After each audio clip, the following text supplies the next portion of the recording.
that was patient, but now we take it.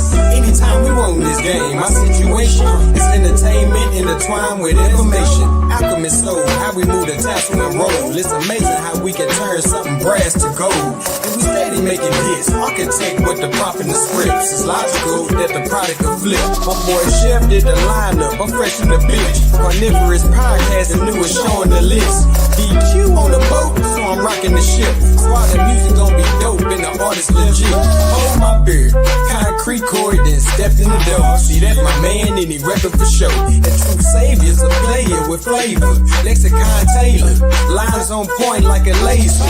We need that paper, we building the vault. Cause you niggas don't listen, y'all be waiting to talk. Lack accountability and try to make it our fault. But opposing us is trying to arm wrestle the hawk. You coming up short on your re-up, cause nigga we up. Really wouldn't want to be up. I kick my feet up. My beef is wagyu and my trunk is all speakers. Bills is all blue and my blunt is all reefer. With plausible deniability, that boy eater. High quality whack juice by the liter. They like to call us ops, we got Oppenheimer features. That's the bomb out on the island just to teach you.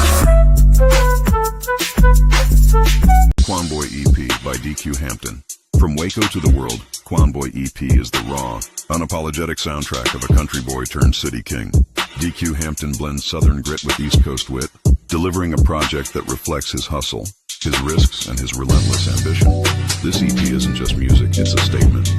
With hard-hitting beats, intricate wordplay, and a vibe that moves from smoked-out introspection to high-energy motivation. Quanboy EP takes you on a journey through DQ's life, where every bar is a lesson and every hook is a moment. From the deep bass lines that shake the block to smooth melodic storytelling, this project showcases why DQ Hampton is a force in the game. No gimmicks, just real music for real ones. Whether you're chasing paper, zoning out, or grinding in silence, Quanboy EP is here to set the tone. Welcome to the next chapter. Welcome to Quanboy.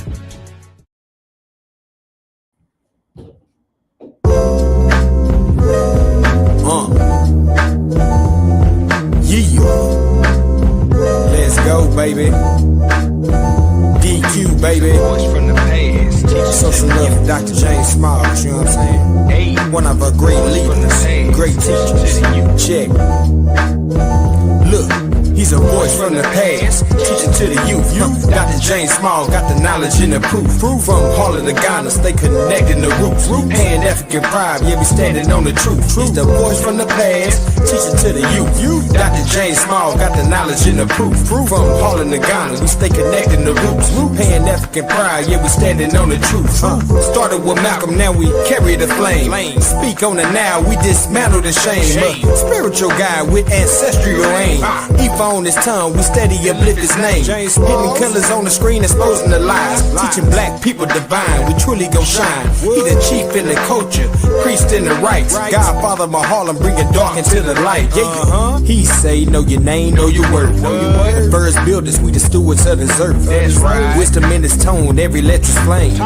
Dr. Small's chasing truth, not the fame. Let's go. He say, know your name, know your worth. Know your worth. The first builders, we the stewards of the earth. That's right. Wisdom in his tone, every letter's flame. Every flame. Dr. Small's chasing truth, not the fame. Yeah.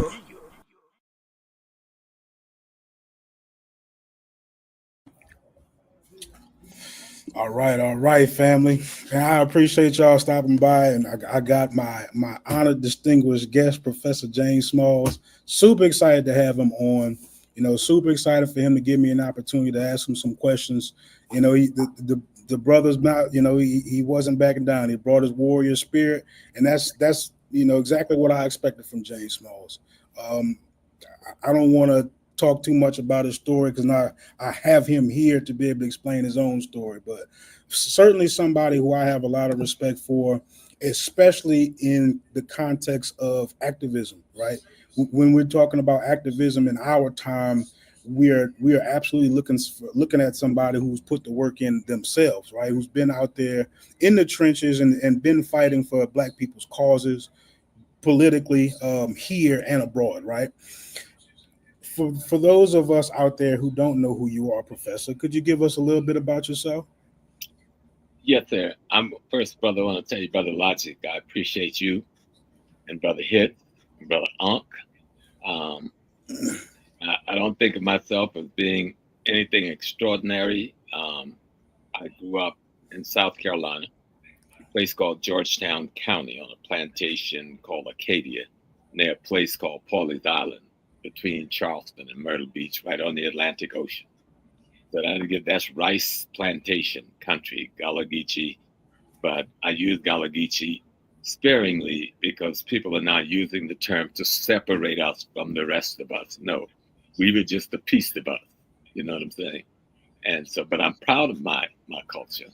I'm proud of living in those swamps, and I'm proud of growing up in those woods, and I'm proud of being raised in an African village in South Carolina by African people. But my mama was a voodoo priest. We call her root woman over here, you know, my grandma. And so it was just so normal fighting back against white supremacy because that's what you were living in. It was the crucible, you know. And so I grew up in that town where it wasn't just me or my family. That was the attitude. You don't hear nothing about Georgetown, South Carolina in the news on the South because we didn't play a lot of stuff. Mm-hmm. Because a lot of our communities were maroon communities, you see, that had come back in the 1930s looking for work in these plantations and places. But from the 1800s to really some of them up to the 1960s, we still live in what was called the free woods. And they used to call us the free wood niggas. That means we were free from white folks, and white folks didn't come in our space. And you can still find, and where my family's from, especially in Socrates, South Carolina, just above Murrells Inlet, just below Myrtle Beach, they still call our space the free woods. And the small still predominate in terms of land ownership and so forth. So I come out of a people where my grandfather was a leader in the Moorish Science Temple, and he was also a master of the Prince Hall Grand Lodge, where grandma, besides being a root woman, she was a member of the Daughters of Tent and the Eastern Stars. So I came out of this activist community of Black people. And Papa was also a licensed preacher of St. Anne's Baptist Church, the church where I went to school from the 1st grade to the 7th grade with one beautiful angel as a teacher, a lady named Miss Betty Murray, who passed away only a few years ago, nearly 100 years old. And we stayed close until the day I spoke at her funeral, from the time I was a baby. And so I come out of this kind of Black people, like that school teacher of mine who taught me from 1st grade to 7th grade and had 1st grade class, 2nd, 3rd, 4th, 5th, 6th, and 7th in one room, right? Started teaching at age 15 and would walk to work every morning to teach us 3.5 miles. You understand? So I come out of those people. I am them. They taught me to stand up for our people, to fight for what was just, to fight for what was right, wherever I found myself. And so I attended a beautiful high school called Howard High. And Howard High to us was like Africa. I mean, that was the center of our being when I went to high school in Georgetown. And our symbol was a tiger, you know?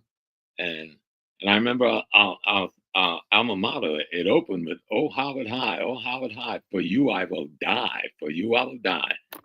My hopes and dreams, my pleasant dreams. You know, that's how we sung about the high school that we were from, because we were in segregated South Carolina. And that was the center of our space as teenagers. And so I remember at age 14, that was, I think, 14, 15, when we were picketing the first Woolworth in town, and then the Strand Theater and the Palace Movie Theater. And then when I was 18, I'm on the football team 3 years by then. I played football in high school. There was a store named Flagler's not far from the high school campus. And we got word, we were out there in our football uniform, cleats on, stacked and packed. When we get the word that Mr. Flagler's, the white man, had pulled a gun on his brother for stealing a loaf of bread. But that was the end of his supermarket. Because 44 very big dudes in football uniform went in there, ran him and his family out, and tore the place up. And he tried to open it again, but our mothers from the church across the street put up a picket line and held it for a year, and he had to sell the property to some Black folks and get out of our community. And he was one of the last. So I come out of that, if that would give you a sense. I went in the Navy when I was 17. joined the Naval Reserves because I wanted to make some money to help the family while I was still in high school. And that's when I first began to see racism up front, because we lived in a Black world and we were in a very strong Black world. So we weren't stepping back to white racism very heavily. It was very subtle. But when I joined the reserves, you began to see the overtness of the racism, even though our reserve center was one of the few Naval Reserve Center in the South that was integrated since 1942. I thought that was true for across the South. But at any rate, they double-crossed me after that. I had 7 scholarships, football scholarships, when I got out of high school. So I'm going to Savannah State, which I did go.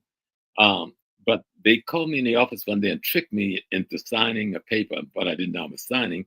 I had to leave on day of graduation. Couldn't go to my graduation party because the white folks wanted me out of town. So they sent me on active duty the day I graduated. Said, get rid of that Negro. And why? Because when I was 16 years old, I saw a man on television, and his name was Malcolm X. And my mom and dad lived in Harlem. And so I told my mom I want to meet Malcolm X. So the summer of '63, she had my big brother Ernie drive me up to New York. And I got to meet the God, Malcolm X. First, we'd go to 16th Street, couldn't meet him, he's always gone. And one day the brothers told us he's on 141st Street in front of Food Family Supermarket. Well, I packed groceries. I had a little summer job packing groceries at Food Family. So me and my friend Dwight, we went on up there. I don't remember anything because you got to remember, I'm 16. This is a Black man on TV talking to white folks that nobody had ever heard at that time of day. Standing in front of this brother, very gentle, very kind.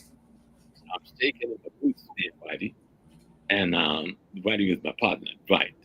And all I remember him telling me was to stay in school and get an education, because an education was a big part of how we would free our people. That I remember clearly. He said other things to us. And him and the brothers were giving out flyers on that corner against the March on Washington at the time. So when I came back to South Carolina, I was Malcolm X. You know? Mm-hmm. So that's why the white folks wanted to get me out of town, because I started getting into this and then to this and the picketing and this and thought I really thought I was. I didn't know who Malcolm X was or what he was, but I thought I was him, because I appreciated this man. Going to Navy, a friend of mine who was white, Ray Johnson, Ray Roberts, I'm sorry, Ray. Love Ray, beautiful young brother from Boston, Massachusetts. Became my commanding officer. We became very good friends.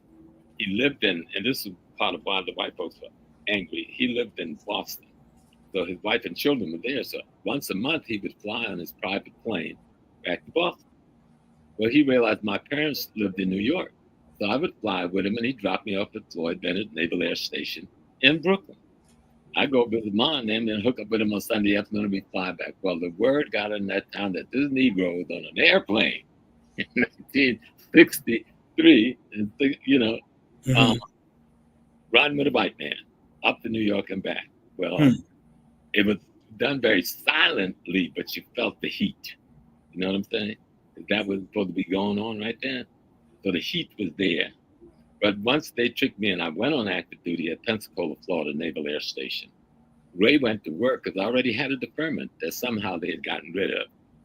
And Ray got my deferment back. So after a month and a half in the Navy, I was out to go to Savannah State. And I'll end the story with just a little piece and go quickly to Malcolm. But at Savannah, I had to go to my reserve duty. So I reported that first night, Seaman Apprentice Small reporting for duty. Sir, I said, nigga, what you doing here? And slammed the door in my face. And I'm sitting there going like, oh, shit. This ain't Georgetown no more. This is Georgia, right? I got my little nerve together because I got my orders under my arm. I just went for active duty. And I tap again. And this time, some officers opened the door. I salute, they invited me in. Then they asked me, how did I get orders to come there? I said, well, I'm going to college down the road to Savannah State Campus, reserve unit in this area. And this is my assigned duty station. Of course, they had left me in the lobby for about an hour and a half. Well, they must call around the world. So we got a nigga here. The officers were pretty cool, and everybody else, I was just a novelty to stare at. You know, people stare at the doors, look at the door, and I'm standing there for an hour and something. And afterwards, I got jumped by some community white folks when I was trying to get to my bus and get back to the campus. Of course, to their credit, the white sailors from the center ran out to my rescue. And so they got me home. A month later, I go back. This thing of attacking me was attempted a second time. And a car drove by the crowd and opened fire. They never caught the people who opened fire. I would learn many years later who they might have been. Nobody got hurt seriously. But even though they knew I was innocent, I had to leave school. So I had to leave town. That was it for me in Georgia. Right. So, and I think a week later, I left. Was asked to leave kindly, and I thought, you know, being in the South, not having a lot of power and control, I thought they're going to come and get me anyway. So I volunteered to go on active duty. So within 2 months, I was in Valencia, Spain, aboard the USS Manly, and the rest became my military history. And while I'm in the military, Malcolm is killed, and this is the first time I would encounter the American government as an adversary knowingly. But my brother sent me all the clippings of Malcolm's assassination because he was in the organization. And I put it in a big portfolio, one of those big photo albums of the day back in the day with a big page, you stick everything in. And the CID, Central Intelligence Division of the Navy, which is equivalent to the CIA, took it from my locker. And even though they were seen doing it, they denied they ever did it. But that's when I realized there was more going on than saying, "Good morning, sir." Right. So when my time came to go, our ship was going to Vietnam. I had 5 months to go. They were trying to get everybody to volunteer and re-up. They were ordering us, I think, offering us $75,000, which was big money back then, and some other promotion. I just made E5 rapidly because you did everything by tests, and I was good at that. I refused to go to Vietnam. And they told me, well, my time wasn't going to be up before the ship get there, so I'll end up going there anyway. And I said something I shouldn't have said. If the ship takes me there, the ship wouldn't reach the port. Well, I got court-martial for that. But I won because the captain and me, well, the admiral and me, we were good buddies. I was good at making buddies with high-ranking white officers, right? I was the librarian. I had been isolated to the library to get me away from ship's company, so I wouldn't be talking to people. So I spent my days in the library. Some people would come in the morning before they went to work duty at 8, maybe doing lunch, and then maybe in the evening after 5. The rest of the time it's just me and them books. Yeah, I was for the rest of that year. So that isolation allowed me to become very close to the admiral, who was also a very isolated being, because if you know anything about an admiral, he's like an absolute dictator. So he can't be friends with nobody. Right. The little colored boy in the library next door to his stateroom. And we got to know each other very well. So he was the judge, of course, of that court-martial. And we call it Captain's Mass there. And so I got very light punishment. And I came out of the Navy. I owed them 2 years or 3 years. And I refused to serve. I was arrested again. I was actually with Kwame Ture, picketing the draft office on 125th Street. That's Stokely Carmichael. I came home, joined SNCC. I'm ready to go to war, right? Joined the OAU. And they arrested me. And I got court-martial again in New York. I never gave them the 2 years. They eventually gave me an honorable discharge. Okay. But that was that part of the life. Then from there on, I'm in the working with the Black Panther parties, working with Tupac's mom, Afeni, Zaid Shakur, her brother-in-law, Lumumba Shakur, her husband, Matula Shakur, her brother-in-law. They were the key elements in the leadership of the Black Panther Party in New York and Harlem, the Bronx. That would evolve many elements of that into the Black Liberation Army, of course. But I was an officer in the OAAU, and I was the bodyguard of Malcolm X's Ella. But I was also something else, and the only one that has that distinction. When Malcolm left the Nation of Islam, he founded a new organization called the Muslim Mosque, Inc. Okay. So in 1967, I got back home from the war in November 66. In 1967, I was elected as the imam over the Muslim Mosque, Inc. 1974, I traveled to Mecca and I became a Hajj, Al-Hajj, shaheed. Mhm. I would leave the Islamic community because I didn't think it was African enough or pro-African enough. Actually, I thought worldwide Islam was anti-African. And as I began to learn the history of Arab and Turkish Islam, I saw the nearly 2,000 years of enslavement of our people by them before the transatlantic slave trade began. And I saw that they were one of the main, how do you say, proponents. They were running the slave trade that the Christian white cracker from Europe tapped into on the West Coast. And so I said, I can't do this. No, so I walked away. There were some consequences, but I walked away. And from that point forward, everything I did was focused on two ideological streams, one Black nationalism and the other Pan-Africanism, because you really can't separate the two. And Black nationalism was our local initiative, our national initiative. Pan-Africanism is our international initiative. They must work together and go together. So that's who I am. I married a very beautiful woman who I fuss with every damn day, it seems like. We've been married 53 years.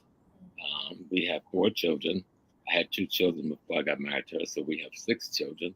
We've got 23 grandchildren. I adopted 2 children in Africa. Each of them have 2 children as well. My daughter in Ghana spent 4 years as a member of parliament. She's quite political. Takes after her daddy, one of her daddies. Chris Asher was her other daddy, who was a radical journalist and a friend of Jerry Rollins until he ran afoul of Jerry and had to leave the country. And that's how I met his children and step in as the uncle, uncle father. And so just all my life, just trying to fight for Black folks. Because if you're Black, if you're African, born into this world under these conditions, your primary obligation is to fight for freedom until the day you die or until freedom comes. And so we knew that freedom wasn't going to come while we were living. So it meant fight for freedom till the day you die. Mm-hmm. Anything else is unnatural and immoral.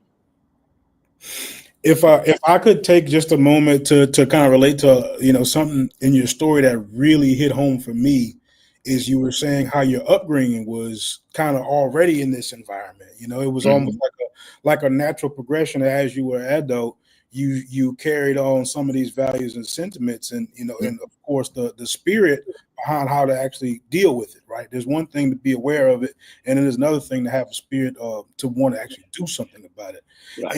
And I don't tell this to very many people. I try, for whatever reason. I just know the internet can be a very tricky place as far as, when you give them personal information.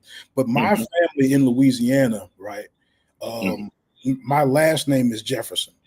And my family comes from a very small town called Lake Providence. And so you heard of it. My great grandmother was a lady known for pulling shotguns on people. Right.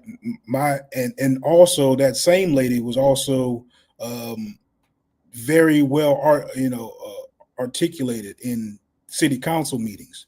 Right. So we're talking about somebody who was fighting that front on both sides, but in a very small place. Right. She made the newspaper, had some very intelligent children who would become a next generation who would move into New Orleans. Right. And become the Jefferson family that maybe some people might be familiar with today. But they, I have congressmen, I have senators, I have judges, I have, umpteen, I don't say umpteen lawyers, but more than a handful of lawyers in my family, all people who dedicated, their entire life to trying to deal out of a culture of Black resistance. Absolutely. Absolutely. Maybe not necessarily the route that some people or most people would take, but certainly that was their passion and that was their way of going about it. They did it through political action. They were in political office and position to do those type of things. And ironically, as almost a network of them just by family, there was 12 of them that they had to, and they were different roles at some point in time in New Orleans, right? And amazing thing. So for me to grow up there, I couldn't help but gain a love for Black people. I couldn't help but some way feel attached to, how do we go about moving forward. And being a young man in close to people like that, you'll get an ear of some of the kind of conversations of people talking about, so what about this, what about that? And that is something that I carry with me today. I can't share it. Wouldn't want to, but it literally is in my blood at that point. So it's in your cells, in your DNA. Definitely something I care very deeply about. And most African Americans, whether we want to say foundational Black Americans, I don't have an issue with being foundational Black Americans, if they would drop, and my young brother, and Tariq, I love him, he's been like a son to me, but he needs to drop his rhetoric attacking African peoples and attacking Pan-Africanism. Now, I've been talking to him about this, and I have seen some step back, you know what I'm saying? Because there's no need to do it. We're going to find brothers and sisters from other parts of the world who will not treat us the way we think because they don't even know who we are. Hell, we don't know who we are. Okay? And we're here. So we don't know our history. We don't know our common experience. So if a brother comes from Cameroon or Nigeria or Ghana or Sudan, don't have a clue except that they see there's a person called a Black American. But that's all they know about us. Not how we got here, not the fight we put up for nearly 300 years of warfare with these people over here, not the successes. They don't know none of those things about us. They're trying to survive and feed themselves because they're coming out of the slavery system that's called colonization. Colonization was slavery, genocide, just like chattel slavery was slavery, genocide. And we don't know about them, And the one thing the family have to do, Malcolm made it very clear. Oh, that's why I gotta love this Malcolm X. This boy was a bad dude. You put it down. Ballad in the Bullet today. I actually did. Yeah. He said, listen, if a cat have kittens in an oven, they still kittens. They're gonna become cats. Africans have kittens in St. Kitts, Nevis, Jamaica, South Carolina, New Orleans, New York, but we still Africans. It don't matter how long ago the kittens start being born in these foreign places. You cannot change who your great mama and daddy was. And for our young brothers and sisters who are escaping slavery in Africa, hear me clearly. Africa, no, I will die for her on a penny, not a dime. And anybody know me know that. So, but I criticize myself and my people too many times because we are coming out of slavery is just ending in Africa, my brothers and sisters in the diaspora. Kwame Nkrumah opened the door to ending slavery. And yes, some say, okay, Sudan got freed first, and Sudan was fighting. They were fighting to get free from the British and the Arabs. But Sudan didn't get their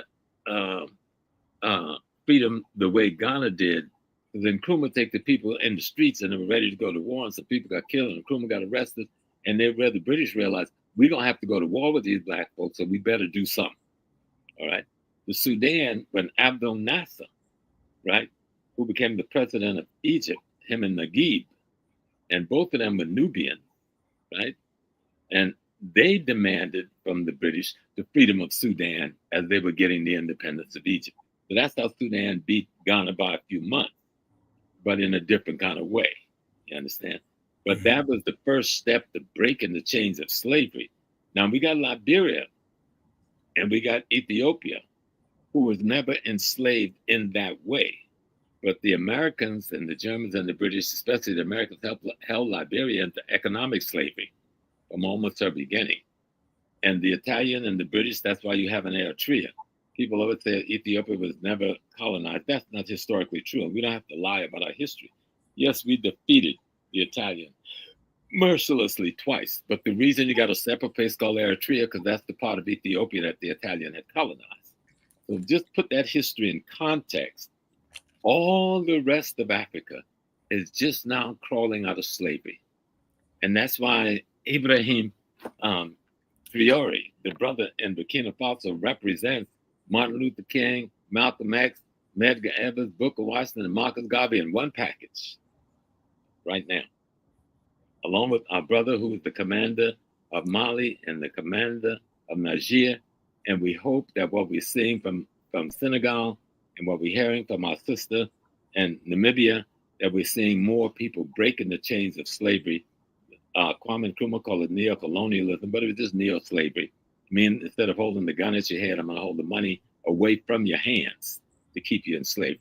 And I'm breaking that. So Pan-Africanist, foundational Black American, whatever you call yourself, by any name, you're an African. Okay? That piece you can't get away from. Whether we came here 10,000 years ago, some of us probably came here 500,000 years ago. All right. And some of us came here from Mali hundreds of years before Columbus. And some of us came here probably back and forth, trading and stuff, thousands of years before that. And then millions of us came over here on those slave ships in a very rush, immediate thing. And guess what happened? The penis and the vaginas of all those people amalgamated and created one Africa. Okay. You can't distinguish which one came when or where today, because we are all one. That's why some of us are brown and some of us are ruddy like me and some of us are black like my sweater. We amalgamated. We are one Africa. Yes, we don't know ourselves well. Yes, the brothers and sisters from other spaces don't know us well, but guess what? We don't know them well either. So let's come and stop disrespecting the spirit of the ancestors which resides in all of us. When we disrespect any one of us, we disrespect the spirit of our ancestors that's in all of us. So let's take the time to get to know one another, know our history, know our cultural experience, know our scars, know the whip mark, know the bullet hole, know the prison shackle. Because the brothers on the continent, the brothers in the Caribbean, the brothers in Latin America who come to America, they're black as the shirt, but they say, I'm Latino, I'm Spanish, I'm no black. We understand that. He don't mean no harm. He's trying to tell the only truth he knows. It's my job to move the scars from his eyes. It's my job, your job, to say you're an African, my dear beloved brother. They took that from you. We'll help you get it back. Language don't determine your race, because nobody calls me Anglo-Saxon or British. I speak English. I speak an African Creole that they call English. And so we just have to be about loving Mother Africa, loving cosmos, the universe that gave birth to the first Black woman that gave birth to the rest of us. You know? I appreciate that. Let me move into some of the questions. Yes, sir. Can you lay out what are like the core tenets of Pan-Africanism? And what I mean by that, like, what are some of the core ideologies that you would need to be adhering to in order to be in line with Pan-Africanism? The first thing is to be a student of African history, particularly and especially as it's written by other Africans. Be a student of African history, particularly and especially as it's written by other Africans. That don't mean you don't explore the research of others who maybe from some other races. Some people have done some very good research. You explore all research, but particularly study the history about our ancestry as written by our own people. Because if you don't know your history, you can't even establish your identity. You see, history declares your identity. And identity is at the core of Pan-Africanism. Identity is the core of Pan-Africanism. Whether we want to call ourselves a Moor, we want to call ourselves African, we want to call ourselves Hebrew Israelite. Okay, all that's cool, but guess what's at the center of it? A big old A. We accept this big A as our description across the world. A means Africa. Okay. So it's not necessarily primarily about unifying both African Americans and continental Africans. That comes because the word Pan means unity. That's what Pan means. Okay. The brothers, all of us are continental African. The difference is some of us a couple of centuries and more years removed than some others. You got some brothers just getting off the board from Ghana last week. Some brothers who got off the board from Nigeria 50 years ago. You got some brothers who were brought over here in slavery 200 years ago. What difference does time make other than the experience we have with the devil? Okay, the length of that experience in this environment. So you've got the same family, the same people at different times making it to the space we call North America. Mhm. Pan-Africanism means unity among all African people. That's what Pan means. Nationalism means to control the economic, politics, and culture where you live. If you do not control the economic, politics, and culture in the community you're living in, you are not a nationalist.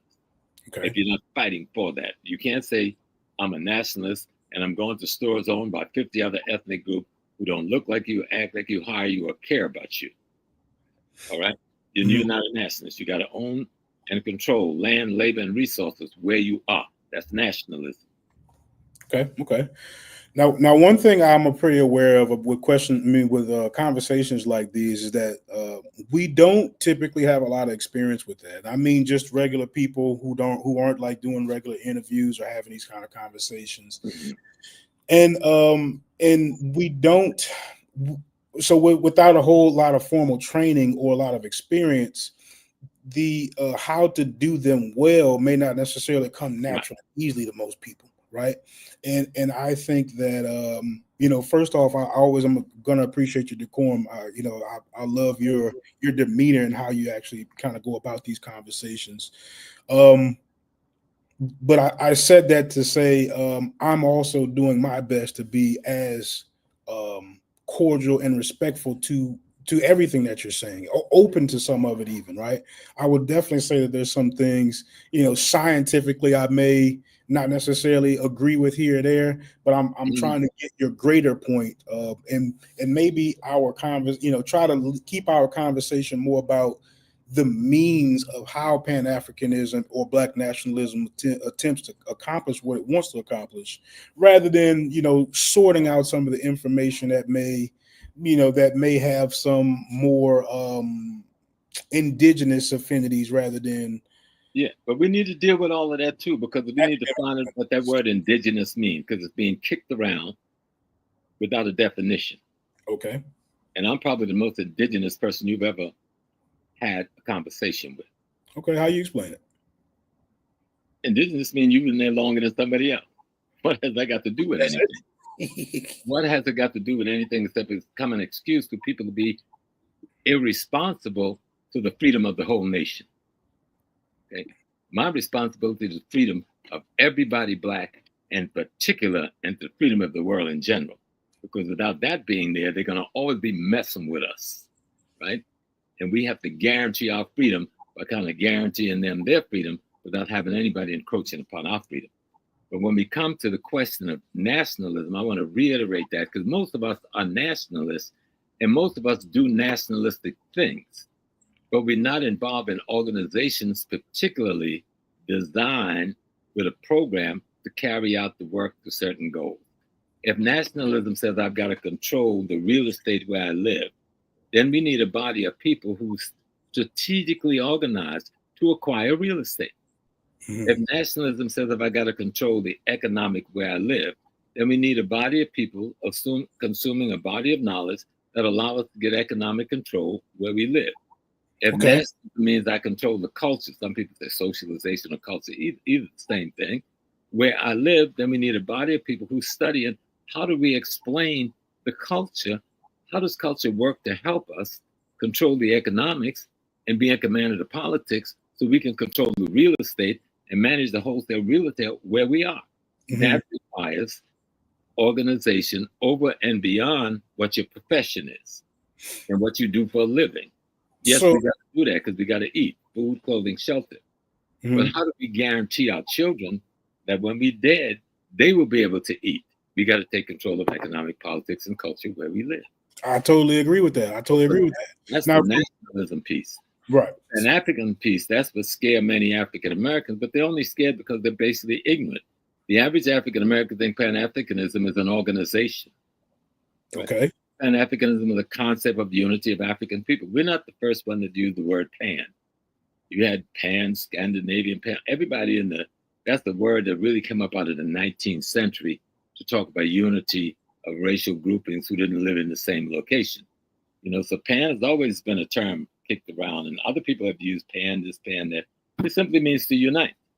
I look at African Americans, if they want to give up the richest piece of real estate to white people, then let them go and do that. I'm not going to do that.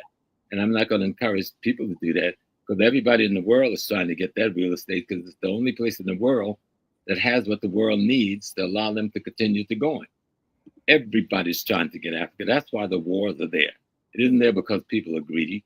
They're no more greedy than those who sell the dope to us and murder all of us, of these foundational Black Americans selling dope, killing other foundational Black Americans every day for decades.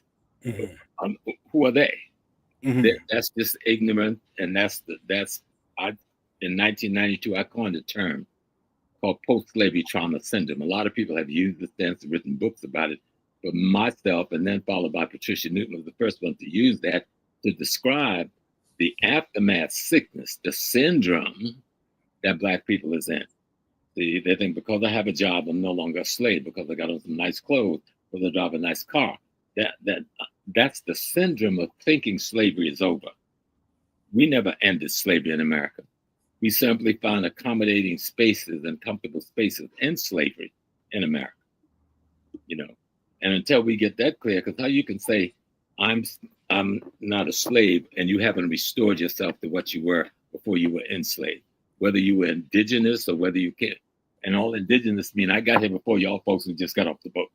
All right, y'all folks who just got off the plane, or whether you just got off the plane. If you can't restore yourself to what you originally were created to be, you're not free. Okay. Period. So let me ask you this. Now, those are a lot of powerful ideas and concepts. Why would you say that Pan-Africanism or Black nationalism has not effectively removed some of those anti-Black Arab influences in Africa? It has effectively removed a lot of it. A lot of it? You can't undo something in 50 years that got in place in 2,000 years. Okay. You're not going to undo what happened over here in the 300 or so years that we've been here. And that's all we've been here. And 60 or 50 or 100 years. It has to be what is called a protracted struggle.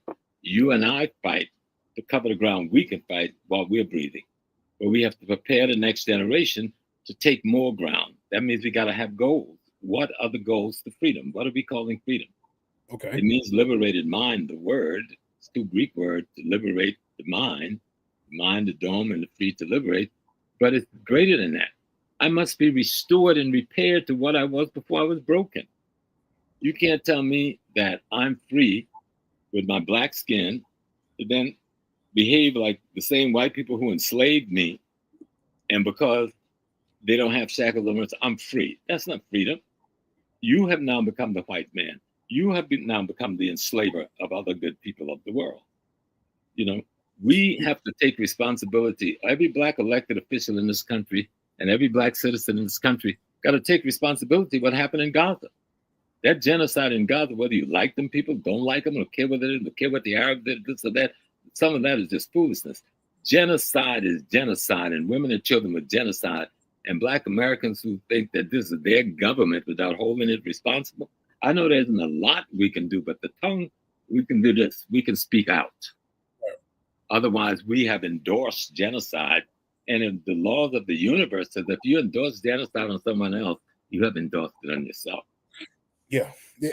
Ironically, we just had that report with Pete Hegseth, where they collapsed the building, an entire apartment building, just to get one terrorist. Mm-hmm. I haven't heard anybody mentioning. And why would we call that person a terrorist? Who's the real terrorist? That's their land. Right. The invaders are the terrorists. I fight back against my terrorists, and then I'm called a terrorist. So I tell people who don't know that history, look up the Stern Gang, look up the Huguenot, and look up the Stern Gang, the Huguenot, and there's one other. These were the three major Israeli terrorist groups that began to take Palestine in 47 away from the people, the Irgun. Okay. And you find that all of their presidents, the first four presidents, all belonged to these terrorist organizations that was killing women and children, just like we see women and children being killed now. And people are watching these babies being blown up every day, and we become so white because we say, oh, some Arab did something back in the day to us that I can't be with them. Look at what all the Negroes have done to us in North America. They've killed more people with drugs than was killed in slavery by the devil. So we better learn how we make judgment. That's why learning history erases the mystery, because it gives you some of the tools that the ancestors once used to make us behave as human beings. And we don't know what a lot of those tools are until we study the history and study our mothers and fathers. We brought them here with us and we used them. If we hadn't used them, you and I wouldn't even be having this conversation. Mm-hmm. That family, them Jeffersons you talked about, they were fighting with the tools they brought in their ancestor toolkits. That's why they became lawyers. Not just to make some money. They know, I'm going to get in the law and I'm going to fight. That's why they become a judge. I'm going to fight. That's why one become a school teacher. We are looking for the ways. We know we can't run out there with a gun against all of that. That didn't work. We ain't enough of us with guns to do that. So what are the other ways you fight against a system that has taken away your humanity? Right. And you maintain your manhood and womanhood while still maintaining your humanity. You do not have to give up your humanity to stand as a man or a woman against this demon. And so history kind of gives us an example of what tools once used, how did they work? There's some tools out of yesterday not going to work to help us. We can't use some of the things we did when I was a youngster in the street. That ain't going to work today. Right. You young people got to use your mind and the technology and this technocracy we got in this thing they call the social media. Y'all got to use it. This is your tool. God, I wish we had this tool back in the 60s, but we didn't. Y'all got, okay? Yeah. Y'all got other tools we don't have. And you've got more people with intellectually structured minds that know how the system works worldwide than we had. We had a few people that had made it to that space who was reaching back to help the masses of us. But you have so many more. And so you've got a different set of tools. And I'll come back to your question about what the Arabs did in Africa. Everywhere you go in Africa, and I traveled there for the last 40 years, people will show you when you go into these, especially away from the shore places, how they fought back, what tools they used. There's one part of northern Ghana, Burkina Faso, where they built their houses, right, with no windows, just a slit for the bow and arrows. And they got their fresh air from a door on the roof, and they always built it 2 stories. Their walls was made 8 to 10 foot tall, and the gate into the courtyard was 2 feet tall. That anybody that tried to get in there had to get on their knees, and they weren't getting up in that courtyard, right? So they were able to defend those kinds of compounds. And you had found many people turned and started with the white Christian when they came, they started with the white Christian who had something called a gun because it gave them some leverage against the Turkish and the Arab Islamic invaders. That was one of the big reasons. We thought, okay, this dude here will help me defeat this dude here. Of course, we made a cardinal mistake, you know what I'm saying? But it was probably the only position you could take at the time. Because if people, and most of our brothers and sisters over here, know nothing about the 100 years of the Ottoman Turkish Empire and their rule in Africa for almost 50 of those 100 years. Most of them don't know how the Islam got into Africa, what war was fought, who was fighting those wars, and what was the consequence. Most Muslims, say in Senegal, still do not go to Mecca or honor Mecca as their sacred place. Okay. And when we say Islam, we got to be careful not to equate Islam with Arabs. There's Arabs who's Christian, there's Arabs who's Jews, there's Arabs who's atheists, millions of them. But we don't identify them because most of them we identify as Muslims. So we attach that to their behavior. But the thing we call Islam, just like the thing we call Christianity, is an attempt to do the same thing we call voodoo and Yoruba. It all breaks off of our thing by our enemies trying to do something with what the knowledge they got for us to organize themselves.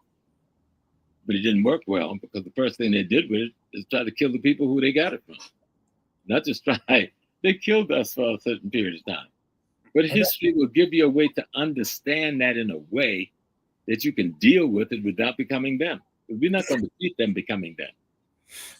Well, I thought the anti-black notion in Arabism was a good place to start because it's right there in Africa, right, where where you have, mostly obviously Africans. So if you were looking for a concentration of Pan-Africanism, I would assume just by it being Africa, you would have a larger force, maybe even larger Bad assumption. budget to be able to throw at something like that. Why would you assume that? Pan-Africanism started over here and in the Caribbean. Okay. And we in the United States is the third largest concentrations of Africans in any country in the world. Most African countries have no more than 4 or 5 million people. And those 4 or 5 million people, like I said, starting out, are just beginning to come from under slavery. So why would they be able to do anything like that? Nigeria has the largest population, and it just came out from under slavery after Ghana did.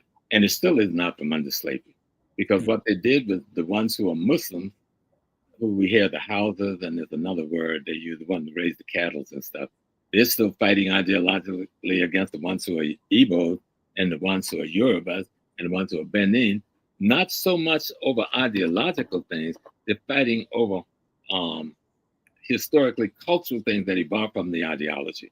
Like the one group says, I'm a herdsman and I deal with cattle, so I have to build no fences. And the other man said, yeah, but I'm a farmer. And if we don't build some fences, your cattle are going to destroy my crop. That's a war that kills thousands of people. But those beliefs come out of those ancient traditions that the invaders brought. Now, how do we get to the point where we can have a conversation about what that really means? See, because many of the people who we're saying are Muslims, they're the same people who are genetically are Yorubas. All right?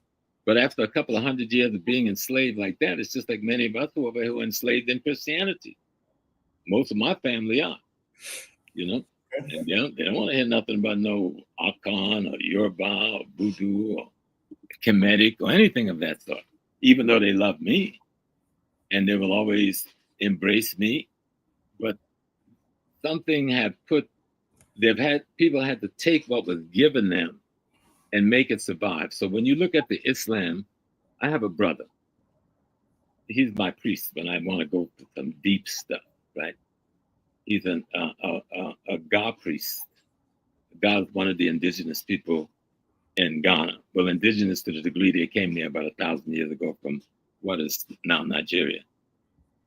But he's also a Muslim and a Hajj and an Imam. So that's what you're going to find in most of the African communities, right? They not only practice in Islam, but they still practice their indigenous religion, and they've meshed what's the word when they say they brought those two things together.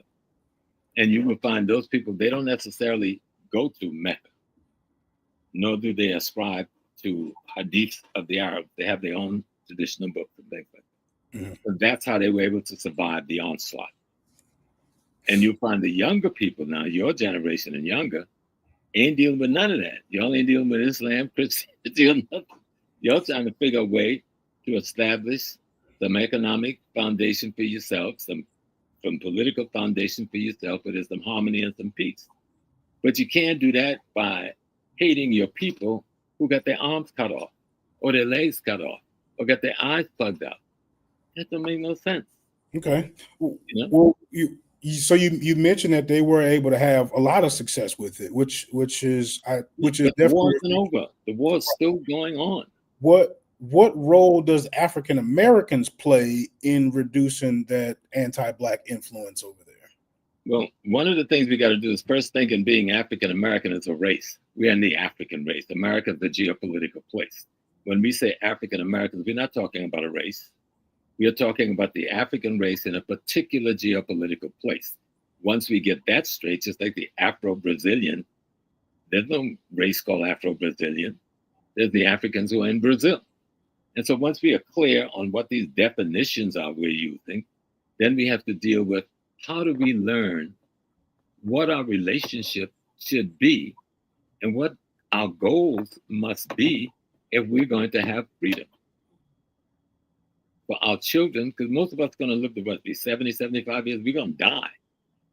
If we have children who will have grandchildren and who will have grandchildren, then we're fighting for them, not us. So how does that fight look like going forward? What are the plans going forward? Food, clothing, shelter, and safety, because that's the primary incentive for everything we do. We got to eat. We got to be housed. So how do we try to put together plans that will allow us to create an environment so our children don't even have to have this conversation? Definitely don't have to fight the fight that we have to fight and our grandparents were fighting. That's what Pan-Africanism and nationalism should be about. Nationalism is your national fight. Mm-hmm. Pan-Africanism is your international fight. How do we get rid of the ignorance that got us looking down on each other? Going to Ghana and having a brother, they call me an Brony instead of a brother. But for everyone that called me an Brony, there was 10 that called me a brother. And what am I supposed to do? Junk those 10 for the one that called me the Brony? The one that called me a Brony don't even understand who he is. I know the hell he don't understand who I am, right? Mm-hmm. And so how do we educate them? So my thing is, I always use, you hear me, sometimes I use a parable, like, how do you get the blind to see? You meet a blind man, what do you do for him? When he bumps into you, do you knock his ass out because he bumped into you? He can't see you. He blind. Right. I got to get him a stick, a seeing eye dog, some glasses, or some eye surgery. That's what the revolution for blindness is about. Okay. And people who can't hear. And I'm yelling, get the hell out of the way. And he just standing right there. Then when I become, he can't hear. So I get him a hearing aid or some surgery. And so our struggle is that's a metaphor, but the struggle is kind of like that. Some of the people that put the greatest pain on me have been my own people, our own people. Mm-hmm. Definitely never got close enough. Only a few times they hurt me. You know, they got me in jail in LA back in 70, and they messed me up a bit. New York back in 69. But then I made up my mind, I ain't never going in their hands again. I will operate in a way they will never get me in their hands, because I know the helplessness of having those cuffs on, getting your ass kicked. Okay. So I think that's a great place for us to run our first commercial break. Yes. And I appreciate you. On the next side of this commercial break, I do have a couple more questions. Can you help me get through those? I definitely appreciate your story. And I'm with you as long as you need to be on. Yeah, but I want to kind of get through some of the story. I want to get through some of the questions, excuse me. So I don't want you to get lost on necessarily with the story, but I do have some questions that I think the audience really wants to hear. Okay. All right.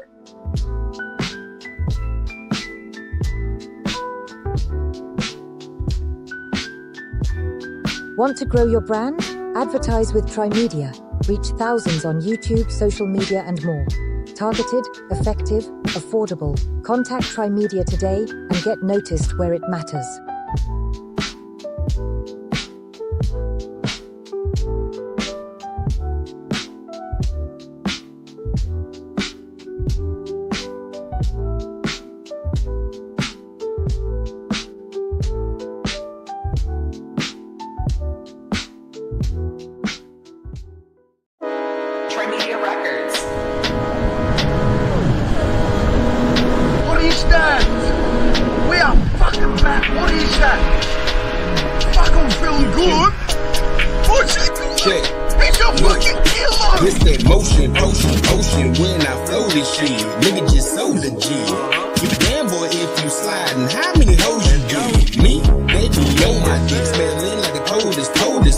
Looking good, that wood filled with the animal clover mix. When I pop that shit, it's the oldest trick, literal coldest sin. Baby, text me since you got a bone up pick. I'ma pull up on the bitch. Holy shit, notice the golden bonus that's on this wrist, on the trip, with no chips. Bitch, where the police be.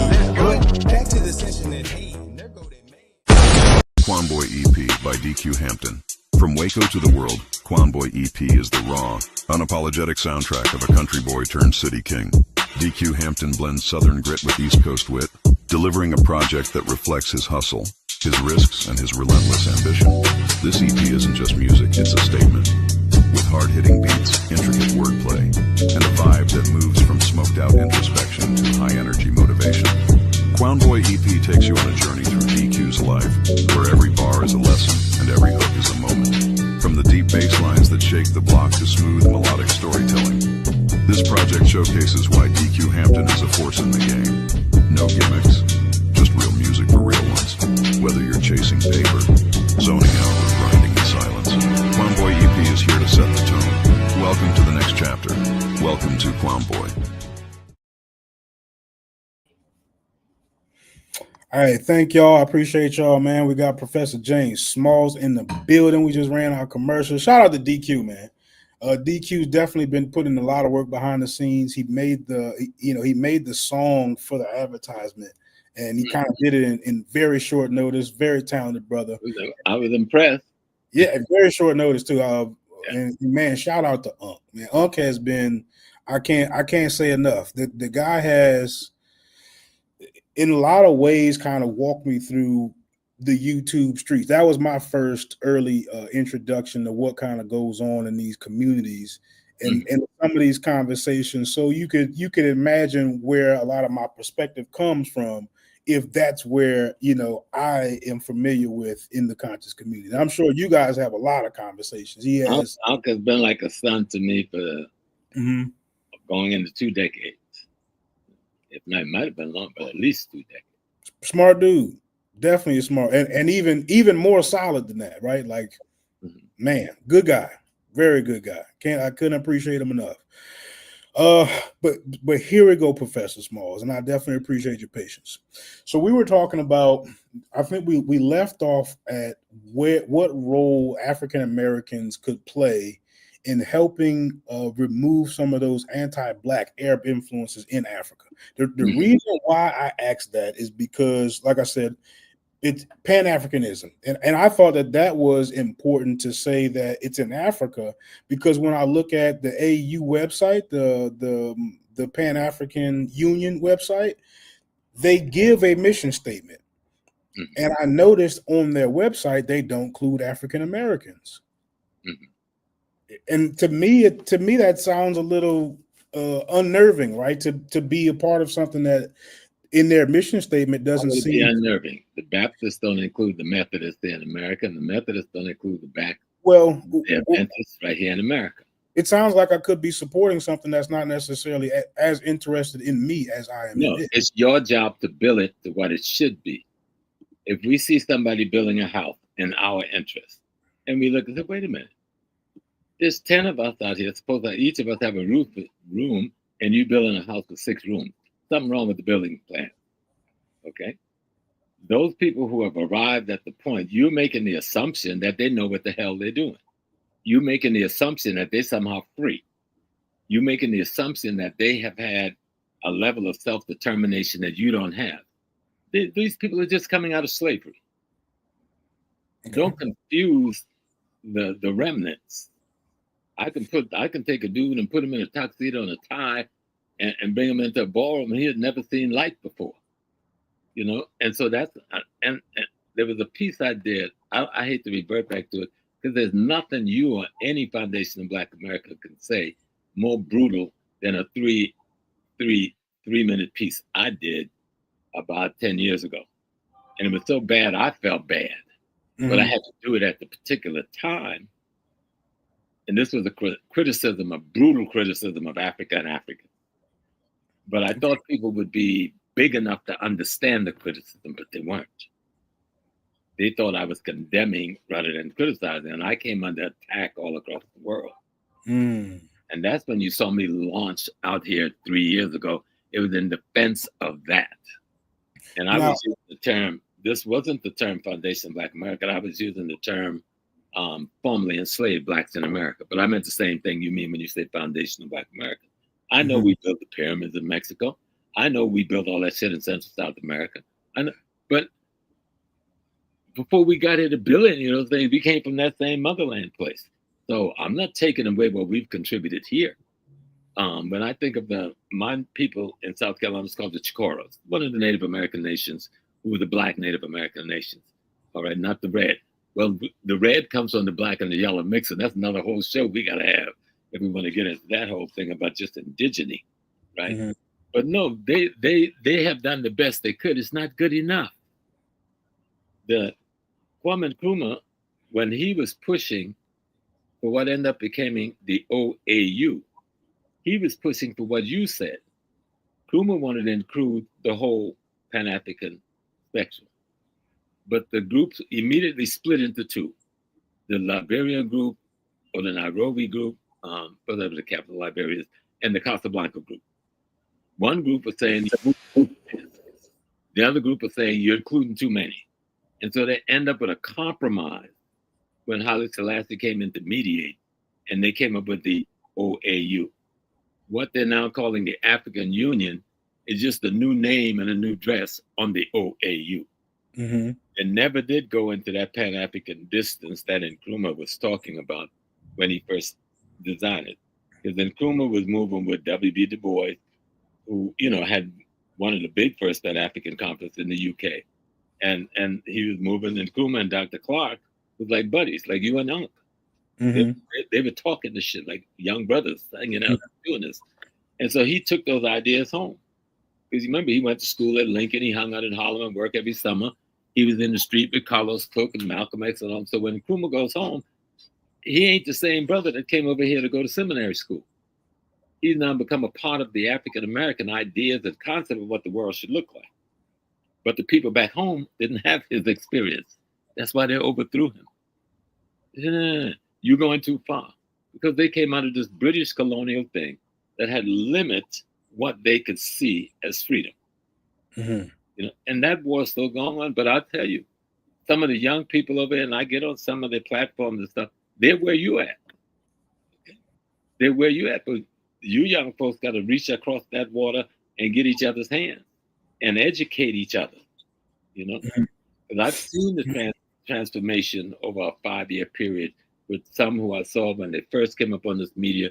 They were sounding like backwards idiots. But I watched once they had this back and forth, I watched the education change where they're going. And I listened to the young people when they say we want an Africa that we want to build an Africa that we want to see. When they're talking about Pan-Africanism, they're not talking about something for the African continent. You may have some narrow-minded, old-line political hustlers talking. Wait, I want to make sure I heard that correctly. So you're suggesting that African Americans build an Africa they want to see? Absolutely. Absolutely. And so what happened without us doing that? What does that leave us to do if they refuse? If they it's want not to a be they. You are the they. There's no they to refuse. You are the they. I don't give nobody in Africa my fucking land or my, excuse me for cussing, man, or my stool or my skin. I didn't sell nothing when I left Africa. I got sold. All right. Now, everybody in Africa did not sell me. Just like everybody in our community don't sell dope. Okay. So we got to be clear.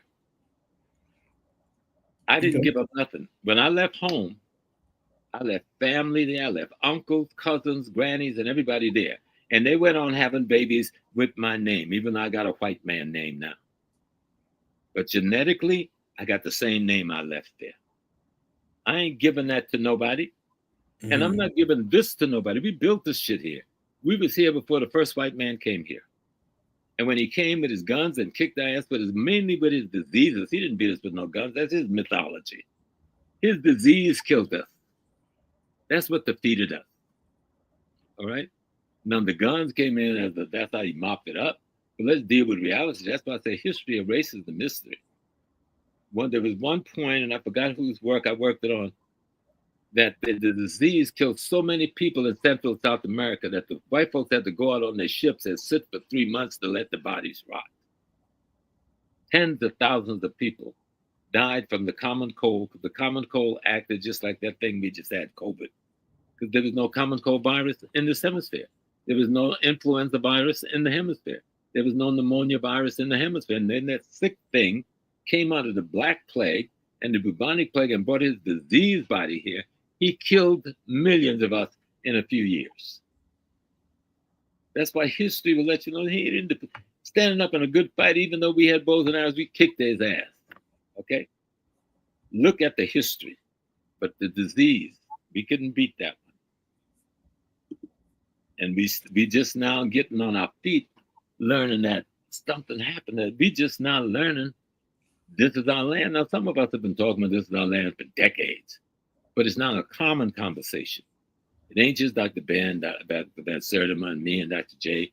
I've been talking about this for as long as I've been talking, because I'm one of them. Mm-hmm. All right. I can't go now. The white folks will let me back on their plantation, We didn't bury underground. We buried our people in mounds. All right. We used to go every year and clean them. So I know who I am. But before I came here to build those mounds in America, I came from Africa thousands of years earlier. I am the indigenous that you're talking about. That's why I can have the conversation I have. But I built Egypt before I left to come here, you know? And so we've been here. We don't even know the date we got here. It's so early. When you look at some of the things that we built, especially in Central South America, let me tell you a little secret. And that's why I said I got to go down there this week. Trump is talking about messing with the museums, right? Last night he said they're going to come into the Indian Museum here in New York. And one of the biggest Indian museums on the East Coast is in New York. When I first came up here to New York City, I went to the museum. You know what amazed me? What's that? It was on 155th Street in Broadway. The two black Twa people, mummified, but they were called Indian. And I was like, I didn't know how to work with that in my brain. And I had to go to some older people. They know we were here. You understand? We just learning it. But the first time I saw it was in 1967 in the Indian Museum, where I saw the proof. I saw the mummified bodies of the Twa black people, the little black people. You know who the Twa is, the pygmies. Yeah, the pygmies. Yeah, from North Carolina. And so I said, when I saw this thing on the news last night, I better get down to that museum and see if I can get some pictures, because I haven't been there since they moved the museum from Harlem to downtown Manhattan.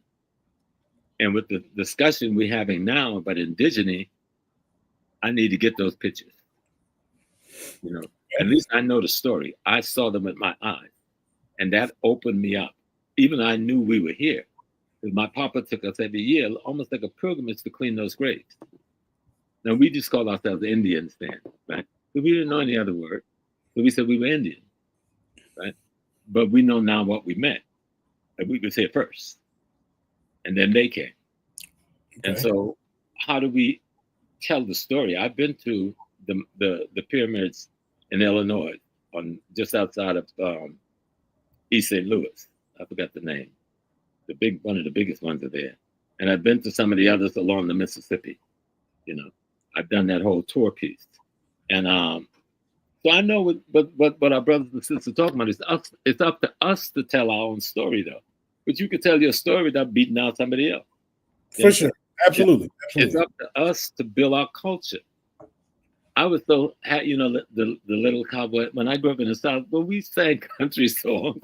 You know what I'm saying? We were listening to rhythm blues too, but we danced the country song. So now Beyonce has brought us back there. But that's not something that wasn't always something, because country song was our music. They took our music and made it their genre, while the other northern whites took a piece of our music and made it rhythm and blues and stole that, made it the other genre. But we got a right to go back to the time when I grew up on a farm. I drove cows to the dairy in the morning. I'm a cowboy. I wore cowboy hats. We wore boots. And then somehow we moved out of that in the 60s. And then somebody else took that. But we need to take it back. It's part of our culture, you know? And African Americans, the one thing I hold, even me, I'm guilty. We need to define our culture. We need to display. We can't let somebody come in and say hip hop is our culture. Hip hop is not a culture. It's a genre. It's a piece of a people's culture. A culture is everything a people do and have done. That 10 or 50 years where some white folks was controlling the music in our community, I don't care who was singing it, they were controlling it. I don't care who was writing the poem, they were controlling it. To the point they decided which poem got to be music and which poem never got heard. All right? But that's another whole story of the fight we've had to carry on to try and express ourselves and tell our stories. Mm-hmm. And so for the foundation of Black America, for the African American, we need, and I said this before any of this discussion started, that we need to find a way to define ourselves separate from everybody else. Because unless you can do that, you can't even make your case for what your story is. So that's not something new to me. It's just how you do that. So let's examine that right quick. right? If I had this very clear identity, a very clear African identity of mine, how would that serve me during the next Hurricane Katrina or Flint water crisis? I would have $1 million serve you. It depends on what you got.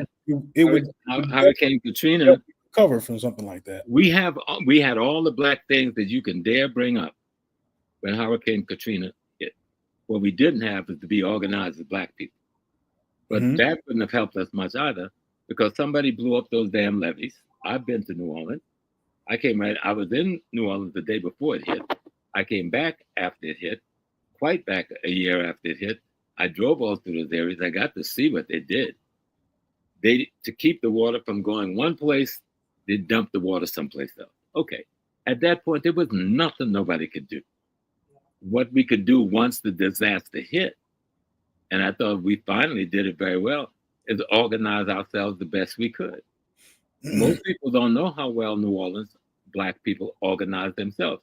I've been with my brother Devin, God bless his soul, he died from COVID, but we drove all through those areas to see the work that was done by families and by communities and others to revive themselves. The media never tell the story about how we truly fought back or what we did for ourselves, even after that water had receded. You know, you can't stop nature. That thing that just happened in Thailand and Myanmar yesterday, there's nothing nobody can do about that. All those buildings came down.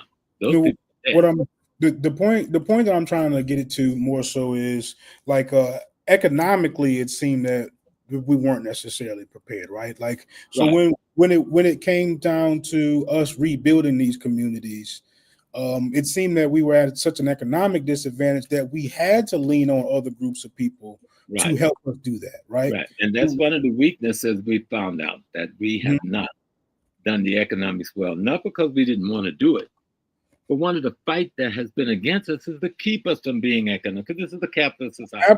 Absolutely. It was systemic. Right, and so the fight has been to keep us economically impotent. Right. There was a period in the 1900s, we were beating them at that game, and then they learned how to use the government and outdo it at that game. We've got to learn now that we got to get good at that game again. All right? So let me ask you this, because I'm asking the question.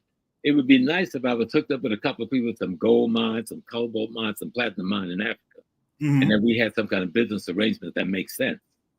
So when we need a flow of capital that didn't require flowing through Barclays Bank or Chase Bank, we could have that capital at our disposal. And all that is possible if we work as a people internationally to unite ourselves, but we have to also work as a people nationally, because last year we spent $1.6 trillion. Then only but 15 countries in the world had more money than that to spend. So how did you kind of like I guess how did you take the fact that Africa isn't necessarily a big part of those type of rebuilding processes? Because the same demon that messed with me and you in New Orleans and South Carolina is messing with them. They've assassinated more leaders on that campus than they've assassinated here in our community. We know they've assassinated multiple, from Medgar to Malcolm to Martin to Booker to you name it. But they've assassinated even more young men who were talking like you and thinking like you, and most of them was killed in their 30s and their 40s. Jason Mumba was in his 30s. Stephen Biko was in his 20s. Emeka Ogba was in his 40s. The young black men who were trying to do all the things you're saying, the same demon was murdering them. Right. But we've learned now who the demon is, and we've learned to fight back in ways that we have to begin to organize ourselves to be clear. We got to do what Malcolm said. We got to keep swinging, right? Absolutely. And you never stop, but you got to have a plan. Now, have multiple plans. Now, in particular, I've heard you mention more than a few times tonight, right? You mentioned a cultural continuity and a spiritual continuity back to the African continent, right? When I encounter people who are far beyond I am as far as my African identity, African continuity, and spirituality, I see people who are even less focused on economics. It's almost as if they focus on it so much that they neglect some of these, maybe even some of these new opportunities that we've gotten through civil rights bills and other things like that. And they are culturally connected. They you see them wear the garb, you see them some practicing the culture, but they do leave out that key aspect of how to fund whatever these particular agendas are, right? Yes. And then when you're talking about funding them, it kind of seems as though you run into a contradiction, right? Because once you talk about funding them, now you're talking about including your money or including the global economy in what you're talking about. So it's like you want to get away from imperialism, but in some degree you need to incorporate grants and maybe even money produced from imperialism. Malcolm said that you fight your war by any means necessary. Okay. And don't confuse imperialism with Pan-Africanism or with Black economic system. You can organize. Imperialism means I'm going to exploit you. I don't have to exploit you to make a reasonable deal with you. I can come to Ghana or to Zambia or someplace that says, okay, we're interested in your copper mine. And we have a consortium of 50 brothers and sisters who have the capital to invest in that copper mine. All right. So that we can have that return coming back to our bank in New York. I don't have to go there and take their copper. I pay them a reasonable price for their copper. The problem with imperialism, they're going to come in and say, I'm going to take the copper and I'm going to pay 2 niggas. Y'all help me take the copper. I'm going to kill y'all. That ain't what I'm talking about. Right. I'm saying, how can me and these other young men and women, but I'm on 80 years old in a few months, so I'm not going to be around a long time more. But for you young people, y'all got to travel around and see, what do I see? What am I hearing? You're going to find the ignorant and the buffoon. You're going to find the coon and the jigaboo all in Africa. Just like you find the coon and the jigaboo here. But we ain't looking to work with the coon and the jigaboo. We looking to find the conscious people, brothers and sisters, that want what we want. And then sit down, but we still realize even we have differences. Like you were saying, the brother and sister wearing the garb, talking the culture, but they ain't got a clue how to put an economic piece together. But then, okay, how do we help him? We want to learn what he knows. He needs to learn what we know. How do we find a bond there? Because we need both things. We do need both things. I say that is exactly what I say, is that we do need both sides of it. The problem is probably so layered and so many aspects to it that you probably do need to attack it from all sorts of different angles. But you're doing it right now with this show.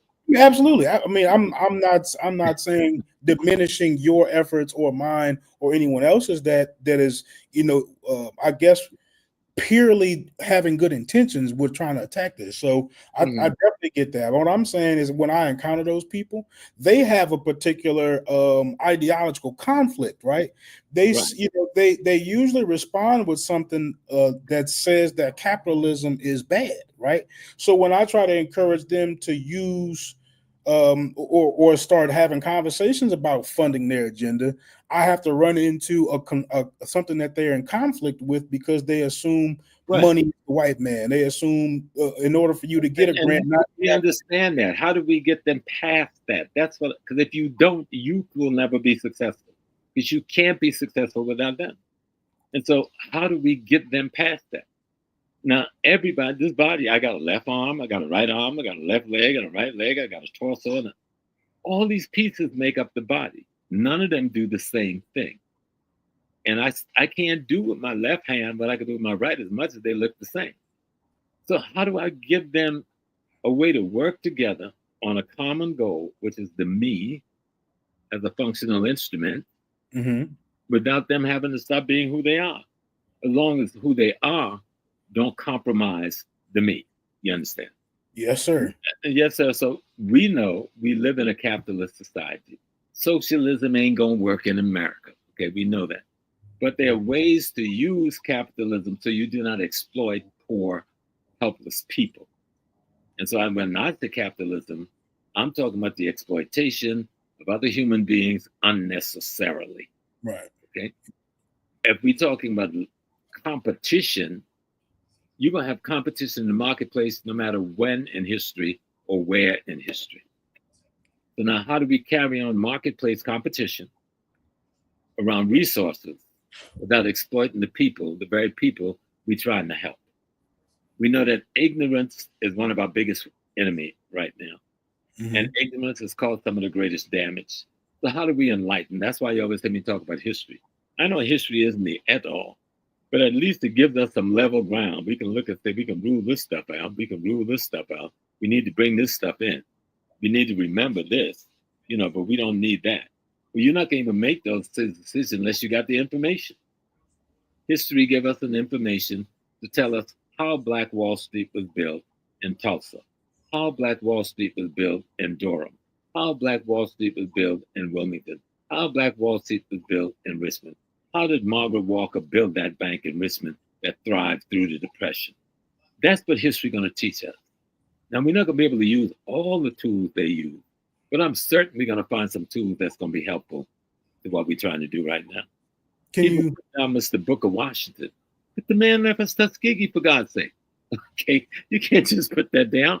Mm-hmm. But then if you look at the other works he did around communication, newspaper, magazines, industry and work, long before Garvey got here, and then he brought Garvey here. Okay, so let's study what did Mr. Booker Washington leave us as a legacy that we could use, And I think, he's just one. We know we got so many more whose names we don't even know, like the brother who built the first skyscraper in Chicago, sister. We talk about the sister who did the hair, C.J. Walker, but the sister who taught her, who built Poro College, and it was the first one to have an exhibition at the World Fair. I mean, so there's so many history will give us that we can learn from these different African Americans who did the very things we said we're trying to do. But what we have to also learn is that there was an enemy that tried to destroy every financial work that they did, tried to destroy every bank we started, tried to destroy every credit union we founded. And the way they did that shit is after the crash in the 1920s, they came up with all these laws and that you'd have to that you had to qualify for to open a credit union, to open a bank. And now they can keep you from even starting the bank unless you got this much money, unless you got this much indemnity. So they created that to knock us out of the arena. But we can still beat them because we spent $1.6 trillion last year. What kind of arrangement? Claude Anderson told us that we need to aggregate that money. So how do we aggregate? That's what you young minds with all your technology got to figure out how to do. How do we get people to redirect at least a good portion of that money into investment projects in Black America that can employ people, but at the same time can bring a return on the dollar because people are going to invest their money on charity, right? So you got to figure out how this is where capitalism comes into play as an instrument.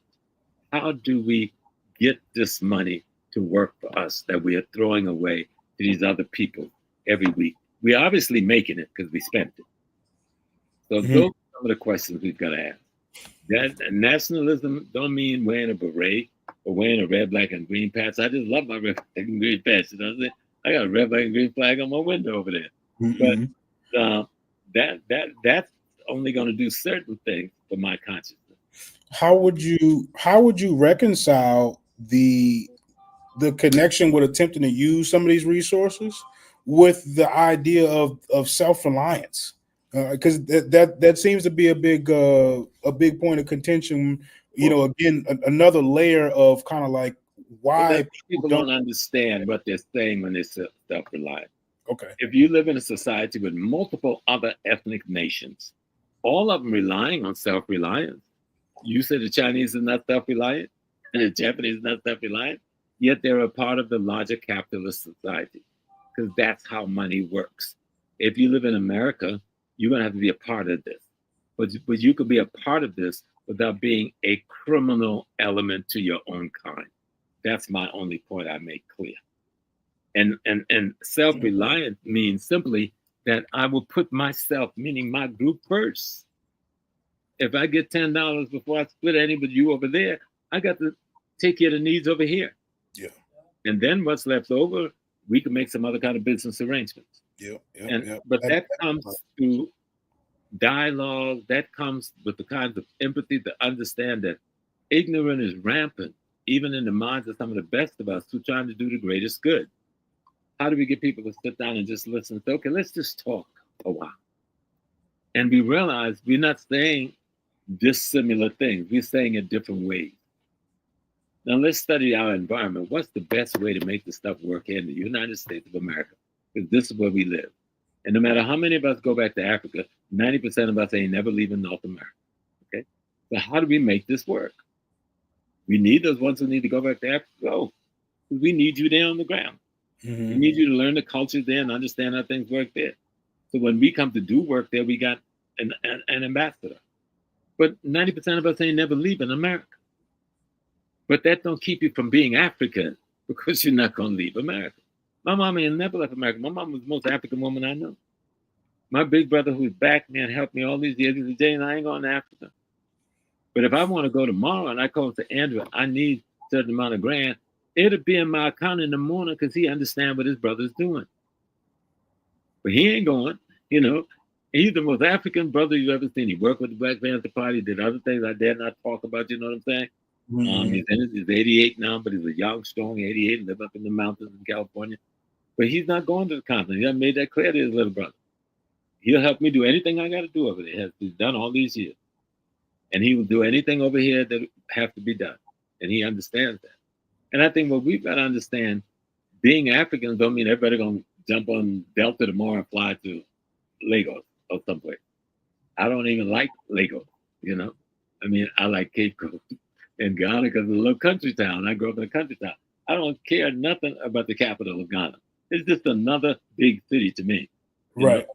And so I'm a country person. I live in a little town right now north of New York City. You know, I lived in Harlem for 40 years, but I personally lived in my house and on my block because I'm used to that small. I come from that space, right?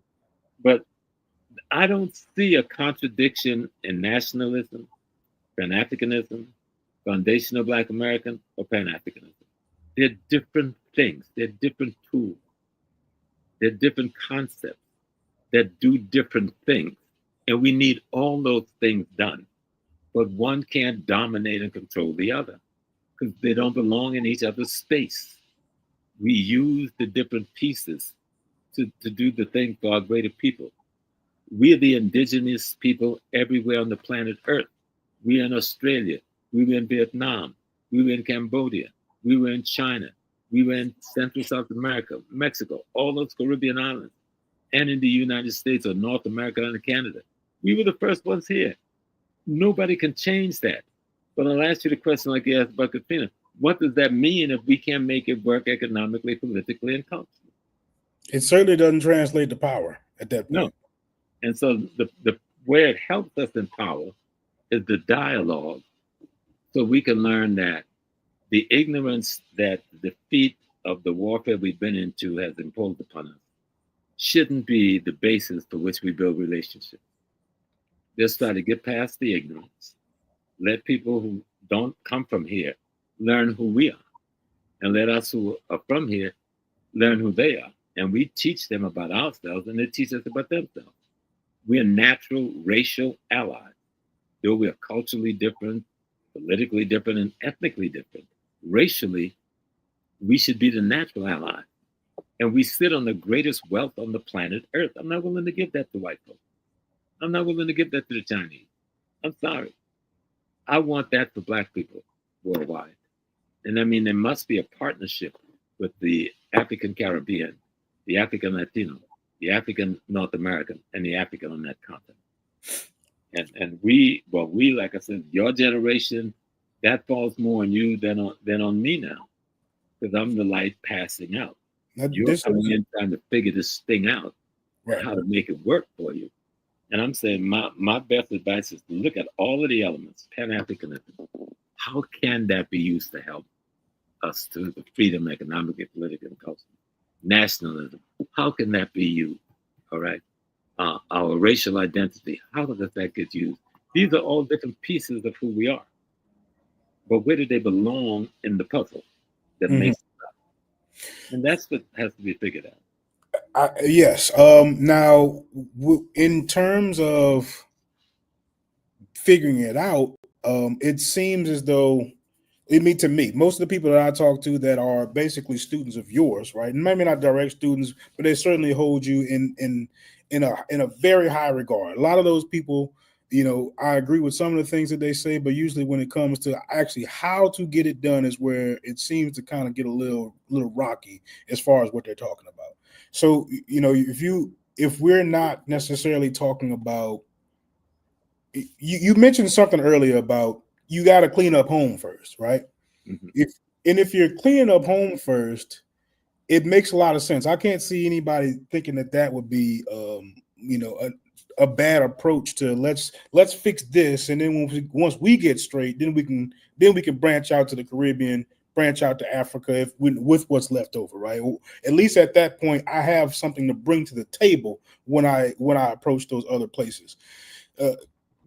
But it seems to be like a bit of a distraction because it's laid out as if Africa is the priority, right? So if I don't get Africa together, we can't get together here in the United States, is what I hear a lot of people actually saying. And it's a little bit of both. It's a little bit. Well, I'm saying that's been organized. It seems to come from Pan-Africanism that's where the priorities are. No, well, Pan-Africanist becomes the easy target for people to beat up on because nobody even used the word 10 years ago. But now people want to be, we've always rejected things African, whatever its label was. Years ago, Islam was considered to be African, and that was rejected, not because anybody knew anything about Islam, but because it symbolized Africa. Pan-Africanism in your generation symbolized Africa, and people are fighting against it. And because in every generation, and I've lived through, living through two, the anti-African hate that white racism has put in us have not been removed. And we want to act like we're some healed people. We're not healed. We're not fixed. We're the same slave. And what I'm saying, history has allowed us to break different pieces of that slave chain off of us. We don't have the same chain we had on in my papa days. Your generation may now just have the chain hanging on your shoulder as it's falling to the ground. Whereas mine we still had to pull it away from our heads. But those are the things that I call post-slavery trauma syndrome. How do we remove those things? You've got to build Black America because we are the wealthiest single African population in the world, potentially. But we have not organized our wealth. There's not a single African country with all the wealth in the ground that they have that have at their disposal $1.6 trillion. But the African American does. But what we don't have is an aggregation of that disposable capital. So we've got to work to figure out how do we work that shit out? How do we work that out? Because we can't even think about investing in Africa and its economy and its development unless we organize the money we got that'll end up being the investment product. Mm-hmm. So, but the problem we're faced with, we got to almost do both at the same time. But you got to give priority to where you are. Because you can't say, I'm going to help my brother build his house and your house just fell down on your wife's head. So you got to make sure that structurally my house is sound and I can show my brother how to build a sound house of his own. But in the meantime, while I'm building my house, I may have to loan him some nails. I may have to loan him a board or two. I may have to tell one of the kids, take the saw over to your uncle's house, but I got to finish building my house. And so we're doing it both at the same time. You're just prioritizing what is the first step in the goal. You got to have goals and you got to have steps. African America, we are the third largest. I think Brazil, Nigeria is the largest Black population in any single nation in the world. Mm-hmm. And when we think of geopolitical nations of today, Brazil is the second and we are the third. You know how powerful that makes us? Now, we have more disposable capital to spend than Brazil and Nigeria combined. But do we realize that? And can we organize that capital? to begin to build industry, get control of economic politics and culture where we live, get control of land, labor, and resources where we live, whether it's in the city or in the rural areas. That's what our priority got to be in Black America. But we can't reach that unless we help with the identity question. So that's part of the what they call it, the oxymoron. Mm-hmm. How do we let people know, yes, you're a foundational Black American. Your people been here, we don't even know when we got here. You understand? Let's stay right there on that point that you mentioned right there, right? Because you mentioned right before that it's the new wave's job to help reorganize what's important in 2025 from Pan-Africanism, right? Mm-hmm. And I'm at the way I strategically see it. You would have to change so much about Pan-Africanism that you probably wouldn't be able to distinguish it as Pan-Africanism anymore. You would still label it under activism, obviously, but as far as those particular tenets, I see people becoming more distracted away from the things that we can use moving forward. They are adverse to capitalism. They are adverse to competing, right? Some people are. It's like it kind of promotes. Remember, we were talking about the Black Wall Street, right? And you can study how to erect a Black Wall Street is very important, right? That's where history is super important. But it's almost as if it promotes people to focus on Black Wall Street being burned down rather than attempting to resurrect another Black Wall Street, because you don't understand history. Okay, see? That's where history comes in. Black Wall Street was burned down and they rebuilt it better than before. How many people talk about that? They rebuilt Tulsa, Oklahoma, Greenwood better than it was before it was burnt down. No one talks about that. I've been out there multiple times, but long before President Biden was going out there, marching in the streets with those people. You know what killed Black Wall Street? What's that? The people, integration. Okay. That's what killed most Black communities. Because we went into an ideology that our enemy was pushing. Black people were fighting for desegregation. A Marxist, liberal, left wing, I'm not going to call their name and get you in trouble with your show, friends, came up with integration. And what integration means is to move the capital away from Black businesses to white businesses, which led to the rapid decline of Black businesses across the country. Our people's hope was white businesses will expand access to capital to Black businesses. Never happened. White banks never did that. Mm-hmm. White people would come and spend in Black businesses like we're spending in white people. White people never did that. And within a decade, there was this massive economic decline in the Black community. Okay. And so that was a big mistake, and a mistake we must learn from history. We in a really, really good spot right here, right? Mm-hmm. So not long ago, we were talking about how you can use capitalism as a tool, right? Mm-hmm. And then when we get into maybe this not maybe, but when we get into our Black Wall Street in Tulsa, Oklahoma, you see capitalism being, you see integration as being the problem, right? So how do you incorporate this potential thing that could fund your agenda, right, and separate it from what could destroy your agenda? Because it kind of in both scenarios it served two different roles. Yeah. In one it was used. It's going to be used to help bring new ideas and help fund the movement. But it never did. Integration never worked. It never happened. Okay. It was an illusion, and So- it was a spoof.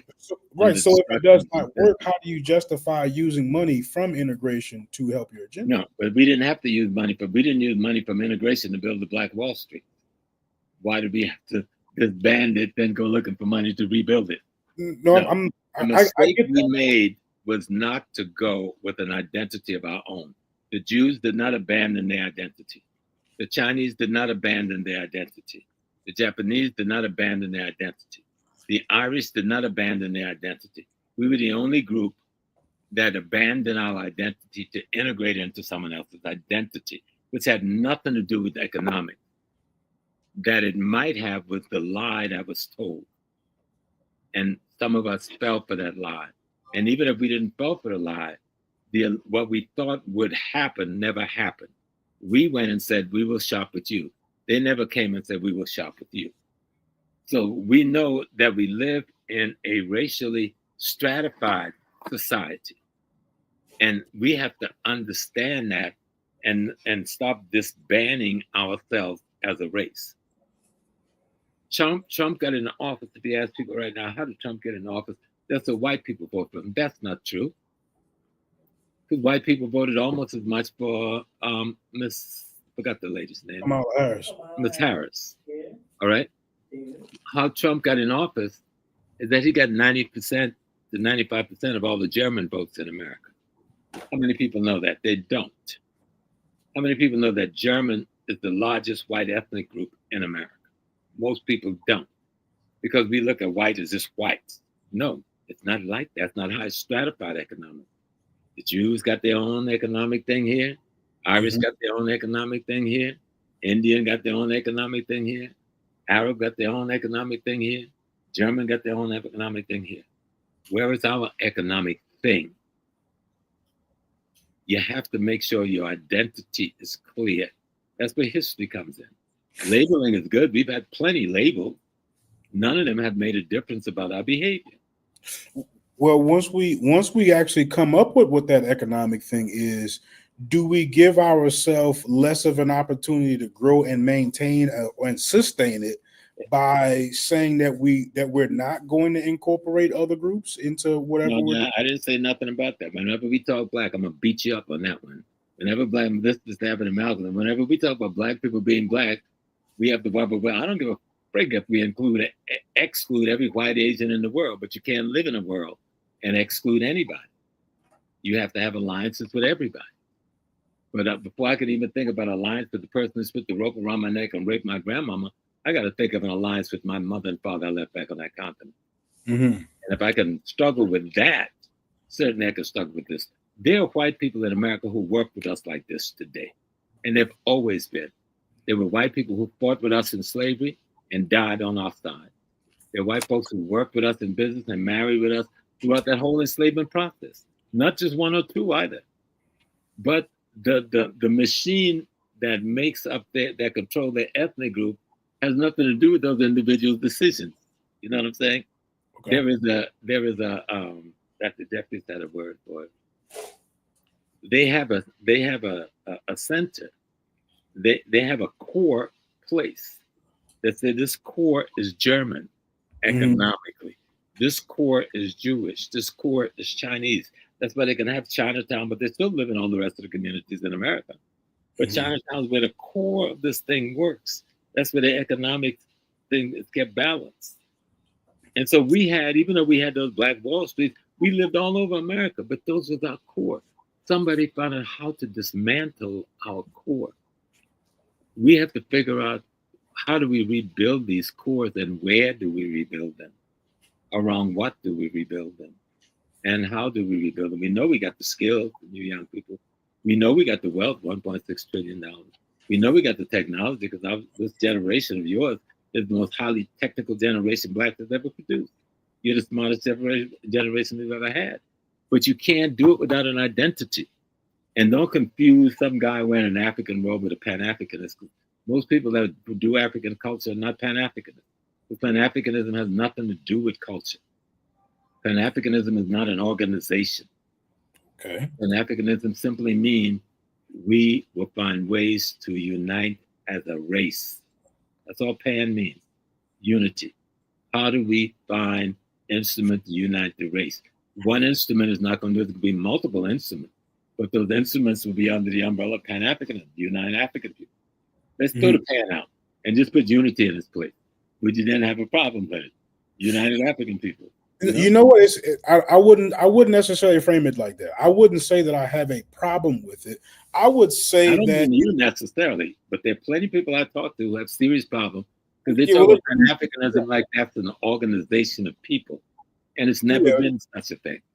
And they think that those who wear cultural clothing from different African cultures somehow are Pan-Africanists. Most of them are not. Most people are Muslims, but not even Africanists. And that's the largest non-Christian group in the country that you will see visually. So, you know. Yes, Sam. Yeah, so I just wanted to speak to the point real quick. So I think I might have lost my spot there. So it's okay. So I guess what I wanted to be able to speak to was let's say unity to me, it seems like the most difficult first step possible. And it is to me to hinge all other successes upon our ability to unite. It to me, I think that overcomplicates it. If you don't unite, you ain't gonna have no other successes. We are not united now. We spend $1.6 trillion. Hear me out. We were comfortable just a minute ago mentioning that we do have some allies that aren't necessarily in our ethnic group.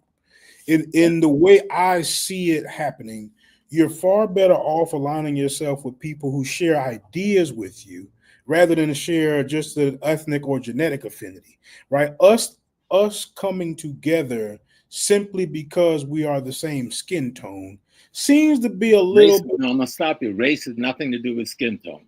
Okay. It has nothing to do with skin tone. Genetic skin tone goes from the blackest shirt you got on to the whitest skin, the African race. So this has nothing to do with skin tone. That's one of those demeaning kind of ways of looking. When Africans talk, we reduce race to skin tone. We don't do that with Asians. We know they got a culture there, a value system, a history, and all kinds of things that make that race the race. When we talk about race, we try to do with color. Black folks, you'll never find black folks through the history we've been in this country objected to working with white folks. We've worked with white folks as long as we've been here. We haven't had, that has not been an issue. Working with white folks have not stopped anything, or not working with them have not stopped anything. What is stopping us is the ability to work with one another.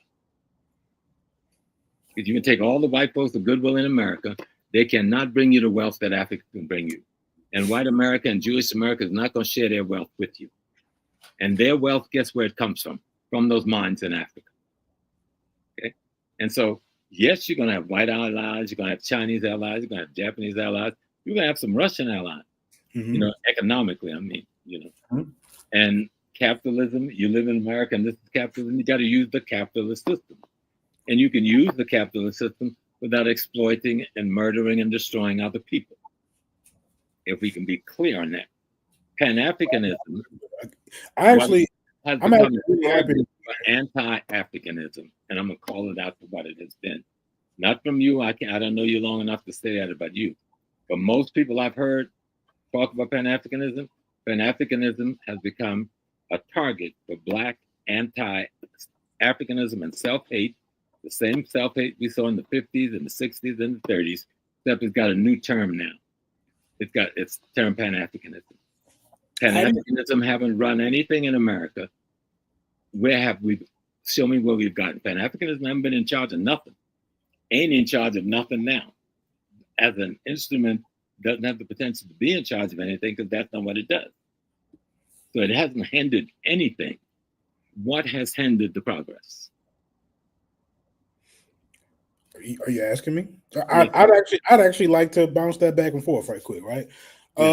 So that same thing that seems to be the biggest priority, the organization, the coming together under one agenda, right? And that's top down. Now that certainly wouldn't be something that the new generation would be responsible for, because we're talking about almost 100 years of that particular. They haven't been able to come together. No, we're talking about longer than that. Because when we came here, we didn't come from one place in Africa. We didn't speak one language. We didn't practice one religion. We came from all over the continent. We couldn't even speak to each other until we came up with our Creole and our Pidgin to speak this language. We came from all over, and then we had to find a way to unite, which we did do to survive. But remember, all the while that we're trying to survive and thrive, there's another force fighting against us. And the force is studying us to find a way to hit them. Don't hit them on the leg, hit them on the shoulder. Don't hit them on the shoulder, hit them in the head. We have to use history to figure out what are those forces, how have they stopped us, where have we made the mistakes, And how do we correct them as we come up with a new plan? Mm-hmm. And that's really all I'm saying. And And I think that's kind of like what you're saying too. So there ain't that much difference in what we're saying. we're not saying too much different. We're not. So when you say history, right? Would you say, see, like that's something that I would say that I know for a fact there's a personal contention there for me, right? Not necessarily between you, but most of the people I talk to. They focus a lot on ancient history. I know, you guys used to mention Egypt a lot. We still, you guys still mention we can't mention Egypt enough. Well, we not only mentioned Egypt, we talked about all of Africa. We talked about all of the great inventors in North America. We talked about all of the rebellions in North America. We didn't just mention or talk about Egypt. You got to read the book. No, I didn't say I just did, but there's a big emphasis on Egypt, right? There's a definitely because since this new technology, which brings us so many imagery and stuff. So we didn't have this technology when I was out there. We just had the book. So now you got another way of seeing things quickly and in more abundance. And Egypt certainly leaves more things to photograph, than other places.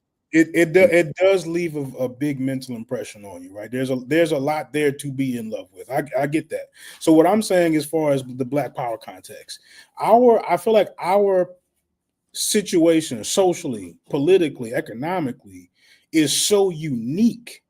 I'm not sure if there's anything at all I can extract from Egypt that helps me in those particular categories. Now I understand that maybe you need to study it, and it'll shock you. Idea. I did study it. That's how I got here. I'm pretty familiar with Egypt. If you're close with Ankh, you got to be pretty familiar with. I'm pretty familiar with Egypt. Now I'm not gonna, that's not. Well, certainly not somewhere where I feel like I'm lacking. Right?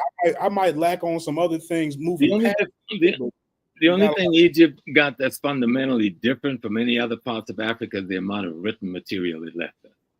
The amount of things that's put in written literature that survived. From pyramid texts coming forward and multiple other texts. The Book of the Dead isn't the only text. Pyramid text isn't the only text. There's thousands of other texts dealing with everything from how to be a good husband, how to be a good citizen, how to make money. All of these things are there. You can learn from anything, any society. Egypt was a successful economic venture. What caused that economic venture to exist? What caused it to fall? Kerma was an economic venture. Kush was an economic venture. It kind of seems like an economic venture. All of them were extraordinary economic ventures. All of them fell. History lets you understand why they fell. It'll not just tell you how they came about, but also tell you what caused them to fall. Okay? And for the other thing that rose out of the dust of it, what allowed them to rise? But there's no way you could convince me having a relationship with white folks who want to be good people to you. It beats having the right relationship with Black folks. Because I might have to come with you and take you home with me.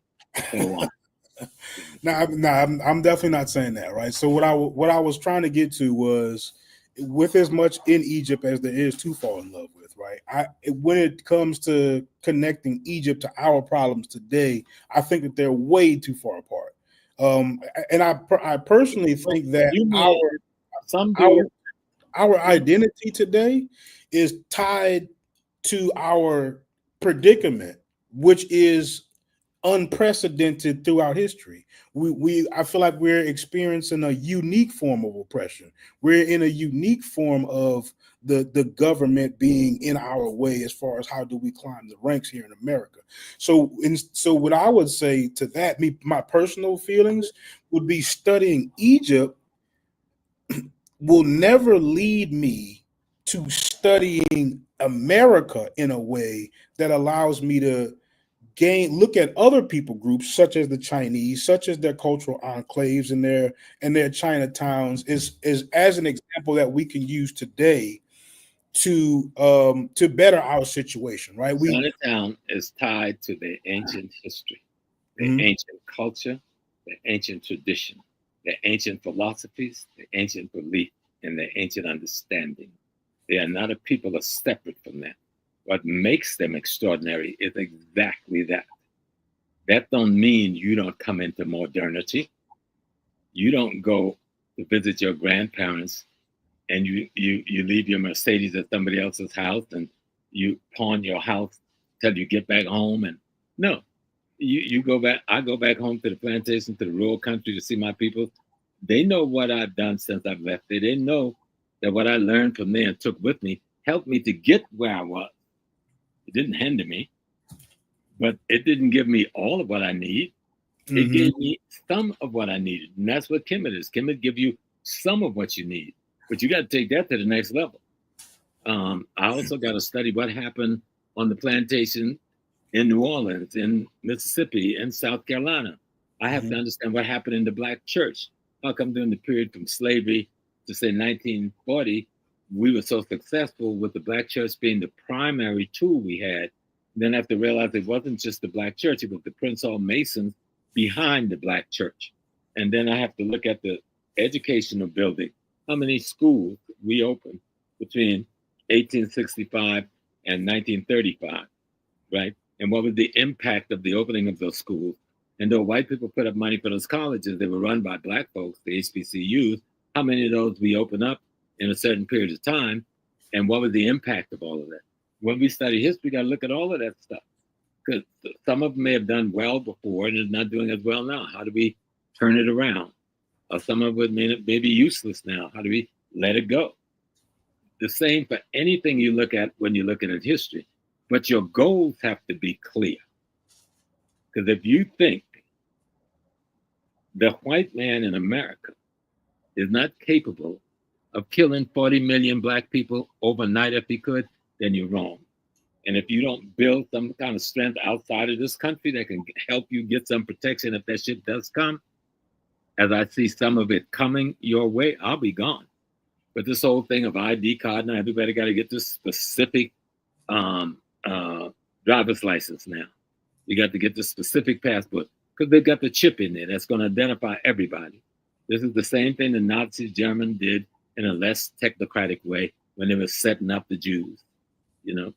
And we're sitting here not even understanding we're being set up. And so we've got to figure out if they try to make such a move, are we in position to hurt them in other places and in other ways? You know, that don't negate who you are. We are 40 plus, maybe 50 to 60 million people. Most of us will never leave this country. We built this country. We gave it this technology, but the people who are using it don't give a damn. We have to give a damn. But we can't give a damn without understanding where the death threat has come from historically and where the death threats will come from in the future, our generation. And it isn't a question of Pan-Africanism or nationalism. Those are trivial things. Pan-Africanism, throw Pan-Africanism out, say African unity. But if you don't say African unity because Black folks in North America want to say, well, I'm from a different race, show me the genesis of your race. Where did your race start? What is its genesis? You know, or stop being foolish. I'm not meaning you, my brother. I'm talking about some of the people. You be surprised how the people call me on my own phone and beat up over this. Like, okay, I'm the eldest. I got to indulge the whipping, and then wait till I get a chance. But all the questions you raise are the important questions of the day. Because if we don't answer those questions you raise in the right way, we're not going to be able to get up from under this mess. And right now, while they're having a white race war, that's what's going on in America right now, we need to move ourselves out the way and try to do exactly what you're saying. How do we build our economic thing here? Right now, we got 4 years where they're not paying. Yeah, they're doing some stuff. They could take all the shit out the museum they want. I don't care. All right? Most of us don't go to the damn museum anyway. We need to stop playing. And right. They took the stuff out of the Pentagon site. How many Black folks ever been to the Pentagon site? Right. We didn't even know. I didn't even know the Pentagon had no site on African Americans. So we need to leave that foolishness alone. How can we create a way to bring food, clothing, shelter into our community, coming from the wholesale and retail businesses that we start in our community, coming from getting control of the economic instruments or building new ones in our community? We got a little breathing room right now because they're fighting one another. That's a family feud going on there. Let's not get in the way because we're going to get chopped up in the meat grind. Let them chop each other up. I don't quite know the core of what they're fighting. I know some of it. But I know right now they're making it look like it's us, but it's like that DEI thing. We at the bottom of that round. White women were first, white men were second, Asians were third, Latinos were third, Asians were fourth, and black people were fifth at the bottom of DEI opportunities. So Right. it doesn't even affect us. If they take away all the DEI in America, it wouldn't make no dang gone difference whether we're going to make it or not. Right. Well, let them do it. Let's try to figure out how we're going to put together our monies and open businesses and open training facilities and put together, what do you call it, apprenticeship programs. You know, when my toilet was stuffed up last week and I made a phone call, no African Americans came. Of the 3 ethnic groups that came, none was my people. Yet every house in America needs a plumber. Every house in America needs a roofer. Every house in America needs an electrician. Every house in America needs a painter. We used to do all of those skills.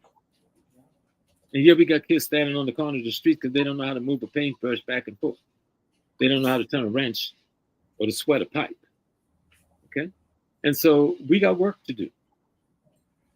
And we got to come up with some strategies on how to organize, starting at the most local level and then branching out. And some young people started that term, all politics is local.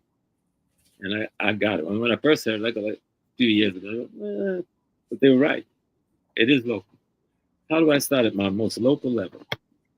How do I say, I'm not going to say I'm crying because somebody wants to teach Black studies in my school if I've never been to a PTA meeting. I think that's my mouth.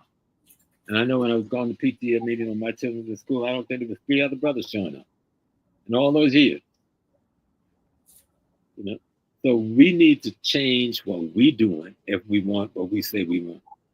We need to be in the school board meeting. We need to be in the PTA meeting. We need to say, oh, somebody gonna run for city council? I'm like, okay, Brother Logic, we want you to run. I'm not gonna send me the Democratic Party blackface John Blow. All right? We don't run Logic because we know Logic thinks like us, feel like us, want our children, what we want. So Democratic Party, get out the way, or you give them the Democratic label, and that's what we're gonna run. But we can't get there. We can't get there unless we learn how to use the system to our advantage. And that's what everyone else is doing. People just stepping off the boat and they're mastering the system that we've been in for years. We in total agreement right there. You know,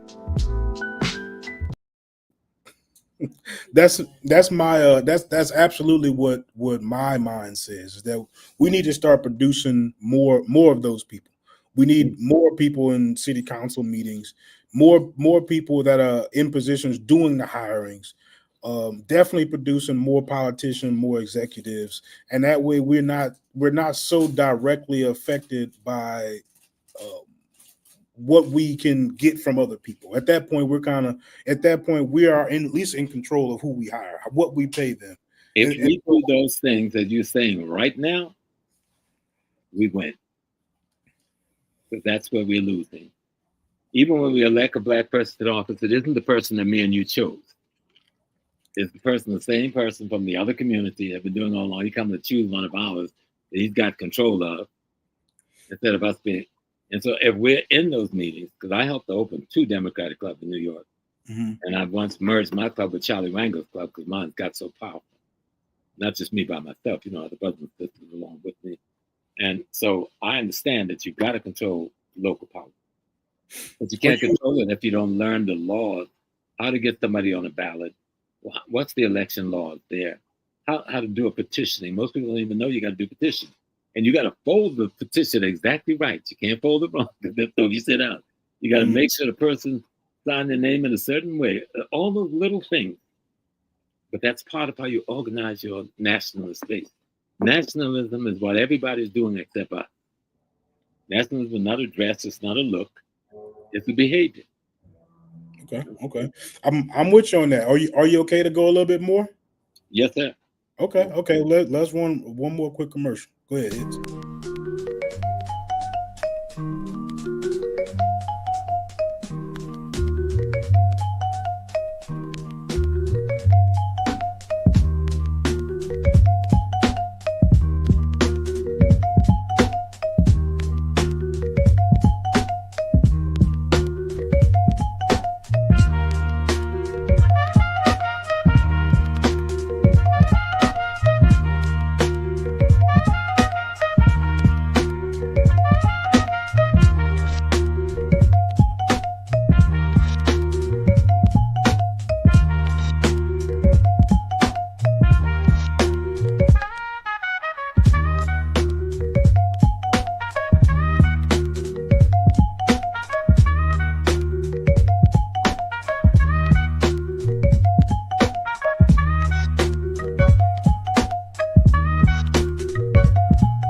DQ Hampton.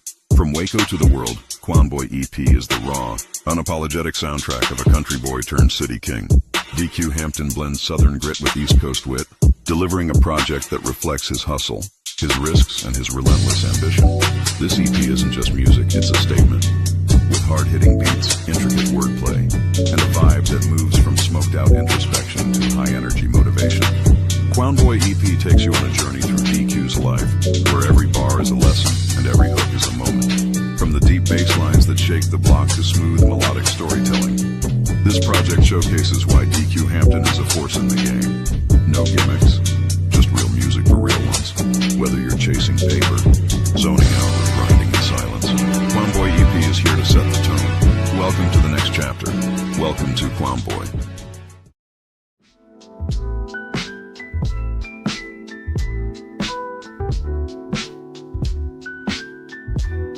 Want to grow your brand? Advertise with Trimedia. Reach thousands on YouTube, social media, and more. Targeted, effective, affordable. Contact Trimedia today and get noticed where it matters.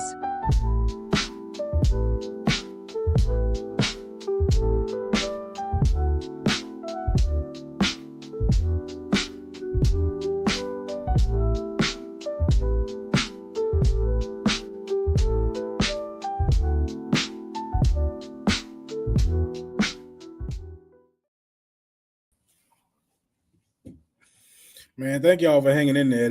I've actually been enjoying this conversation a lot.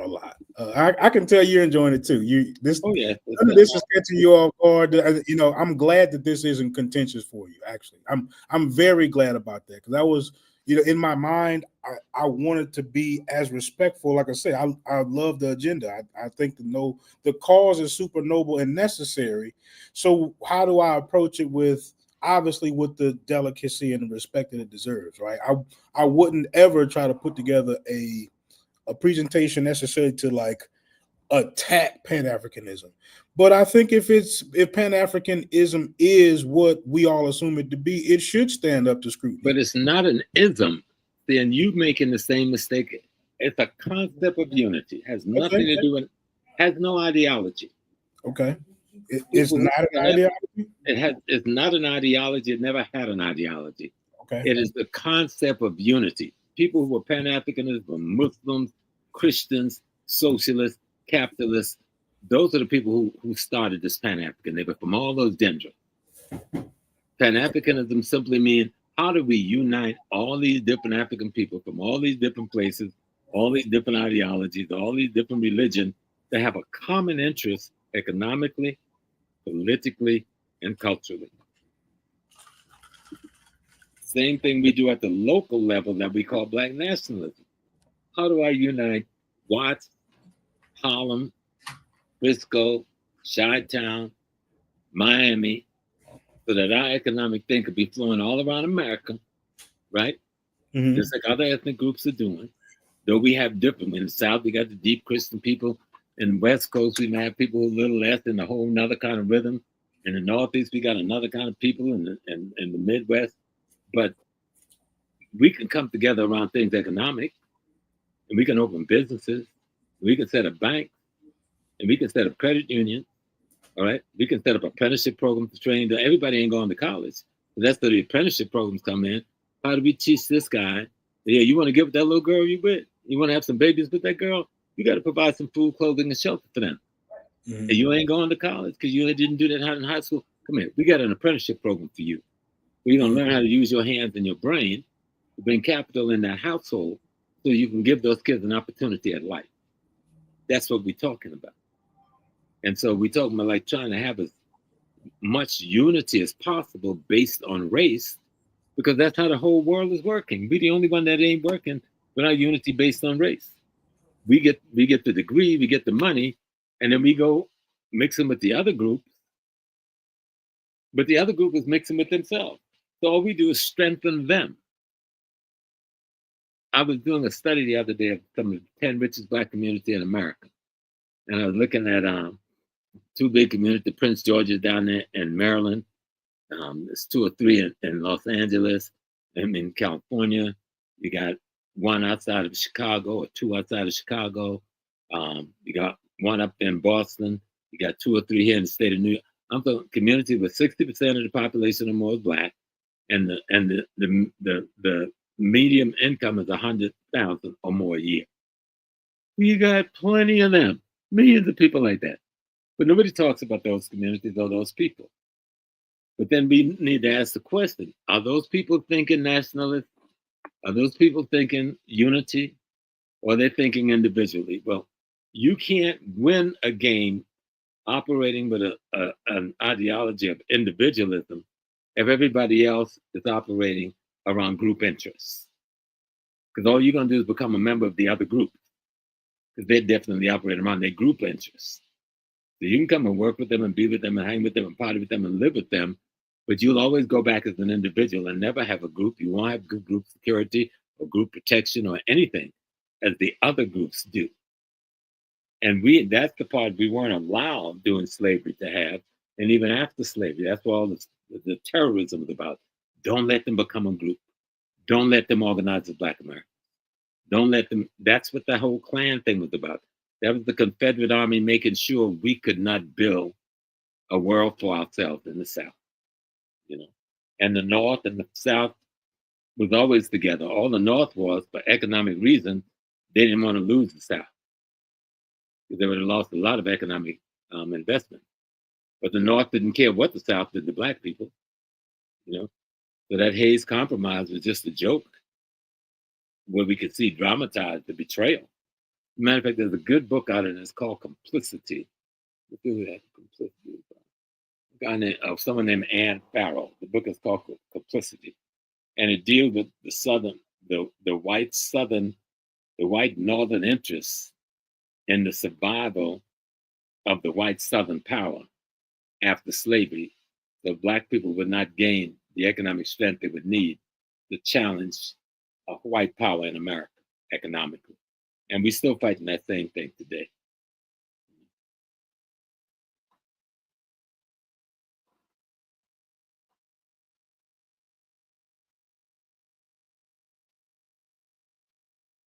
Your voice.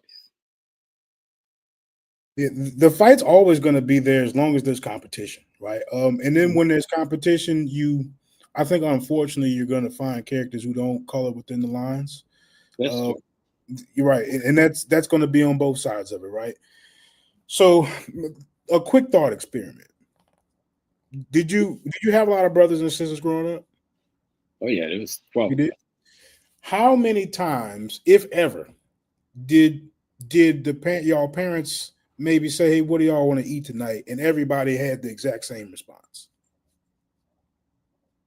I don't know. Well, we didn't get too many opportunities to see. To say what you want. The few times they probably did ask, there'd always be somebody who wants something different. Exactly, right. And y'all are from the same loins, from the same lineage, growing up in the same house, couldn't be closer affiliated with each other as far as on a regular basis. And those small disagreements are what make y'all individuals, right? Like not disagreements, but those preferences are kind of what makes y'all individuals. So I see the goal of this large collection that difficult to make happen, right? The fact that people are kind of just naturally lean in their different directions. And I'm not saying you do this, but we mentioned things like coons earlier, right? Are coons just simply people who have different political leanings as Pan-Africans, or people throw those words around? I mean, coons before really meant people who betrayed the community deliberately. Today, I hear people throwing the words around differently. Every generation gives things different meaning. But you cannot be in a world made up of racial groups and ethnic nations where each of their survival instrument is based on them being united and having a common center, and you don't have one and think you're going to be victorious. Then we need to drop the term Black or African and just be American. See? And even that won't work, because the Greek American isn't just American. You go to anywhere where they live, you know the Greek American community. All right? Mhm. Because they have a vested interest in that identity. Now, all of them don't agree. This is not about being in full agreement with everybody. This is about having, as the group's core, a way to protect the group economically, politically, and culturally. You're going to have people doing different things. People who are Jewish backing Trump, and then people who are Jewish who don't back him. Right. But as far as being Jewish, that is the piece that's not in question. Not Right. what they do as an individual. As long as what they do as what they do as an individual betray that group, that's when we have those people getting assassinated, killed, or disappeared, or bankrupt, or whatever. And people got a right to do what they got to do to survive as a group.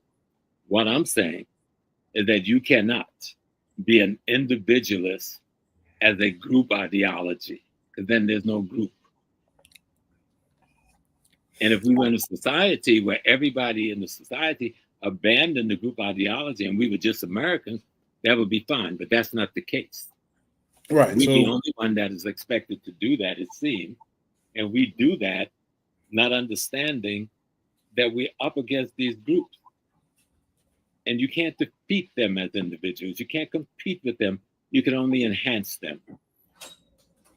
And if you enhance them, that degrade and demean you because you don't exist as a group.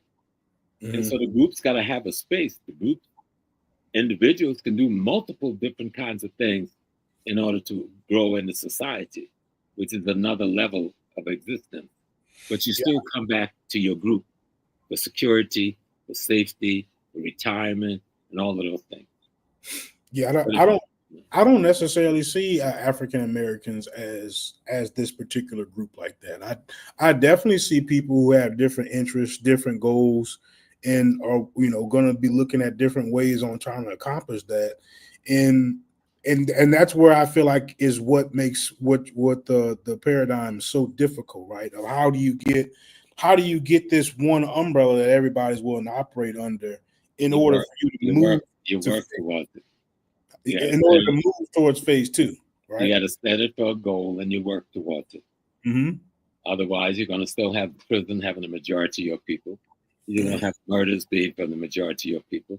You're still going to have poverty being from the majority of your people. And when a people is producing $1.8 trillion, that is totally unnecessary. So what would you say the final goal would be? Like what's the perfect scenario of once this unity happens, what do we do then? What is the perfect scenario for the Chinese, for the Greeks, for the Jews, for the Italians? What is the scenario for them? They can better take care of themselves. They can better take care of their own.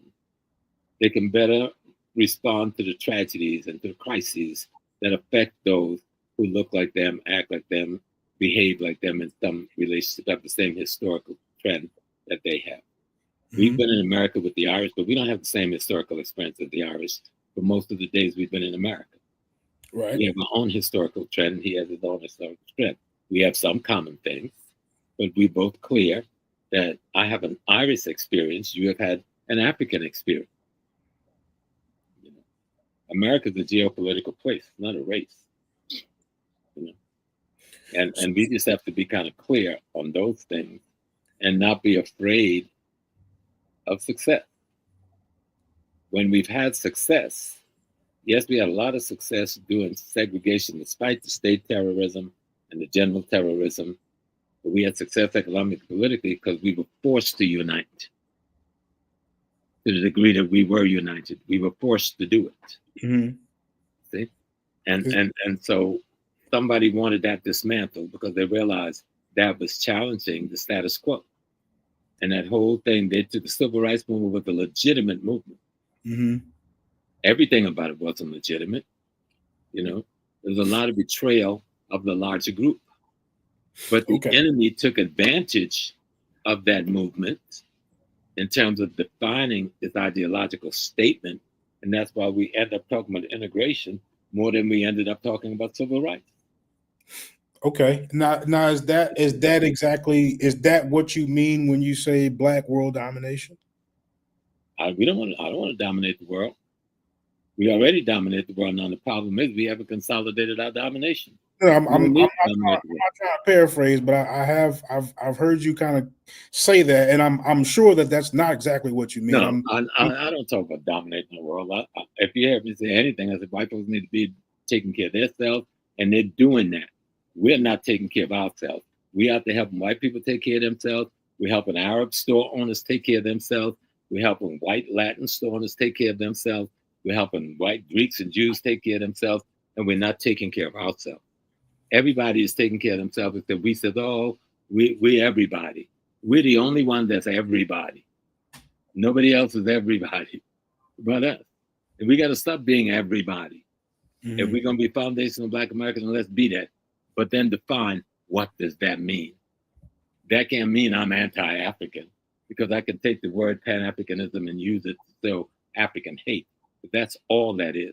Because I haven't heard a single legitimate argument against Pan-Africanism from anyone in the last decade. So I understand clearly what it is. And we need to understand what it is. Self-hate, self-hate is self-hate. When did we resolve it? When did the average Black person in your generation, the one before you or behind you, had a course in Black history as a normal part of its upbringing? Not a single one.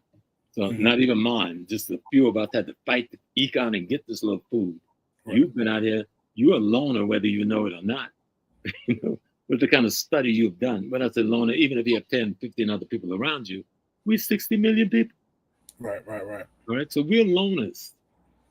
Trying to figure something out so we can tell the rest of the 60 million, guess what? We see a way out. We see some light at the end of the tunnel. And they may look and say, that nigga's colorblind. He ain't see no light out there. I ain't listening to him, you know? Mm-hmm. But we have to keep yelling it because we do see light, you know? Every one of the questions you raised tonight is valid, and we need to have more discussion on those things, specific topics. And you know what, Professor? That is what gets me. I do see light. I definitely you do. That's the point I'm making. I definitely see the light.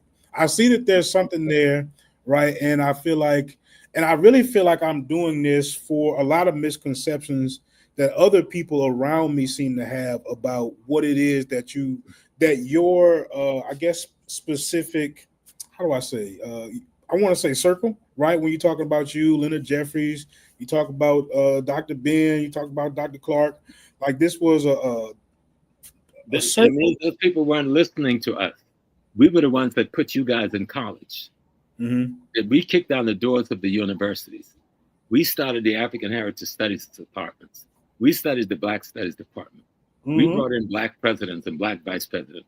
We said we need open admission so our kids can get a chance to make money like your kids. So somebody wasn't listening to us. Yeah, there would be no Black Studies department without y'all. Not just Black studies, there would be no Black kids in college, even at 1/10 of the degree it is today. When I went to City College back in 1969, they had 22,000 students just in that one college. They had over 100 and something thousand in the whole city university. You know how many Blacks was in one school that had 22,000 that sat in the middle of Harlem? 130. And you know what we did? We kicked that shit down. We burned some things and we kicked the rest in.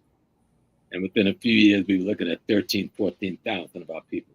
They've turned a lot of that around in the last decade and a half. But we understand that if you can't get food for your people to eat, you can't get clothing on their back, you can't get some shelter, you're in trouble. They can go ahead and commit crimes to survive. So you need education.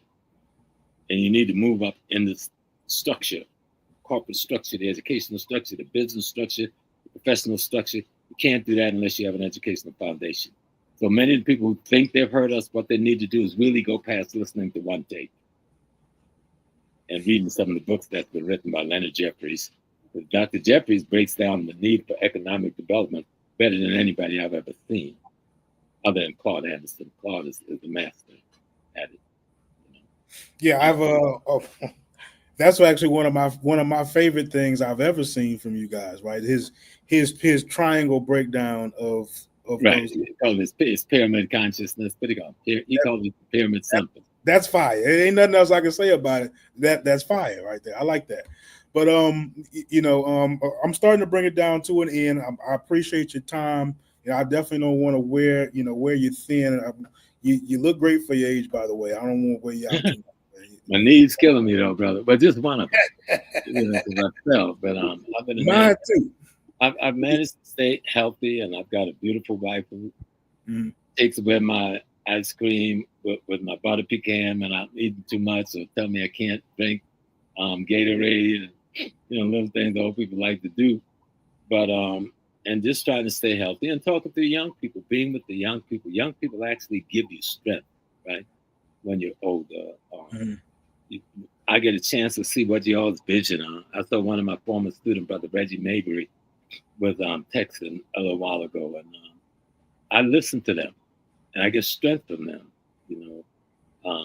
I go on a lot of the podcasts with the young people because I need to know what y'all are thinking. I need to know what your dreams are.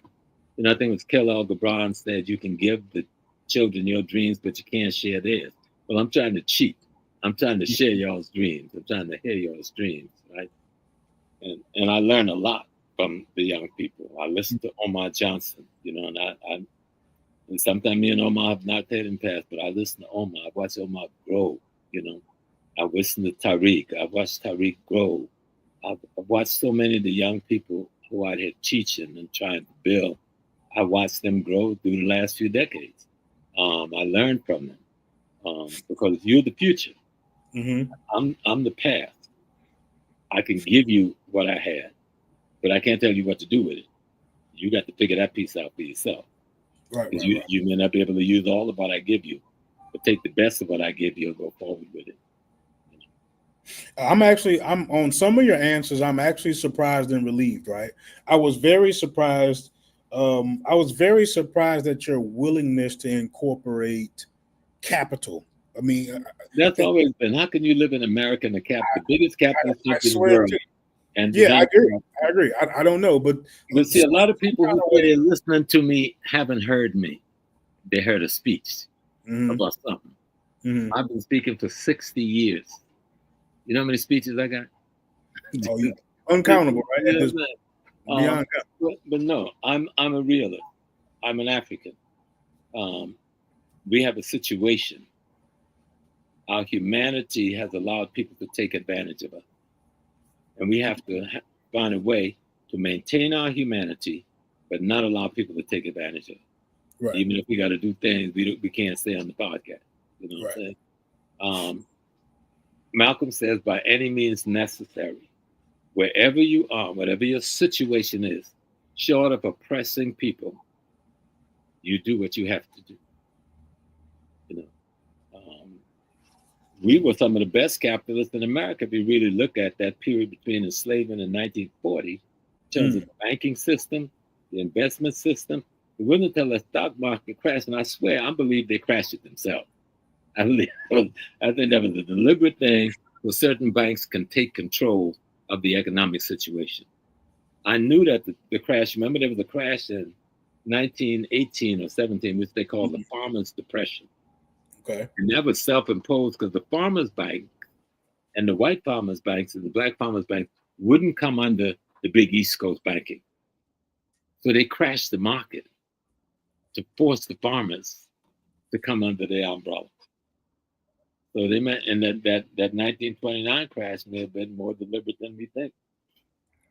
That's when they began to take control from black people economically. I'm just saying that may not be the truth. I don't want to say that that's the truth. You know what I'm saying? Like I said, this has really been. I mean, like in some ways, it's been a real refreshing to hear from you, right? As an authority on the topic. You, if anybody out there could be an authority, it would be you.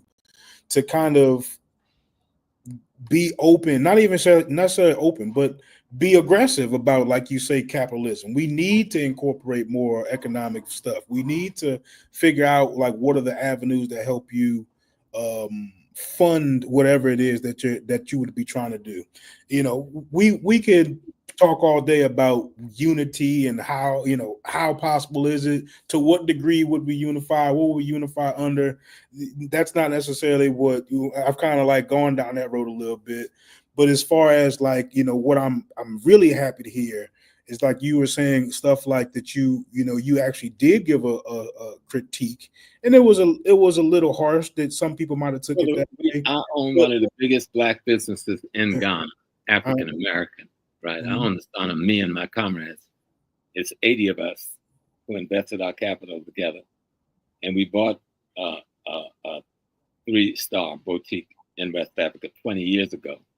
As a matter of fact, we're actually in the process of selling it right now, and I'll be moving out of the country probably the next 2 weeks to go do the signing. Business is business, and I got to buy it. So I'm just hoping you don't get cold feet before we put that check in the bank, right? And then we'll be good. But it's about reality. You got to deal with your reality. You got to deal with where you was, where we are. We live in the United States of America, but we also live in the world. See, there's no cocoons in the world. Right. So wherever you find yourself, you fortify yourself and you expand yourself. And that's all I'm talking about. And you find some brothers and sisters, just like many that you know, who are new to trying to break the mental shackles of white America's ignorance. And so they may go to an extreme when they become Muslims. I was a Muslim, but I was never an extremist. And I wasn't really a Muslim. I didn't do it for religious reasons. I did that for political reasons, to help Malcolm's sister out, to keep Malcolm's organization going until they could train somebody to take my place. But what was should have been a 1-year adventure turned to an 11-year imamship.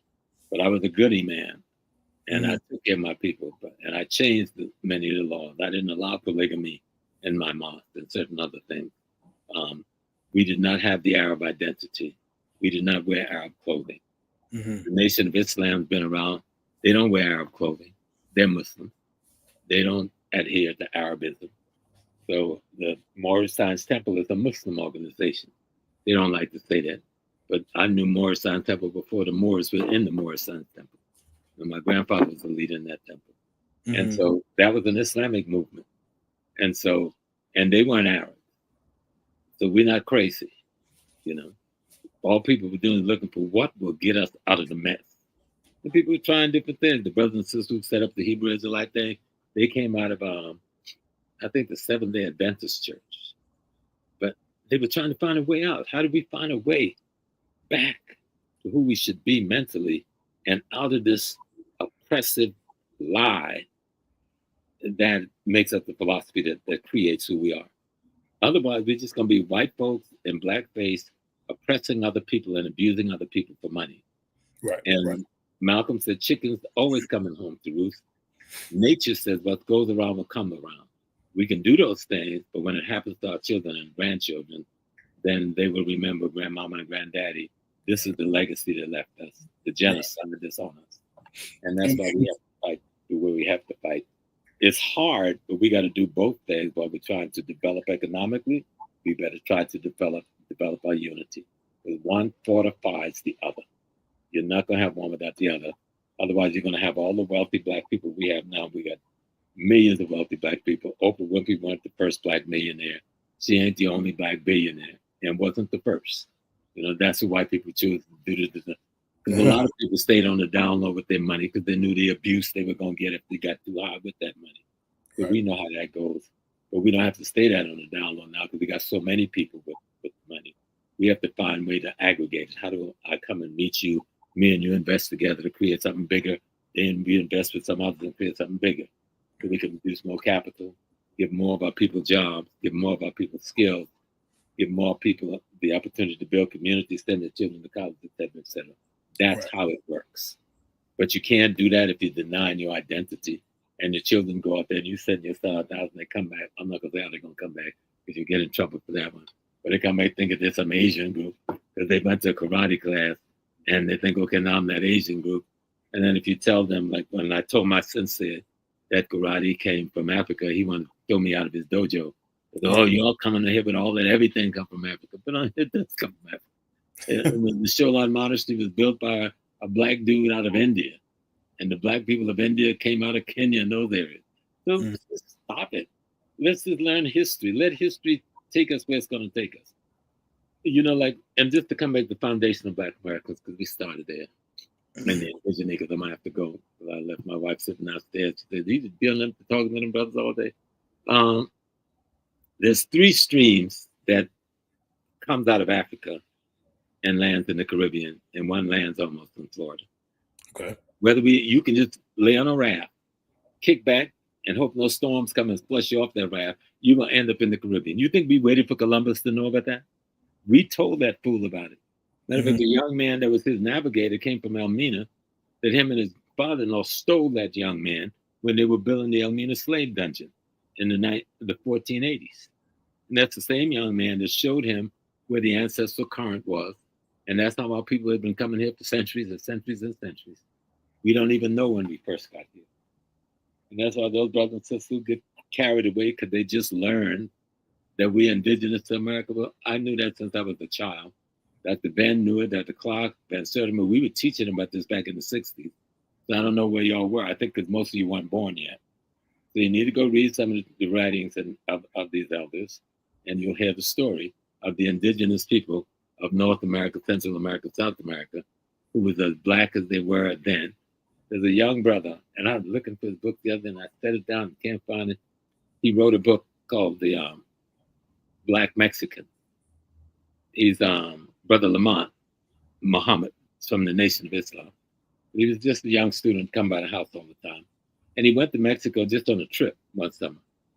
And then he met this old man, and he went to the small town in southern Mexico, and everybody was black. But the old man told him about the people who came on the boat and the people who came before the boat. Mm-hmm. And when he came back and he was telling, he was so intrigued. But these people still remember their history and their culture. And so the ones who came on the boat and the ones who came before the boats, they end up amalgamating and marrying into one another. You know, the boats mean the slave ship. And before the boats are the ones who've been here. They don't know how long they've been. They just always been here, you know. And he wrote a book on it. First he wrote a little pamphlet, then he came up with a book. I don't know how well it went on out in the marketplace, but it's called Black Mexican by Lamont Muhammad. It'll be worth looking at for those who are looking at Foundation of Black America, because it's another source. And I hope everybody reads our brother who passed away, David Imhotep's work, you know, the first American for Africans. David's bibliography is one of the best I've seen. Okay. And his reference sources. And of course, you got the white guy, I forgot his name, and that Sertimer's work and others. Then you got Columbus' statement himself, and Verrazano's, and a whole bunch of stuff. But establish what that is historically. So people are just throwing it out there, throwing the word indigenous out there, and they can't say nothing more than the word indigenous, you know. And that's because they don't know where their people come from, if it came from indigenous or the Congo. I can't find myself in the Congo, so I'm here. Most of the first people that came here during the enslavement period came from Angola, Congo. And then the rest of West Africa got into play. But, you know, the world has been here for much longer than we think it's been here. Tens of millions of years, Black people have been walking around all over this planet. Okay. Whenever they felt like moving and going from here to there. and we'll probably be here tens of millions of years coming when others have disappeared out of being, and they will disappear. They're disappearing now, and that's part of what we see in the desperation is about. Where you got more people dying naturally every year across Europe and America than you're giving natural birth to every year. Let me ask you something real quick though, right? So Pan-Africanism, Pan-African is a lot less about this militant anti-system approach. And there's only a few people that's militant anti-system. That's black hate you're hearing. When people are going against Pan-Africanism, it's black hate. Because the militant people was out in the street when the bourgeois niggas were getting a job saying, kiss my butt. The people who marched in those streets were not the black middle class. They were not the black upper class. The people who kicked the doors open in the college was not the black middle class. It was not the black upper class. It was the poorest of the poor. It was the one who flew that red, black, and green flag. It was the one who was saying, I'm militant. That's what gave them the strength to fight back. Now, if they got it wrong, so be it. But look how much value we're getting out of them getting wrong. Now let's help them to get it right if we think they got it wrong. Let's help them to get it right. But the food that has fed us, and I marched with many of them, they were the poorest of the poor. And they knew better than anybody okay. that they wanted their children to have more than they had. They didn't want to bequeath their children to the penitentiary. That's why they were in those streets. No. Let me make sure that you're getting the spirit of what I'm saying, right? So when I'm saying, I'm not saying that militants in the movement don't deserve a voice or need to be shunned or completely crossed out. We need to be praised.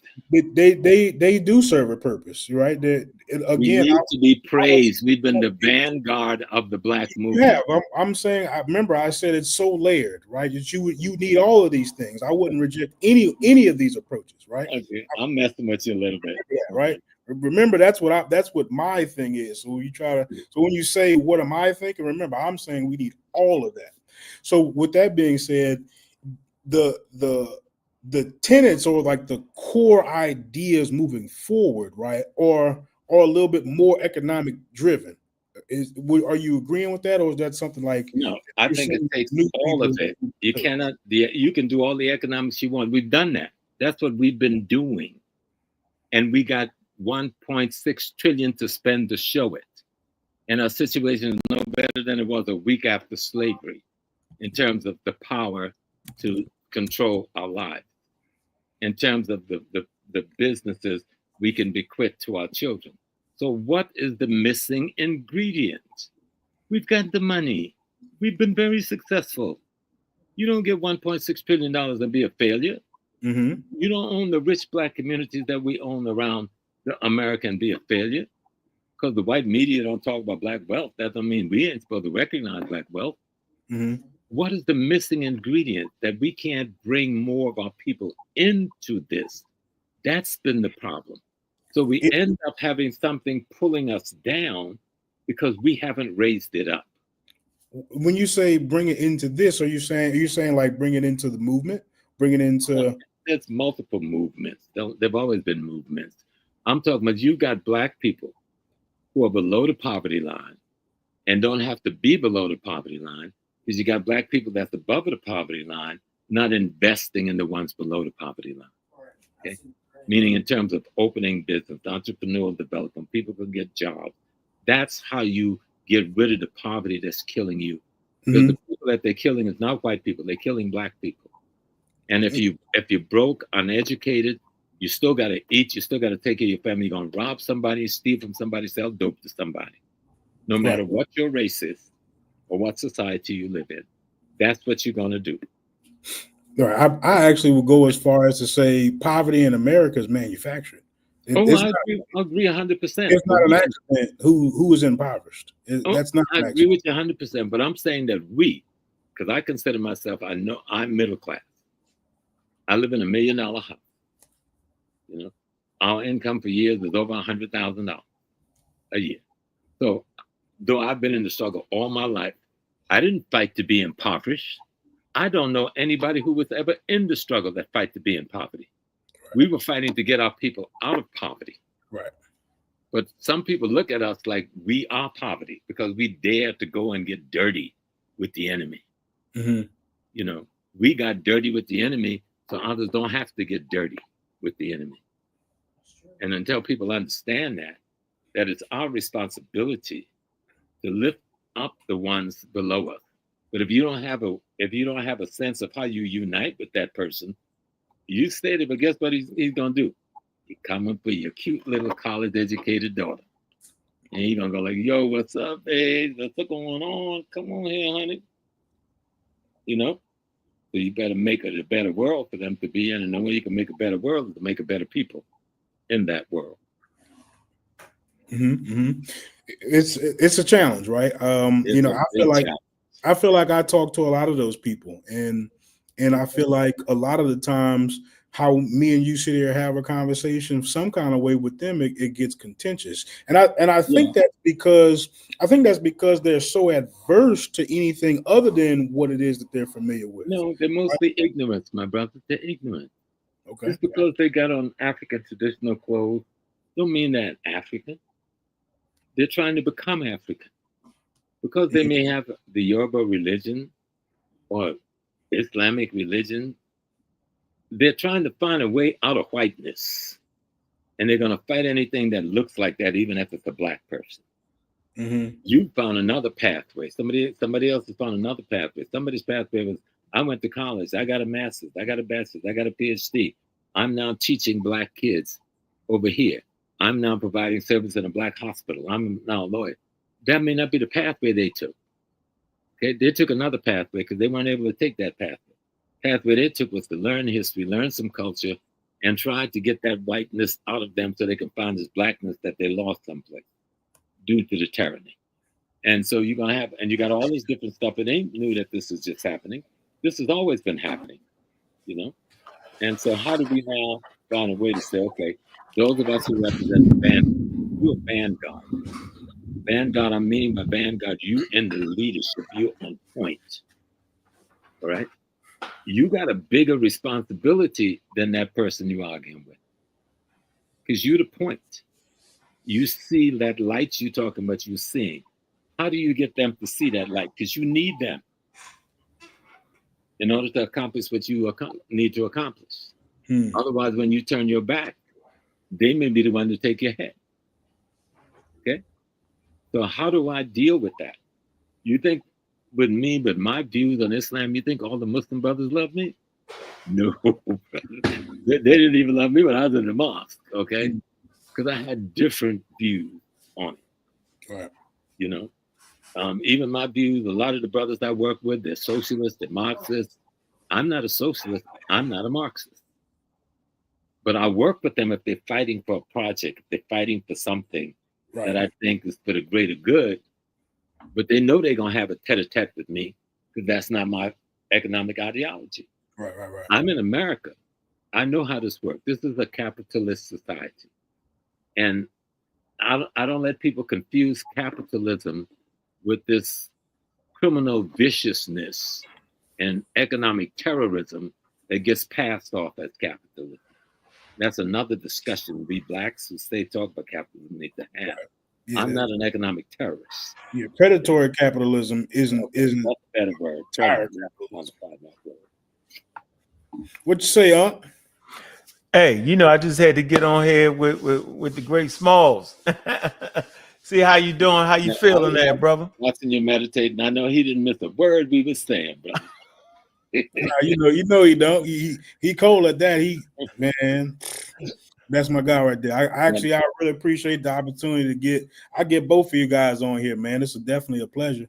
Getting to talk to Unc and kind of combing through a lot of these ideas. He's got me further along than I would say a lot of stuff did, right? And that was just my personal journey. That may not be for everybody in particular, right. But for sure, it definitely meant a lot for me. And I really can't thank him enough for it. That brought me out of some stuff. You know what though? How long I've been knowing you, Professor Small? How long I've been knowing you? Close 20 years now. Yeah, we had 20 years. And I remember the first lecture I ever went to, and I don't think he was feeling too well. And I was trying to ask you too many questions. You were like, look, I told you, not right, not today. I was like, damn. You know what I mean? He got me. I was like, okay. And I ran back into him again. He introduced me to Leonard Jeffries. But the thing I remember the most is your love for Africa and how you explained Africa and the migrations and just the whole piece. And, it helped me fall in love with Africa, really get like some basic understanding of what Africa was. Now, as I push my journey, and so I never want to just stand and stare Professor Smalls in the face. I stand on his shoulders. Simple as that. Because if I just stand there staring him in his damn face, I could never help progress things. I could never help grow. He taught me a long time ago. He said, damn, Unc. He said, you think I know everything? He said, you stand on my shoulders, you can see more than I can see because of the shoulders you standing on. And I had never forgot that. And, I appreciate that lesson right there you gave me. I really do. But I will say this, though. I agree with a lot of things you said. I just don't agree with the Homo sapiens being on the planet Earth for tens of millions of years. I just will not agree with you on that. You think that's too long? Yeah, you did too much. Yeah, I think it's long. I think it's longer than that. You did well. Well, That's, I think in terms of how much we love Kemet, and brother was talking Kemet, right? And Ra and the Ankh, and then going finding that stuff down in South Africa that's 30,000 years older than that Ankhs and Ra. So you're talking Adam's calendar. That's what it's called. Calendar. That's one piece of it. Michael Tillinger, There's so much stuff down there that those crackers are kept on the down low until apartheid was semi-ended, that people are now getting access to, and even we are getting very little access to it. But some of the young whites are getting access to it and getting it out. So hopefully, the bottom line is we're not from the planet Earth, and we're not just from. There's a whole universe that's beyond anything we can imagine in terms of boundaries or beginning. I agree. I'm stardust.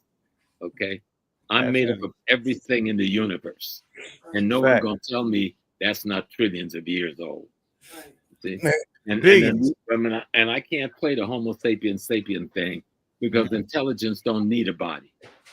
Professor Small, you got a cash app I can put in the chat for people who want to. You just said the word. What's your name again, brother? You ain't arguing with that one, boy. What's your cash app? Yeah, because been on here for, man, how long you been on here? You've been on here. Yeah, we've been 2 hours now. You used up that week. $ Dr. James Small. SMA. Y'all got to hit him up. Let me see. $ Dr. James Small. Yeah, y'all got to support the elder, because this is definitely one of the first persons that, so there's a Dr. Ben, right, that I never personally met, and there's this daggone Smalls right here. It's this guy right here. One of the key is when I even look at Kemet, and then I look at the Yoruba tradition, I look at the Root tradition, I look at the Buddha tradition, I even look at the Christian tradition. Everybody's talking about outer space. Ain't nobody really talking about Earth and none of that stuff, okay?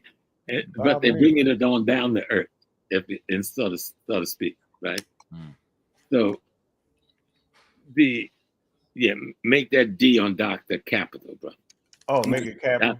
Yeah, I like that capital. Hey, but Smalls, I just want everybody, because the generation that that I'm talking to these days might not really be familiar with you, and I always want to let everybody know, where I got the essence of how to talk to people, how to say it, how the way you say what you say, the way you put it in, so when they hear me talking, a lot of times I'm using a lot of the way you do it, right? You know what I'm saying? I tell them all the time, I take a piece from you that captures the momentum of understanding our worldview. You know how you say you just the essence of the divine having a human experience, right? I get what you're saying. You basically saying stardust. Yeah, and I got that concept from Malcolm. Malcolm always said, "Make it plain." And he said it one time. He said, "If the people don't understand what you said, you could have been talking all day. Don't mean nothing. Just wasted your good words. You know what I'm saying? Wasted their good time. Somehow you got to work and work until they get it, until they can understand it. And that's. I want to say this. I won't cut you off. I want to say this for everybody. I've had private conversations with you. Yeah, and there's a value to actually meeting this brother. So if y'all ever gonna put together an event, right? I suggest y'all put together an event and actually have a personal conversation with him, because he understands, like he has a philosophical viewpoint that African Americans understand. He tell me all the time, God damn it, they're not gonna get it, Unc. Right? And so he has a philosophical way of putting it, right? But then if you have a serious conversation with him, he'll go there too. I just want to let y'all know that. You know what I'm saying? Like he grabs more than you may think, because he reaches for the audience. He's a good teacher, and a good teacher is supposed to just teach the people. He tell me all the time, I gotta teach you how to talk to, boy, you something else. He tell me that all the time, right? No, yeah. I just get straight to it. I like what logic. Logic got something. I call it that thing. When you're teaching, and then you're strong enough, so now you didn't yield your ground, and you learn to explain it. And I understand the kind of things you're bumping into and the kind of attack that the brothers who call themselves Pan-Africanism will bring down on you, because they try to bring their stuff down on me. But I'm good at beating that out of people, so they don't mess with me too much with that. Right? But what we've got to understand, just remember this parable: the blind can't see, the deaf can't hear, and the mute can't talk. Now he may be moving his mouth, and maybe even thinking he's talking. But you got to know ain't no sound coming out there. And you can see that bell ringing inside the air, and he ain't moving his head. You know, he really didn't hear that bell. You understand? And something's coming dead at his face, and he ain't flinching because he can't see. Now he think he can see, he think he can hear, and he think he can talk. But you have to have the wisdom to know he can do neither. So now, what is your job? What is your purpose? Given sight, given hearing, given sound. Then that becomes part of your mission. Otherwise, you're just as dumb as they are. Okay? And I don't mean that in a negative, because we know somebody says, listen, the way to stifle the people, cut them off from their past. Secondly, keep them from carrying out intergenerational transmission of the knowledge they've retained in their head. Meaning, don't let them have meetings, don't let them have school, don't let them speak in their language, don't let them sing in their song. That's what they did to us for a few hundred years. But despite that, we hid stuff. Now, we got to find what we hid, but we can't find it because we don't know what it looks like. That's why you go back to Africa to get the mirror. You go like, wait a minute. I saw Mama dancing like that in the church, but we didn't call it dance. We called it shouting. So that lady in that airway village down in Ghana, down by the Volta River, has got the same footstep as Grandma had. What does those footsteps mean? What was Grandma saying when she was dancing in the church? That's what I learned to do. Point. Hold on. You know what? Logic, you know we talk about this all the time. And this is my deal. If what you say is true, and I personally, when I first heard you say it, I took it as truth. But you know what I realized? If that's the point, going back to Africa to find the essence of who we are and where we came from, and understand that cultural context, and grab that cultural African viewpoint, worldview, right? If that's important, then we can't make up stuff, though. No. Then we need to get the real thing. We can't make it up. We can't get the false history.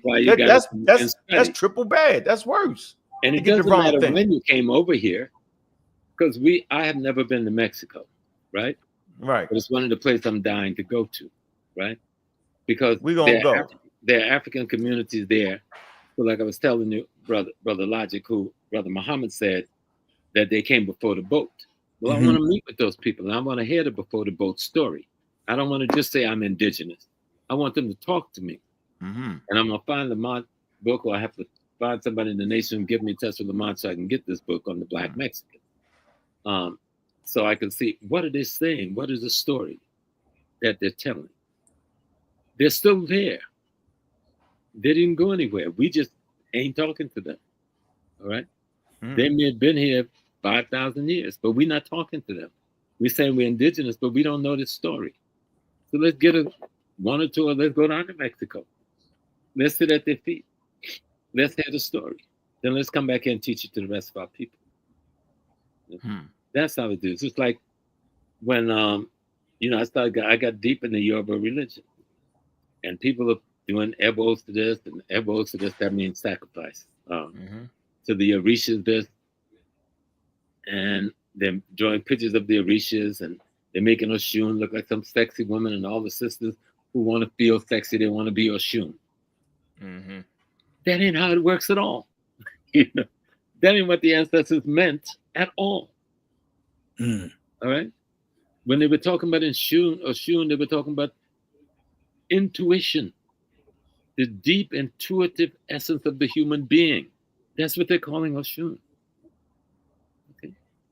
And so when they're talking about, oh yeah, they make the sister with the lock and see all fine, and they make the pictures. And people are putting those pictures up in their shrines, and they're pouring libation. That ain't real. That's a facsimile and an anthropomorphic representation of a concept, idea, and principle about how you should behave when you're trying to transform your mind, change in process. But if you don't break it down so you can teach it like that, then you don't get to where you got to go. Yet you got on the clothes, you're saying the right words, you're doing the right dance, but you didn't know the meaning of why any of that was done. I got a question for you. We charge Europeans for being culture vultures and taking other people's culture and misappropriating it, right? And they are that. Well, so what do you say to African Americans that is now doing the same thing with other people's culture? What do you say to that? And Which other people? My point. My point. I say that when Africans that were brought across the waters claim to be the native people of America, I say they're doing the same thing as European colonialism. What do you say to that? No, I think you're halfway wrong. Okay. We've got to know which of the native people, because there's multiple streams of our coming into the Western Hemisphere. The blackest black came first. Then the yellow Asiatic came about 10,000 years ago. We warred with them, obviously, and we married into them, and we created a red people from the black and the yellow. And so we need to study history of all of those cultures. Back in the 60s, I used to send brothers to the Apache reservation, and to the Midwest. So I've worked with the blacks, but upstate New York, trying to find out, okay, who are y'all? And why should I fight for y'all or with y'all, since many of your ethnic nations helped enslave me and track me down when I ran away? But then I had to remember many of them fought with me and helped me fight their own people so that I could get away. So I couldn't blanketly condemn all of them. So let me understand what happened historically to you. Who defeated you such that you thought staying alive was better than being the human being your ancestors made you to be? And so we need to just keep studying. We knew we were everywhere first. So I don't know why anybody's shocked that we were in North America first. That's the part that made me laugh. Yeah, I'm shocked. We were everywhere first. All right. You familiar with this? Oh yeah, I got one on the shelf. That thing. You told me 20 years ago to read this. Yeah, that was mine. I think you know that, right? I probably did. I'm getting old. You ain't getting that old. You need to go back into this. So talk about Charles Darwin. He talked about evolution. Mm-hmm. If you and I missed it. When I first read the daggone book, I missed it. You said go back and read the damn book. You said it just like that. So I went back and I read the damn book. I marked it all up. All right, I read the damn book. And when I read the damn book, the book said that Charles Darwin was the one to look to understand the variation, the biological variation of natural selection, which would mean that although the Africans left Africa first, because Charles Darwin was the first person to say that humans come from Africa, he's right here in this book. We know that they mutated and evolved over time in different environments, which about 150,000, by the time they reached the Americas, somewhere roughly 30, maybe 20,000 years, they had mutated and transformed. So really, these native populations are a transformation of indigenous Africans in Africa, variations from the original. That's what I like to say. Put it that way. That's how I see it. Even the crazy white man we got to fight with every day, unfortunately, is a mutation of our original gene. Of course, absolutely. What we're talking about when I'm talking about the indigeneity, though, in the Western Hemisphere, in what we call Central South America, North America, they were just black as it. It's all on the tombs down there. The Mayans didn't hide their paintings. Oh yeah, I don't disagree. It's these crazy anthropologists now trying to whitewash it. But if you go to some of the original paintings of the Mayan tombs and pyramids, they look like they just step out of Kemet. Matter of fact, many of them are using the Kemetic structures, dress, and all this kind of stuff. So we know they had a relationship, We know that you can get in a boat off the coast of Ghana and just push out into a certain Gulf Stream, and 2 weeks later, 3 weeks at best in a rowboat, you can be in the Bahamas. Okay? Talk about the Canary currents, right? That's what you're talking about, right? No, there's 3 currents. The Canary is just one of them. Okay. All right. And so we know we've been doing this for centuries. But I want to go beyond that now, because we got to get beyond that. I want to go to Mars and Jupiter and Venus and Uranus and the Milky Way. And because right now, right this minute, we are flying through the Milky Way, being pulled by the pull of the sun. That's flying through the Milky Way at a speed immeasurable, while we are spinning around the sun at the same time and turning on our own axis. All that's happening at the same time, right this minute. And we're absorbing all of the energy from all of these other things in outer space makes us up. I agree. So you can't No put pushback time, there. you can't put no time on that. Yeah, they do. They say 13.5 billion years. I don't believe that. They said a lot of things. They said I wasn't human. I'm just saying it's called approximate. That's a long. No. I know you. The one thing I learned about the cosmology is that I have not a clue, and nobody have a clue. It can't possibly have an end because an end presumes something else exists. Yeah, but 13.5 billion years is forever, right? And the universe is a closed system. Years would not be enough to explain the reality of it all. Well, as I know it's hard to let yourself be free and just think. Yeah, I ain't gonna be that free. I'm gonna let you be free. I'm gonna let you have that one. I ain't gonna do it. Hey, I'm enjoying the conversation with you on Tri-Media, and I'd like to thank y'all brothers, man, for actually getting Professor Smalls on, man. I think it's important that he make his rounds, man, and touch everybody like he touched me 20 years ago. You get out of it what you can get out of it. So no, I appreciate think the that. brothers are on the right track. You got to, if I'm in the desert, I can't be looking around for no grass. I got to figure what I can do with sand. All right. If I'm in the savannah, I can't try to build nothing with sand because I got grass and mud. You in America, you got to use the system that you got. Just make sure that you don't lose your humanity in that process. How do we maintain our humanity? I see Brother Reggie just joined us. How you doing, Brother Reggie? I'm glad Reggie's here. Boy, I'm glad Reggie's here. I like to see y'all two together. My favorite two in the. I like that. I think our youth is on the right path. I ain't got no issue. I think the generation of my children and grandchildren is the best generation we've ever produced. I think they're going to be victorious. But victory don't come easy, and it happens over time. It took hundreds of years, in some cases thousands of years, for us to get in the situation we're in. We're not going to get out in one generation or 60 or 70 years.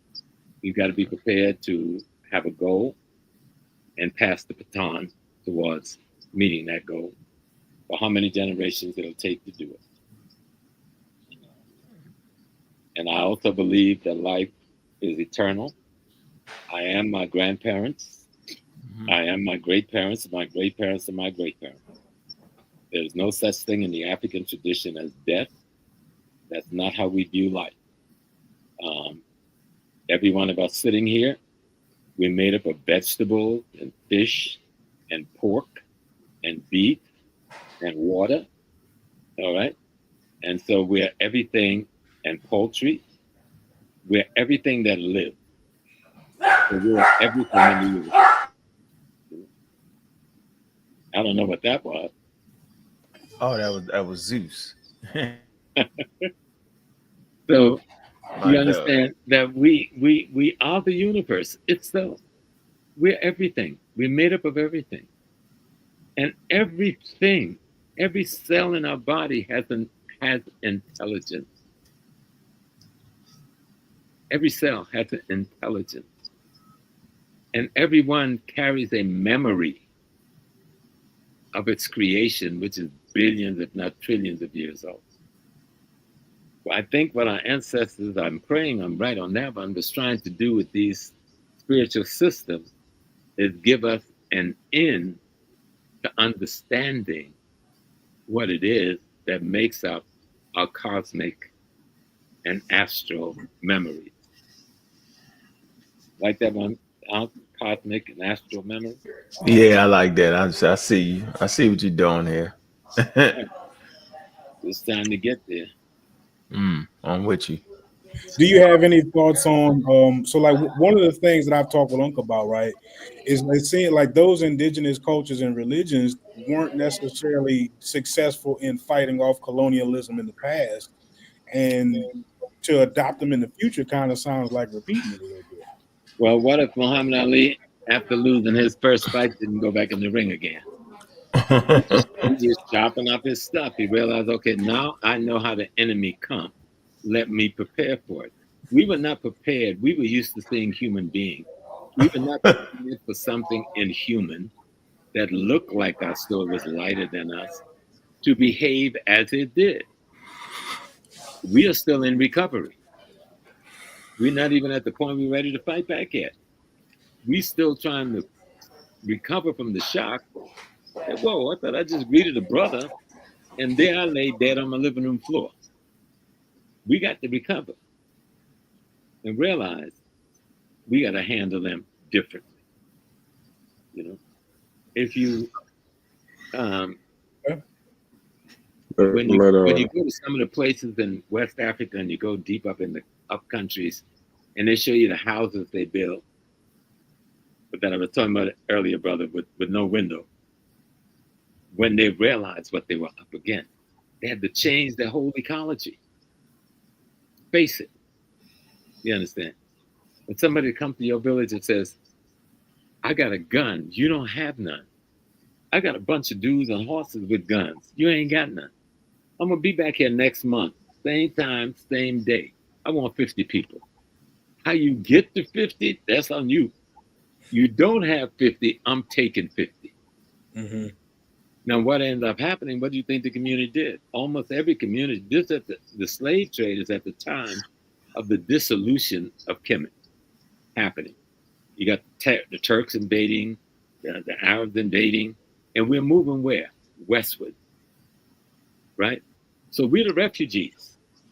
Mm-hmm. Now, if I got to send 50 refugees or 50 family members, which group you think I'm going to get? Are you saying we the Kemet refugees? Some of us, not all of us, some of us, yeah. Because millions of people left Kemet. But most of us don't read Arabic or French, but most of that history is written. I happen to do read a little bit of Arabic, and I studied a lot of that history. One of the greatest guerrilla warfare you will find in history was the resistance of the people in Kemet against Roman and Arab domination, especially Turkish domination that follows Arab domination. But we don't hear that literature on this side. And how they migrated west. And if you talk to the people in the west, the Gardangbe, the Adap, the people who say even aspects of the Yorubas don't come from Nigeria. And much of what we call Yoruba religion, they met when they got to Nigeria. So when you learn these people's history, you begin to realize something happened here that nobody talks about. Nobody even talks about us going from the west to the east and helping to build Kemet. And when the shit hit the fan, we went back home to the ancestral land. But we were strangers by that time. And another stranger had come on our shore. And a lot of compromise was made. But that's the history we need to understand. And it's for your generation to do the work, and don't be afraid. Because when you know yourself in your brother and in your sister, that is one of the most powerful feelings in the world. Powerful feeling. Brother Reggie, hang tight. We about to cut the commercial right quick, right? What you about to say, Brad? Yeah, I was gonna say, let's play a commercial. We'll come right back to Brother Reggie. Thank you, Unc, for coming up. Peace to you, Professor Smalls. Peace to you, Brother Reggie. I just want to play this commercial. Shouts to my brother. Okay, shouts to my brother DQ. I still want to get a song of respect or deserve.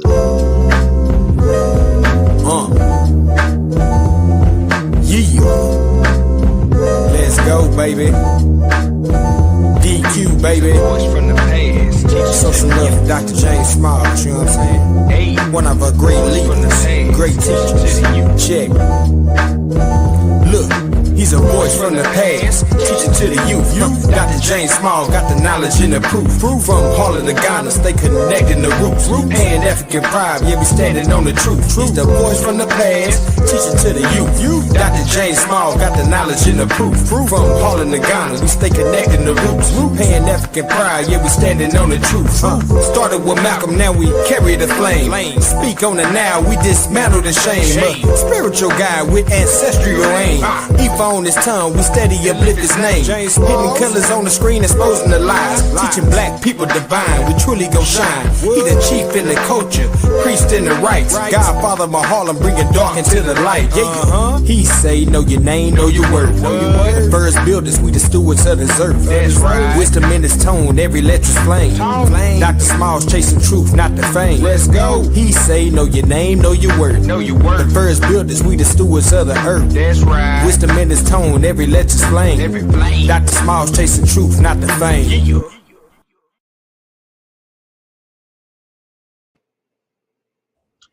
Shouts to my brother DQ. DQ Cash App is pinned. I want to move the conversation over to brother Reggie. This is sort of kind of like the after party. I told Hits I would come in after my Lakers beat the Grizzlies.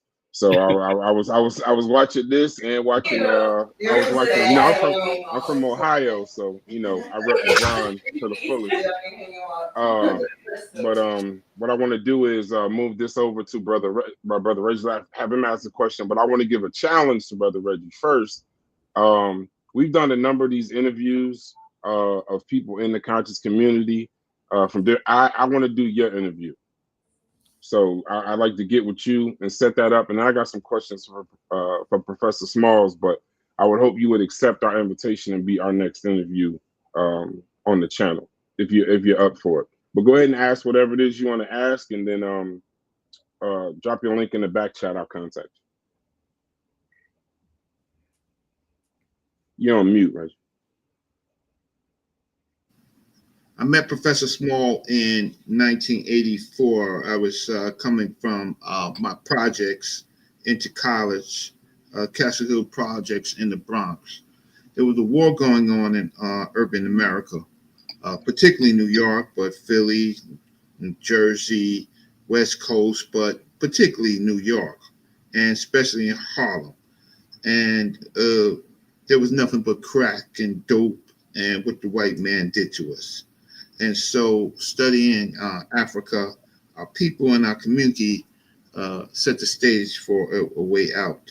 The Professor Small that you're looking at right now is, how can I say, someone who's taken a mighty walk and has been steadfast in the close to 38, 39, 40 years that I've known him. So I've seen different transitions. I've seen him when he had locks, before he had locks, where he had little curlies, locks, and I saw him when he was leaving Islam. I met him when he was 39 years old, roughly 39 years old. I'm 60 now, so that's a lot of time. I'm glad that you're on, Professor Small. We have another generation I've had the experience in the last 8 years of on YouTube and seeing the new thoughts. But I can tell many of these people, they don't know what it is to take up a banner, right? To be hated by your own. May 19th, we celebrate Malcolm X's 100th year anniversary. Professor Small leads the longest pilgrimage to a fallen leader. We don't honor our fallen leaders. We drift off, right? We don't care. We don't offer. We don't even speak about them. Professor Small has led for what I can say 59 years after Malcolm X's death, a pilgrimage to El Hajj Malik El Shabazz has never faltered. I'm saying to you young people, you can have your little petty arguments, which we do. We have our little petty arguments about who we think we are, who we think we're not, where we think we came from. Many of you haven't even explored those opportunities or nets. I met him in college, so never sat in the classroom. So Professor Small, you're a very kinder and gentler person than when I first met you, right? Different type of a person, right? Than I first met you. When I first met you, you was a stone cold black revolutionary, right? And people don't know what that means, nor do they celebrate it. They just think that this is just in the history books, right? But we do need your help to clarify and be strong or tight on some issues. A lot of our people are taking up what they call spirituality, but they don't know what it is. They know what YouTube version of spirituality is, right? How can I say your spirituality when I was working with you was Black Revolution? That was your spirituality. So now we have a floodgates and we have all these groups, FBAs, ADOs. We have a whole bunch of flat earthers and stuff. And I guess you try to, and now you're going to do a show called Magic Egypt or something like that. Magic Egypt or something like that. Yeah, we did that on Saturday, last week Saturday. Last week you did Sunday. that on Saturday. Sunday. With Brother Mpadishi and Kava. Yeah, I need to see that. It's easy for people to what use kind of Egypt? What kind of Egypt? Magical Egypt. Y'all was playing on that one. I was waiting for the underground squad to show up. I'm like, no, I'm gonna leave y'all alone. I ain't messing with y'all. I don't do that. Y'all space. That's Reggie's job. I don't do that. I don't do Magical Egypt. I don't do that. But oh man. But see, that's the problem.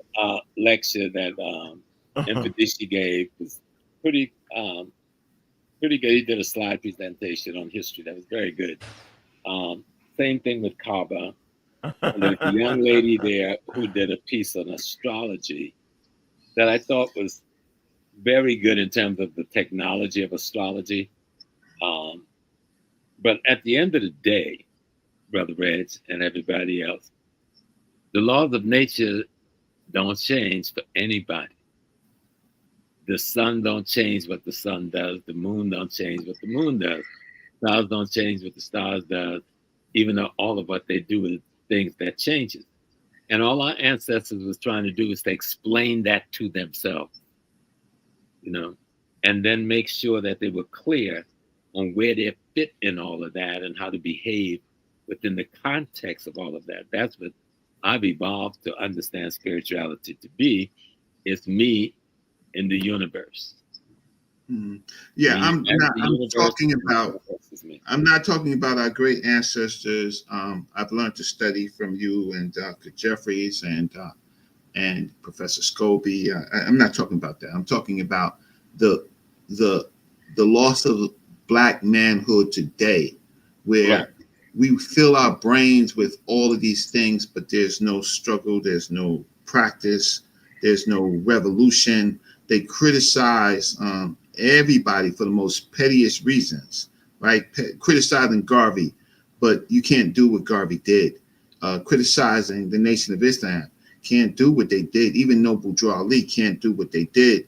We haven't had great movements in a long time, and certainly not now. We have great YouTube movements, Flat Earth, right?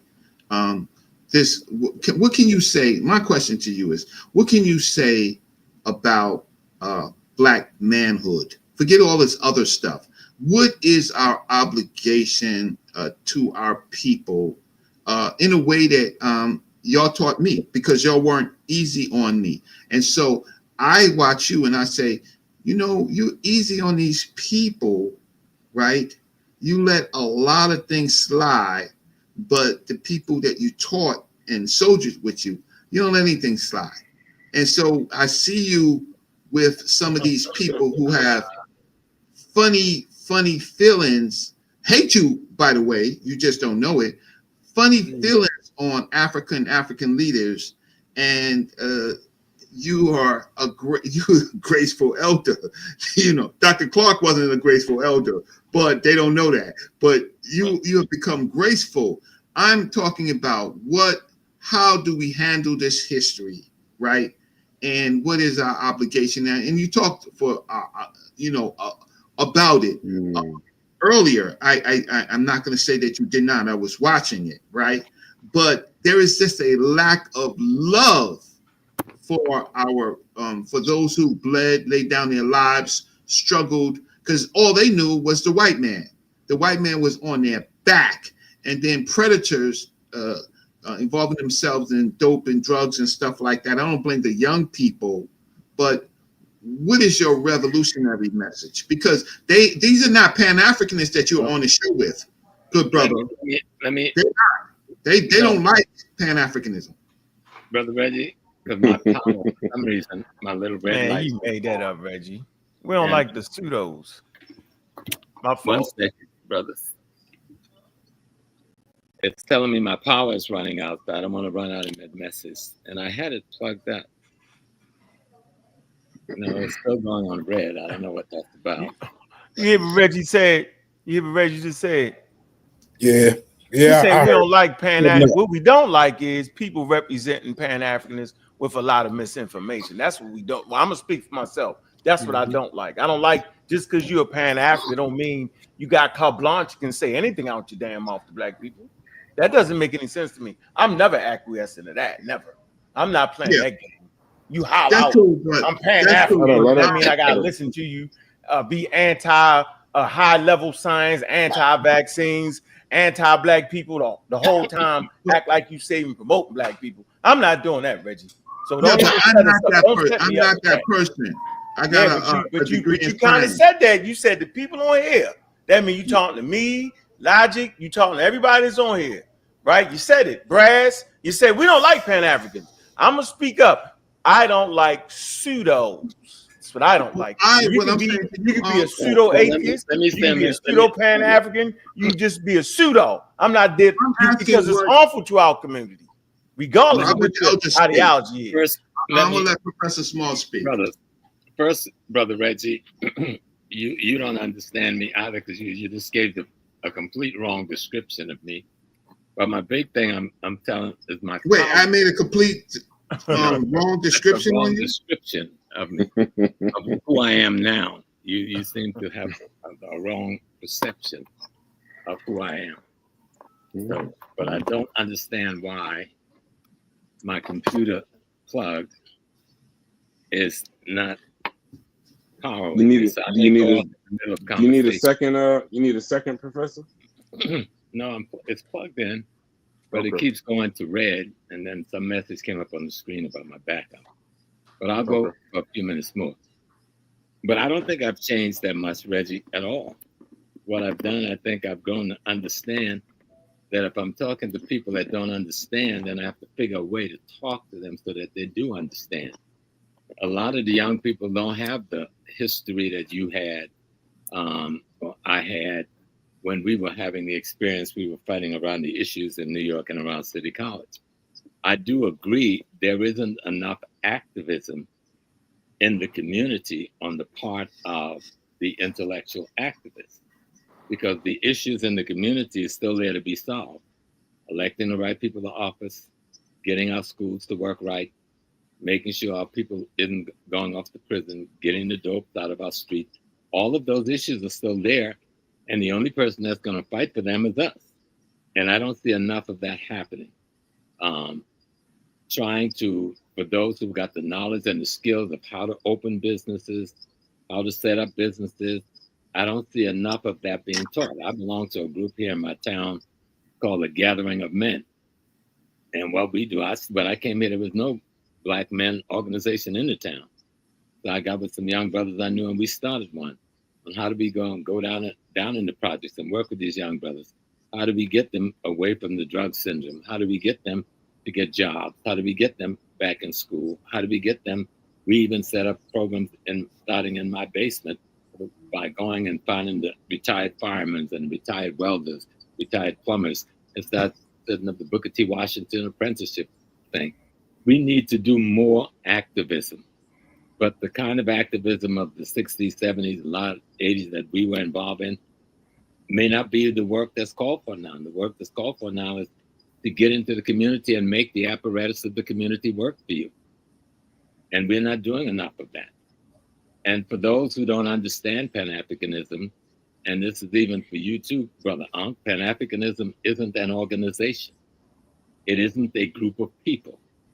It is a concept of unity that was labeled Pan-Africanism by those activists, Du Bois and others, and further by Nkrumah and others of their time. They came from all aspects of the community. Some was Marxist, some was capitalist, some were nationalists. There were different things, but they said, with all of this, we can unite and try to go and get Africa out of colonialism, which they all went home, and you saw revolution after revolution, some more successful than others. But I hear a lot of people talking about the Pan-Africanists like it's some organization down the street. There's no such thing. There's no Pan-Africanism as an organization, but there may be organizations who have Pan-Africanism in their name. What we've got to be clear about is, do we understand that we belong to a race of people? Or do you think there's separate Black races? Because some people say that. We come from a separate race. We have nothing to do with Africa. They're like, that's weird, but you need to do some studying. There's no study you can do that will lead you to that conclusion. None that I've seen. And if there is, somebody needs to enlighten me. And if I can speak for myself, how much time you got? How much time you got? Well, this is the after party. I want you to be able to hear exactly what I'm saying too, right? I don't disagree with it. What time is it? We're in it for a while. Yeah, Logic. Hold on, Logic. We don't got a lot of time. We can sort this out. This is the after party. Whoever want to stay, want to stay. But yeah, like let's finish with Professor James Smalls. I want him to hear what my reply is to what he said, because I'm not anti-Pan-African, right? But I think it should be very acceptable for me to be able to ask, how effective is it, right? You know what? My initial impression of Pan-Africanism is you, Brother Reggie. And you know what my initial impression was? How can somebody like as smart as Brother Reggie legitimize the romanticizing ancient Egypt as activism in 2025? I could not figure that out. That's my journey of how I've come to this conversation completely. Right? And it's not against you. Maybe that's how you see it. I just don't particularly see it that way, not necessarily for me to attack. But I think that is a fair question of how studying Pan-Africanism and talking about Egypt is not necessarily economically in 2025. I wrote the book, The Black City Plan. You should read it, right? Studying Egypt and what we call Egypt, Tawi civilization, is different than Pan-Africanism, right? So you're free if when you speak to me, you can talk to me about Pan-Africanism. It's an idea, right? I'm a Black nationalist in America, right? But I am connected to that continent, smart enough to go there, right, and learn. So I don't mean to interrupt you. You are interrupting me, so let me just finish. But Small's been here for like 4 hours, man. Yeah, easily 4 hours. Yeah, we gotta get him off here. Yeah, like I'm just saying. Listen. Yeah, my whole point is whatever we gonna do with this next conversation, this ain't about the interview, and I'm the person that has to clip this interview tomorrow. So let's at a bare minimum see. I'm the one that has to do the work. So now you adding work for me. So let's in closing. Professor Smalls, Logic, I mean, we can bring it back. I mean, I'd like to put as much money as we can in the brother's pockets to get him out into the world. The one thing I don't like, you could judge a country how they treat their people in prison and the elderly. And I'm not saying that you're old, but you said it yourself, you're about to be 80. The United States doesn't. And I've been treated terribly by my people. Exactly. I'm a person fine and dumb, and I try to manage. Right. So I mean, with me, I'm a person. I like to, I'm unabashedly willing to put money in a person's pockets. That's willing to educate the people, willing to get on YouTube and do the work. So we could bring you back for a second one, a third one, a fourth one if you have time. But let's keep this interview the interview, and then keep the after party the after party. So Professor Smalls, in Logic, do you have any more questions before I allow him to close? I just want to say thank you a couple more times, man. It's been a pleasure, and I didn't take it lightly. I definitely, again, am high support of what your agenda is, and of course, as you say, we should have these conversations about our means of getting there, and that's going to be an open conversation for forever to come, right? We'll always be updating what we're trying to accomplish and the best ways to get there. Yeah. And I wanted to just say to my brother Reggie, I hadn't gotten soft, I've just gotten older. And when you I didn't say you were soft. I didn't say you were soft. I will never say that you're soft. Because I know you. When you get older, you have to find new ways of teaching and pick your battles. And it's like trying to walk with your bad knee. You know you can't run. So you have to go study the 52 blocks with Mahalio so you can take somebody out quickly because you can't run. So, but right now we're in a situation. I had a beautiful time with Brother Logic, and his questions, solid questions. And it's not; those are not just questions you are asking. Those are questions I'm getting from a lot of other young people around the country. And I just did a piece with Tariq last week, and him and I sat down before the piece, and we had a conversation. We had a conversation on the phone before, looking at some of these same ideas. And even I was able to take some of the questions he asked and bring about the answers I thought it needed to be done. We live in a world which is making itself very clear to us that they're deathly afraid of the world looking like us, intellectually or spiritually. And so that's what all this closed down the museum. They can close every museum in America and the world. It does not change the essence of who the African must be, nor does it change what we must do if we're going to be economically, politically, and culturally solvent and able to defend ourselves. I'm not afraid of his atomic bomb. Who is he going to drop it on?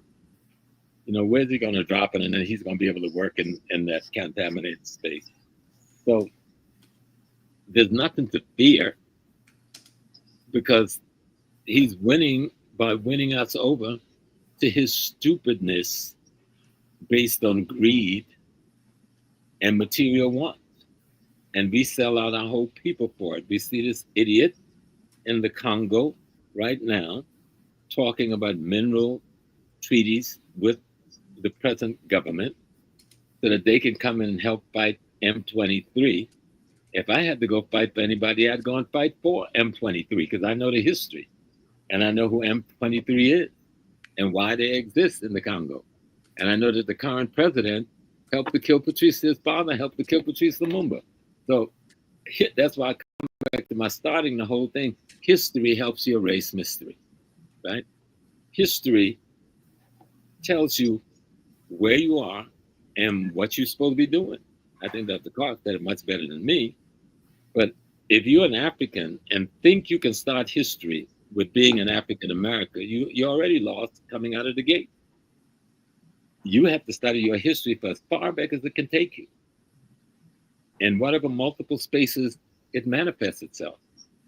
And then you bring that information to your present situation and see how can I use it, or what of it can I use so that I can be victorious against the forces that are arrayed against me, especially those that are coming at me politically, economically, and culturally, and spiritually. And then for our people, we've got to explain all these things to our people. What does political mean?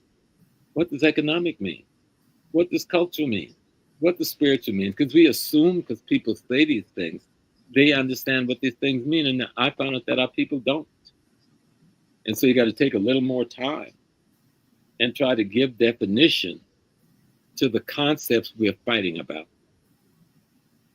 We spent last year $1.6 trillion. We got money. We don't have to figure out how to make money. But how did we make the 1.6 trillion and what did we do with it? That's what we need to ask ourselves. Not how we're going to make another 1.6 trillion. We already know how to do that. We need to study how did we do that? And what did we do with that?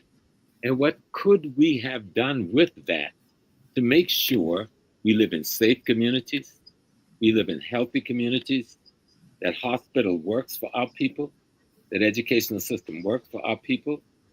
And if we can't ensure the health of our community, we can't ensure the health of our children educationally, and we are spending $1.6 trillion, and we are living in the Prince George's community and the multiple rich communities in California and New York and other parts of Maryland and Virginia.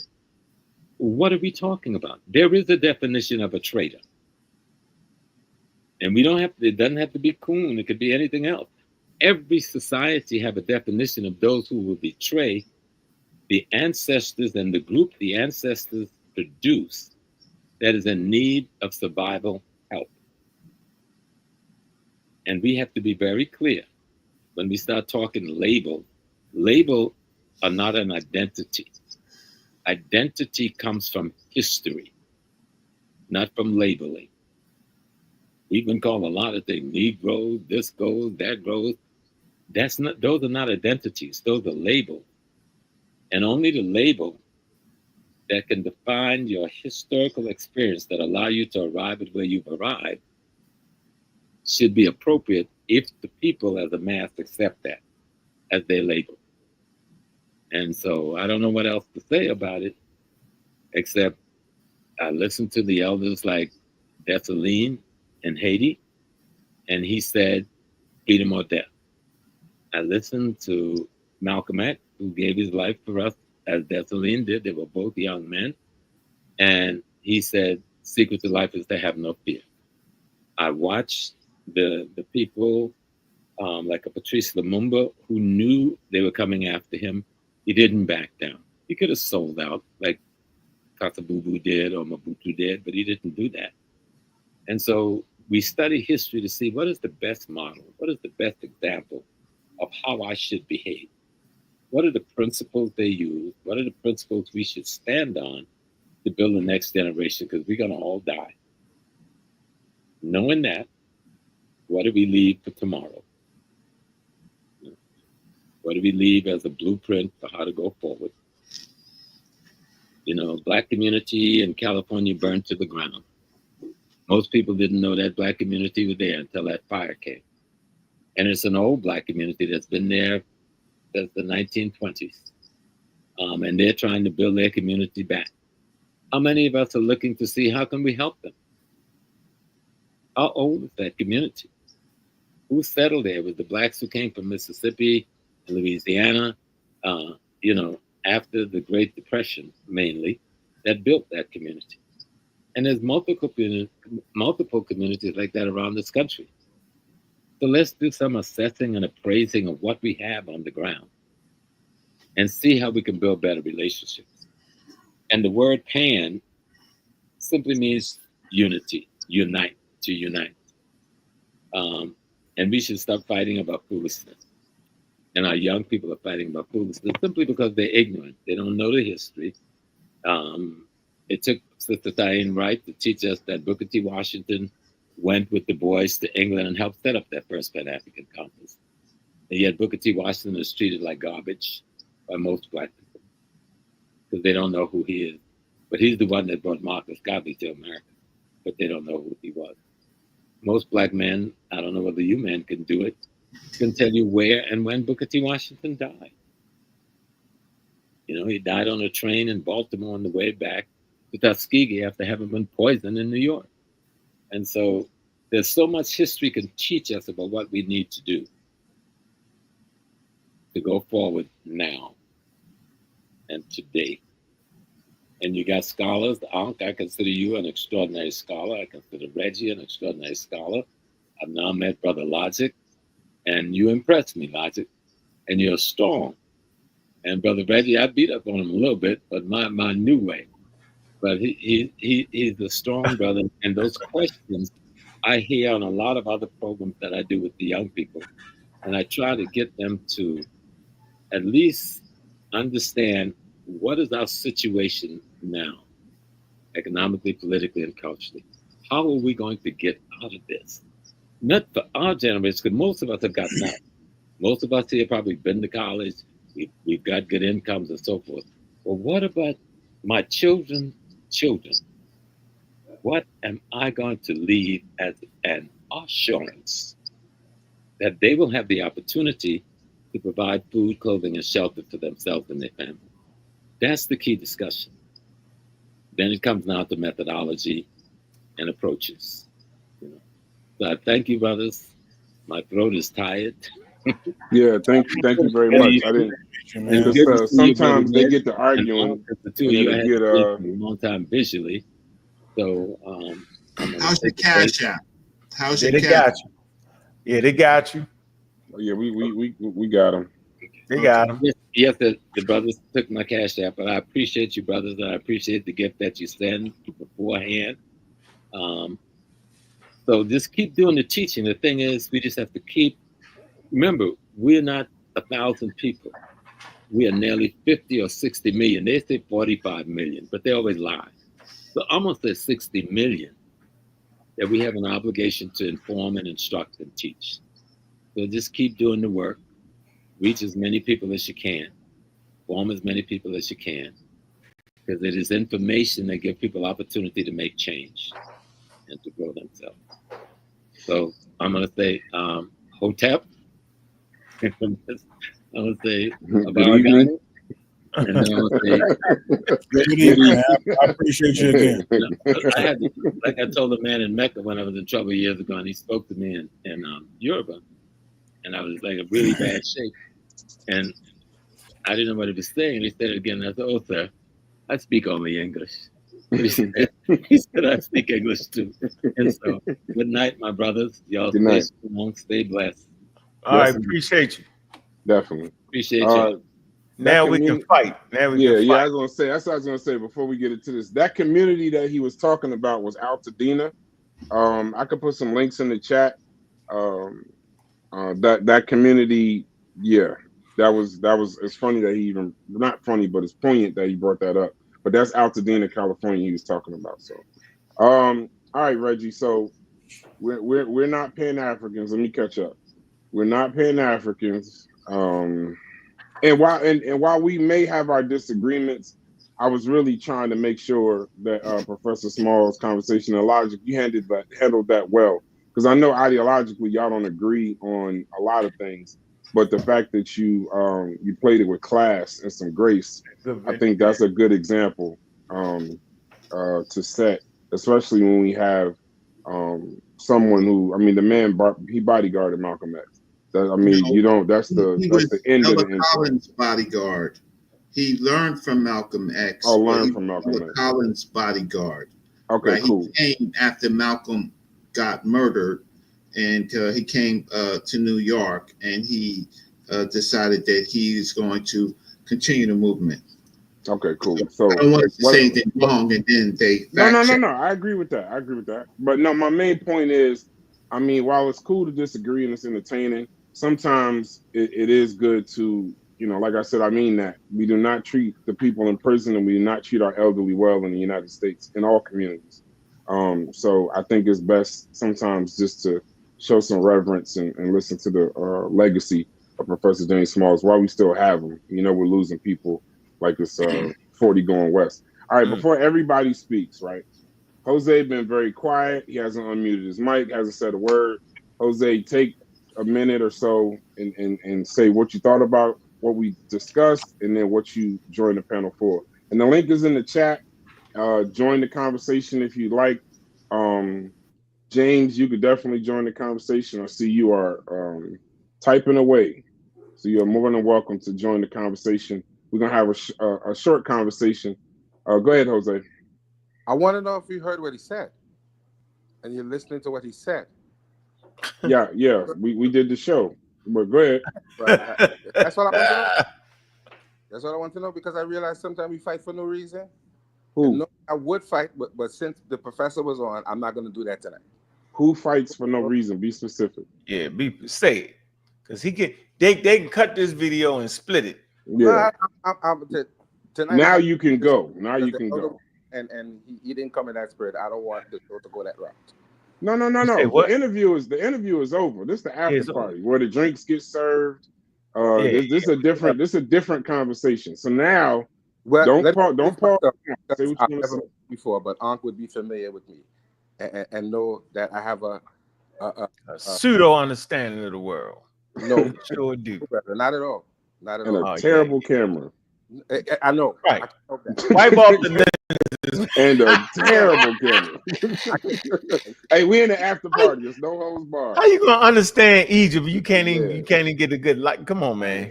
See, I ain't. No, but what I'm saying to you is you can't turn the elders into sound bites and YouTube videos and misquote them because it doesn't look good. Oh, who did that? No, who did that though? Who did that? All of us do it because he wasn't.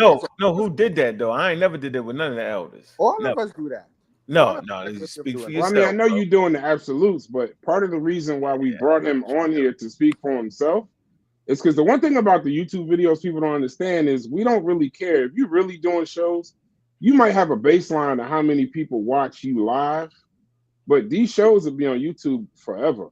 Yeah. So he got a chance. If you listen to what he said and then you chose to go listen to somebody else misquote what he's saying, that's fine. I want to get the actual person on here so that you can listen to what they said and soak up what they said.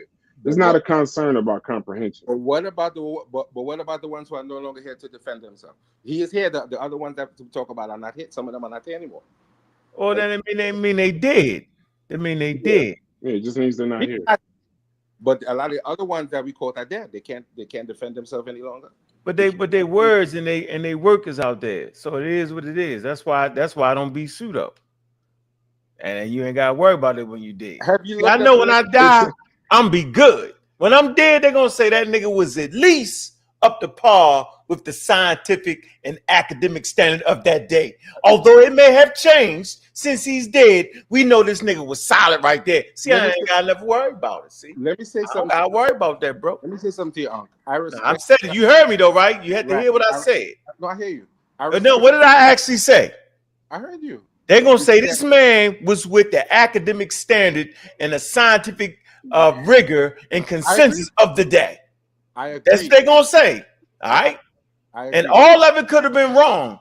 Right? Everything I said, you ever heard me say could end up being wrong is 2 left feet. But they're gonna say, but that nigga ain't make that shit up though. That's what they're gonna say about me. And I stand on that. So when I'm dead, let the videos speak. Now, let me say something. And just because you did don't mean a person can't say something about something wrong you said. They just need to get it right. I just want to. I want all that smoke because I like that. Don't say nothing about it. Well, take the goddamn videos down then. When they die, take this shit off YouTube, and we ain't gotta see that shit no more. And we don't gotta critique it. We don't gotta do nothing. How about that? When you die, take your videos down. Family, when your great speakers die, take their videos down. That way we ain't gotta talk about it. We good. But come on, man. I respect that you are scientifically literate, and I would never deny that. Yeah, but you don't respect it. You don't. No, I said I respect that you are scientifically literate, and I would never take that from you. You can't, but see, you can't. No matter how hard you try, you actually can't. Can I finish my statement? I know you wouldn't take it from me because you can't. But if you could, you would. You would try me on that if you could. But can I finish my statement though? Yes, go ahead. My statement is when you are talking about chemistry in certain instances, you can't make a scientific argument about everything. Yes, you can. Brother, when you're talking about the talking biology, bro. Culture, if you don't know the language and the culture, you can't make a scientific argument. You made that up. You made that up. Yeah. If I actually nobody needs to go to the moon to recognize what the moon is made of. I want you to know that I don't have to go to the moon to know what the moon is made of. I do not have to speak ancient. Nobody speaks ancient Egyptian. Did you know that though? I'm not arguing with that point. But what I'm saying is, but you know nobody speaks ancient Egyptian. I want you to know they don't know what the hell it sounds like. So now what? I agree with you, but the point I'm making is if you have no baseline understanding of the language and somebody asks you what the word means, you can't argue the meaning of the word if you don't know. Yes, I can. Just like I might not know the definition of the damn word, I can go to the dictionary and say, nigga, you made that up based off of up-to-date dictionaries. You don't know what the hell you talking about. And do you know? And do you know when you deal with Egyptological dictionaries and lexicons, they take a lot of liberties with the translations, and they add things in that are not actually in the translation for clarity. You made that up. Come on, bro. No, No. They're trying to make it comprehensible, bro. Bro, So I understand that. okay. Look in dictionaries. They have words with meanings. They have question marks with medunetia. They have a meaning with a question mark. They have things in parentheses, and they just have a word with question marks because they don't know what certain words mean. There's no concept of certain ideas from ancient Kemet into English, so they can't explain everything. So why do y'all call Egypt Kemet when and that's right there, the guy just said it. Why in the hell do y'all call all of Egypt Kemet then? When Naxal is just talking about the areas of the Kim, inside the Kim, you know, the black soil areas. We understand that initially. I can't tell. The word Kemet wasn't a place name. It was. Yes, later. it was. Initially, it wasn't. It was not. Oh, man. Okay. Initially, come on, man. Come on. It wasn't. What was it then? If you listen to Reggie, he explained to you the first instance that he shows you in the TLA. It wasn't a place name. In the well, y'all play. It was describing Unas, who was in the Sut Bidi. It was describing him. It was not a place name. Later on, it became a place name. No, that's all we talking about though. When it was a place name, we ain't talking about them describing the complexion of somebody, bro. See how y'all twist it and play with it? Beyond that. No, it don't, man. Y'all, no, it don't go beyond trying to be an African American, and black is not synonymous with African. How about all that? All that means something. Black is not synonymous with African? No, of course not. How could African be synonymous with black? Are you sure? I'm positive. Well, Jose, any other color to describe Africans other than black? So, Jose, what I'll say scientifically and culturally, those people believed in the Apis bull, the Menware bull, the Montu bull, and the Bacchus bull, right? Right to the bulls immediately. Immediately, because I wasted no time. I mean, he ain't even breathe. Because I know the culture of those people and what they wrote, and so they had no problem. No one has any problem calling the cattle black. But if you read the literature, humans are divine cattle, sacred cattle. How do I know that? Because I know the text. But that's not what I wanted to talk about. I just want to come in and defend my brother Jose. No, right? So what does that mean though? We can never understand it. Nobody on it. I don't never understand what that means. What are you actually saying? That they call the cattle black? Of course they could see. Of course. Okay. But who made the cattle? Who made it sacred and divine?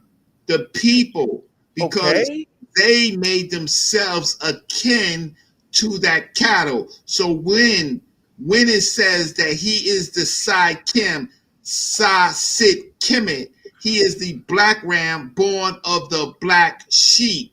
And that's the first time that you hear Kemet. I know this. I know, but what does it mean though? They talking about animals at that point, bro. That's what they were, cattle culture. Okay, so what are you trying to say though? We're talking about when we saying they called themselves black people. We talking about when they say they called the land of Kemet. Come on, bro. I don't say that they call themselves black people based on their skin color, the same as they don't call the Apis bull specifically because of his skin color. There are attributes. Those are called clines. You know that word, or you should. I don't know what you mean. They didn't know nothing about no clines already. You don't want to know what I mean. It's uncomprehendable, bro. But you know what it is? You know it's not. I love it when I talk to you. Let me put my camera on because I love it. Uncomprehendable, Reggie. I'm just being honest, yo. You my man. Nobody can comprehend the conversation. I'm saying that it's impossible to comprehend the conversation, and it shouldn't be this goddamn hard. You know, the explanation should be very simple. You don't know the culture. How? I know the culture as much as you. You don't know the writings. I know it. No, I know Egyptian culture as much as you do and anybody else. Now what? Oh, no, you don't? Test me. Because you don't know the language. See, that's the game. See, so that's you don't know what the moon is made out of because you never went to the moon. That is crazy. Watch this. You can't match. You don't know how to do that. Reggie, you can't find. Watch this. You cannot match the words in the dictionary. Hey, Reggie. You about Kemet. No, we're not. No. Hey, Reggie, I was gonna tell you something too. I noticed something. I wasn't on the panel when it was happening, Your when your octave gets real high, your mic cuts out. I know you was kind of thinking we was pausing you, but every now and then your mic will go in and out. I don't know if it's the octave or maybe it's a short or something, but I don't think nobody told you. Your mic is going in and out. That's not us doing it. Jose has a problem with his screen. I have a problem with my mic. I'm gonna lower my voice. No. Jose just got to clean the Vaseline off that Yeah, damn he just screen. got It'd be to all right. stop playing. He got Vaseline and stop using Nokias in 2025. It'd be all right. But the shouts to you, Mr. Francis. So now let's stay with the before we go to Egypt. I didn't even want to go to that. Yeah, because everybody knows this is. I don't know why this conversation follows me because I don't like the conversation. But Professor Small said something that I won't give pushback then, but it'd be a separate conversation. I think I'll be on the next interview. But he said that Pan-Africanism is a concept, not an organization, and I don't think that goes through the wash. So I know people consider themselves Pan-Africanists in the chat or on the panel too. There are actual organizations, buildings with Pan-Africanism. You got the Prince of Pan-Africanism running around saying whatever he's saying, this person saying whatever they're saying. And there are people collecting money behind these concepts. There are people that are, taking money from Black people behind these concepts. I know the AU exists. If I looked it up, I know there's at least like 4 or 5. Right. There's 4 or 5 other Pan-African organizations that are actual, taking in proceeds. So it can't just be a concept at this point. Brother Reggie, when you said what you said, I don't know what everybody else's issue is with Pan-Africanism or any of these groups, FBA, ADOS, whatever. The one thing that boggles me is the lack of a unified message.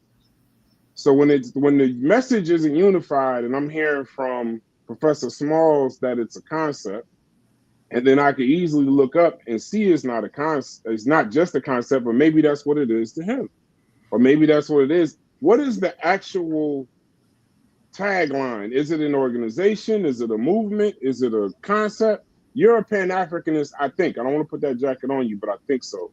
What exactly is it, or am I wrong in saying what I'm saying? Okay, let me put my camera on. Okay. So my professor on this subject of Pan-Africanism is Dr. John Henry Clark. Someone I knew. He was my extended grandfather, my grandfather, right? Okay. He says that Pan-Africanism is an idea, right? It's simply an idea. People have come and found different strategies in which they attempt to use the term. Dr. Cheikh Anta Diop did not use Pan-Africanism. He used Federated States, right? He never used that. But it can be both, right, Reggie? He's in organization and the idea, right? Yes, we haven't had a working strategy, but I said I am a Black nationalist first. Yeah, that's who I am. And but I don't think that Africa can get it right. So there was the Organization of African Unity. They didn't respect African Americans, right? They didn't want to partner with us unless the white man told them. And then it was the AU who has the same strategy, right? I'm Professor Small is my student. It's my teacher, my mentor. I have other mentors, and some of his mentors, some of my mentors or his mentors, right? So I have a direct relationship with. Remember, I met him when he was 39 years old. Now, my problem is that I have 40 brothers, right, that worked under him, and I need to know myself. I don't have to actually articulate everything that he is going through. But when I served under him, right, he was hard. What today he lets a lot of things pass because that's his method now, to try to talk to people that I wouldn't talk to the way. And I just feel a certain type of way. And some of my brothers feel a certain type of way. because we actually stood up tall in people's faces. You see me on Sonetta, right? Mm-hmm. Older, I'm 60. But some of those people, when they said different things, we would go and see them, not violently, but we would put them on the spot, like Unc puts us on the spot, right? For your generation. But we for them. So I can't tell you how many of the elders I've had to threaten and the things that I've had to do based on their foolishness, right? And yeah, I'm meek now. I'm small. I'm meek and all of that. But that's not who I was. And then my thing was them. I came from the projects. You 6'3", yo, you tripping. I came from the 6'3", 6'4", telling he little. No, my arms is little. My chest is little. I keep myself thin because I don't want to be scary and stuff like that, and scare people. Crazy. We always playing the wounded animal routine. But right. Wounded animals are dangerous. Wounded animal. So I will tell you. So what they put us through, we stood up against everybody, the Nation of Islam, everybody we stood up to. And I'm just saying that he has a right to say I mischaracterized him, but I have 30, 40 brothers that served under him. And we like his relationship with Umar, he's nicer than he should. Sometimes with Tariq, he's nicer than he should. Some of these other people, and I have, how can I say? They ain't his job, though. That's our job. They ain't his job. Yeah, you catch more flies with honey. Okay, yeah, but that's fine. Y'all didn't serve under him. You was not a soldier under him. So I do understand, and so I ain't never been a soldier though, Reggie. Huh? I ain't never been a soldier. Yeah, you're a soldier in the United States military. You're a soldier. I was a Marine though, but I never was a soldier. Yeah, you're a soldier of soldiers. Yeah, Marine ain't a soldier. You lay him down. Well, yeah, well. Okay, well, you was a Marine, so you should know what I'm talking about. So I can talk to him, and so what I wanted to do was just simply say, hey, elder, good brother, mentor, right? Turn up the conversation, because some of these people, he doesn't hear them often. I hear y'all all more often. I hear this dude talking about Garvey, somebody long and dead, about some things that they said he did, and he may have done those things in his time. And none of us is good to the bone, right? So he may have made some mistakes to build his organization, right? But his heart was for doing what he was doing. What if the United States says it was a crime? The United States can make anybody a criminal, right? So, and I'm not saying what I'm just saying is when Garvey was doing that, that was the security laws of that time period, and that's when the security laws was beginning. And they used that tactic of Garvey on a lot of black leaders, right? So whatever the case, but I want to get to. No. Answer that question though, real quick, Reggie. Just in a sentence, if you could. If is Pan-African? I know you're saying it's an idea, but I'm showing you that there's councils. There's a Pan-African Council. There's an All-African People's Revolutionary Party, the African Union, Organization of African Trade Union, Unity. These are all Pan-Africanist themed organizations. So when you say that it's a concept, but I could pull up the organizations that actually exist, where's the what's the disconnect? What am I missing in trying to learn? Okay, most Pan-African, for example, in Africa, most Pan-African, what you're calling Pan-Africanism, is Pan-Africanism for the West.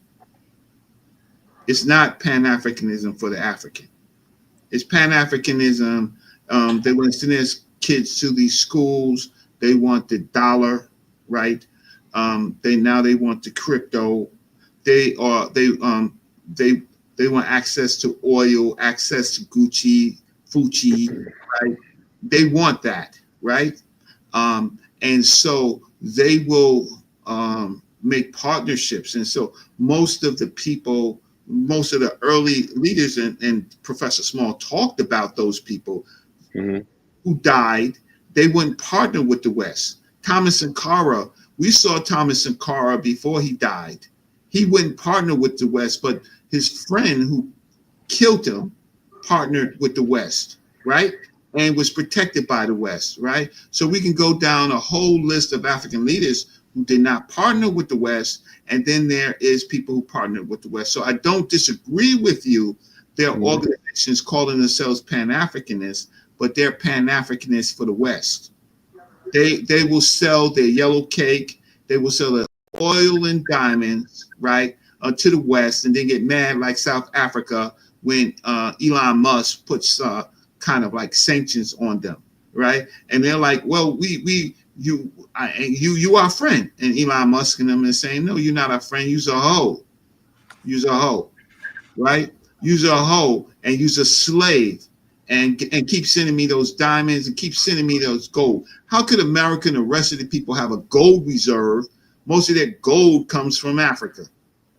Doesn't come from America.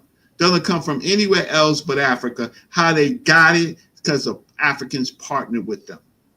Now, I love Africa. I have been there. I've devoted a long time, but that doesn't stop me from talking about their problems, right? They don't see me.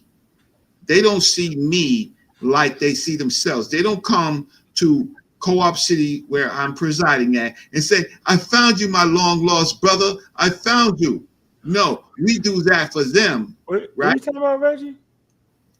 You maybe if you I'm trying maybe, to we went you from don't want to listen, huh? I'm listening, yo. I'm trying to feel the hey y'all. I answer this question. Y'all hear what he's saying? Understood. Why can't you understand? You don't want to understand. I am saying bro, I'm not gonna sit up here. Africanism is an idea. Who said it? Dr. John Henry Clark. Dr. John Henry Clark, in his last book before he died, says it's an idea, right? Yo, you went to somebody didn't partner with Europe, didn't.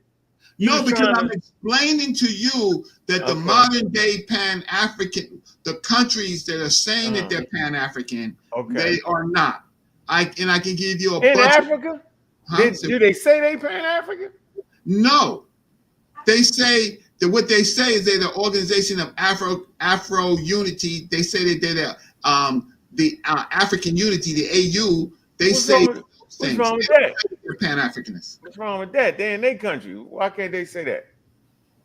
Because that's the whole point. They're interested in their personal country wealth. Oh, they supposed to be though. They should though. Like that's real. Oh no, the Chinese figured that out. That's what you didn't understand about Professor Small said. Europe didn't say that. Europe didn't say that. Europe fought whole wars on unity. They unified themselves. Africa is still separated. Don't let that man sit up here and do that, man. Come on, man. Can I hop in for a second? Yeah, go ahead, Kyle. All right, and peace to everybody on here. And these conversations, they really go nowhere. Be honest with you, because there's no infrastructure. The concept of Pan-Africanism relies on each person that is participating in that particular ideology to develop their base infrastructure in their own place. So if we as African Americans subscribe to the ideology of Pan-Africanism, before we can even attach ourselves to Africans on the African continent, we got to create an infrastructure here in America that we can build out. We do that through those organizations that were just on that screen. And we can't even get that part right to even have some type of unity within our organizations. And I think that just thinking that we can just become Pan-Africans because we say we want to, without an infrastructure, without bringing anything to the idea of Pan-Africanism, is just it's a religious statement. It makes you feel good to say you Pan-African, but if you're not working actively to build out the infrastructure to actually bring something that you can trade or bring some type of need for an alliance, then we're just talking at that point. Like, I don't understand. Well, I don't disagree with that. And that I don't disagree with that. I don't disagree with that. It's just that I was trained by Pan-Africanists. That's the difference. I mean, Dr. Jeffries and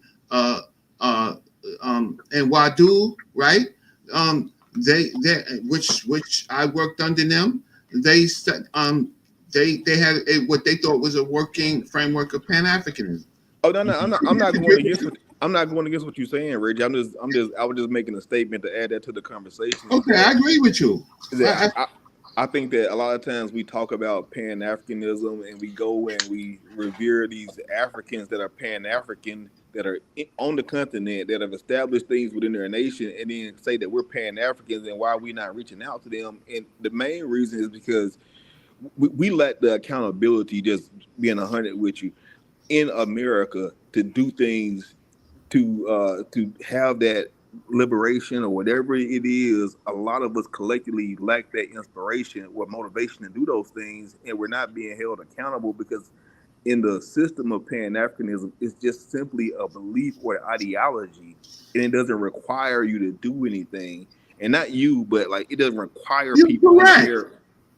You're correct. So you can just be a Pan-Africanist. Like you don't have to actually. You can say I'm a Pan-Africanist. I can, but I'm trying to. Cause see, like Reggie, where I have the issue. Oh, go ahead, Kyle. I apologize. I cut your thought. Go ahead. No. You good. Okay. No. Because we have these conversations in the Discord, and people say, I'm Pan-Africanist. I'm Pan-Africanist. I said, so what are you doing? Like, do y'all have meetings? Do y'all have an account? Do y'all have are y'all taking trips to the continent or something like that? And they're like, no. I'm like, all right, well, so then what are you doing other than saying that you're a Pan-Africanist? Because when I look up Pan-Africanism, to me, it's just me, or you look at the definition of Pan-Africanism, it seems like it's mainly about the countries on the continent. That's correct. Unifying those countries on the continent, and everybody else that's focused on Pan-Africanism, it seems to be like a totally another thing. And then nobody wants to claim Umar, but he's the one that's basically, if you ask somebody in social media on the street, they think he's the prince of Pan-Africanism, and he's a nut. So now you got a situation where it's the actual Pan-Africanism is happening in Africa. Whatever is happening in the United States, it don't seem real. Because nobody is like actually, in my opinion, from what I'm seeing, are y'all trying to help those countries unite in Africa, or are you trying to bring everybody together to unite and then go to Africa? Like the message is that's why when you were saying earlier with Professor Smalls, when you're saying that we don't agree with Pan-Africanism or maybe we're not Pan-Africanists, I could never, ever put money towards, time towards anything, something like that, even if the mission is true, even if it made me feel better, even if it made me feel good to say I'm a Pan-Africanist, it's so unorganized. And then I'm not tying myself to Dr. Umar Johnson. Never. I would never do that. He's an embarrassment. I would say, especially with this new deadbeat mess, he's an embarrassment. Yeah, so, and go ahead. I guess to be more concise, what I'm hearing you say, Reggie, is that the Africans are doing it wrong and the Americans are doing it right. That you're saying the complete opposite of basically everything else. That they over there kind of like getting it wrong, and we got to fix what they doing wrong over there so it could be real, and ours over here is the real thing, and they doing it. No, how can you fix another country? Hold on, Reggie. Listen, man, how can you fix another country from America? Yeah. Hell, America can't even fix countries. And to say there's a pan Europe is ridiculous. Nobody never heard of that before. They fought World War I, World War II because they wasn't unified. And they allied, and as soon as they switched, Russia switched and went against Germany. Come on, man. When? With the Roman Empire? No, hell no, the Roman Empire went to Germania. Went to the BRICS, killed them half to death, went to the forces. There was never that. And then why would we put that type of pressure? It's a lofty goal, bro. The best they need to do is to learn how to trade with each other. That'd be a good start. You know what I mean? Trade ideas. But they need to keep their sovereignty. It's important. Kenya needs to be Kenya. They need to have Kenyan liberation. They don't need South African liberation or West Africa. They don't need that. I mean, for real. Like, I mean, what are we talking about here? We put unrealistic expectations, okay, on Africa and Pan-Africanism. That's why it ain't work. It's doomed. We in the space age, man. Okay.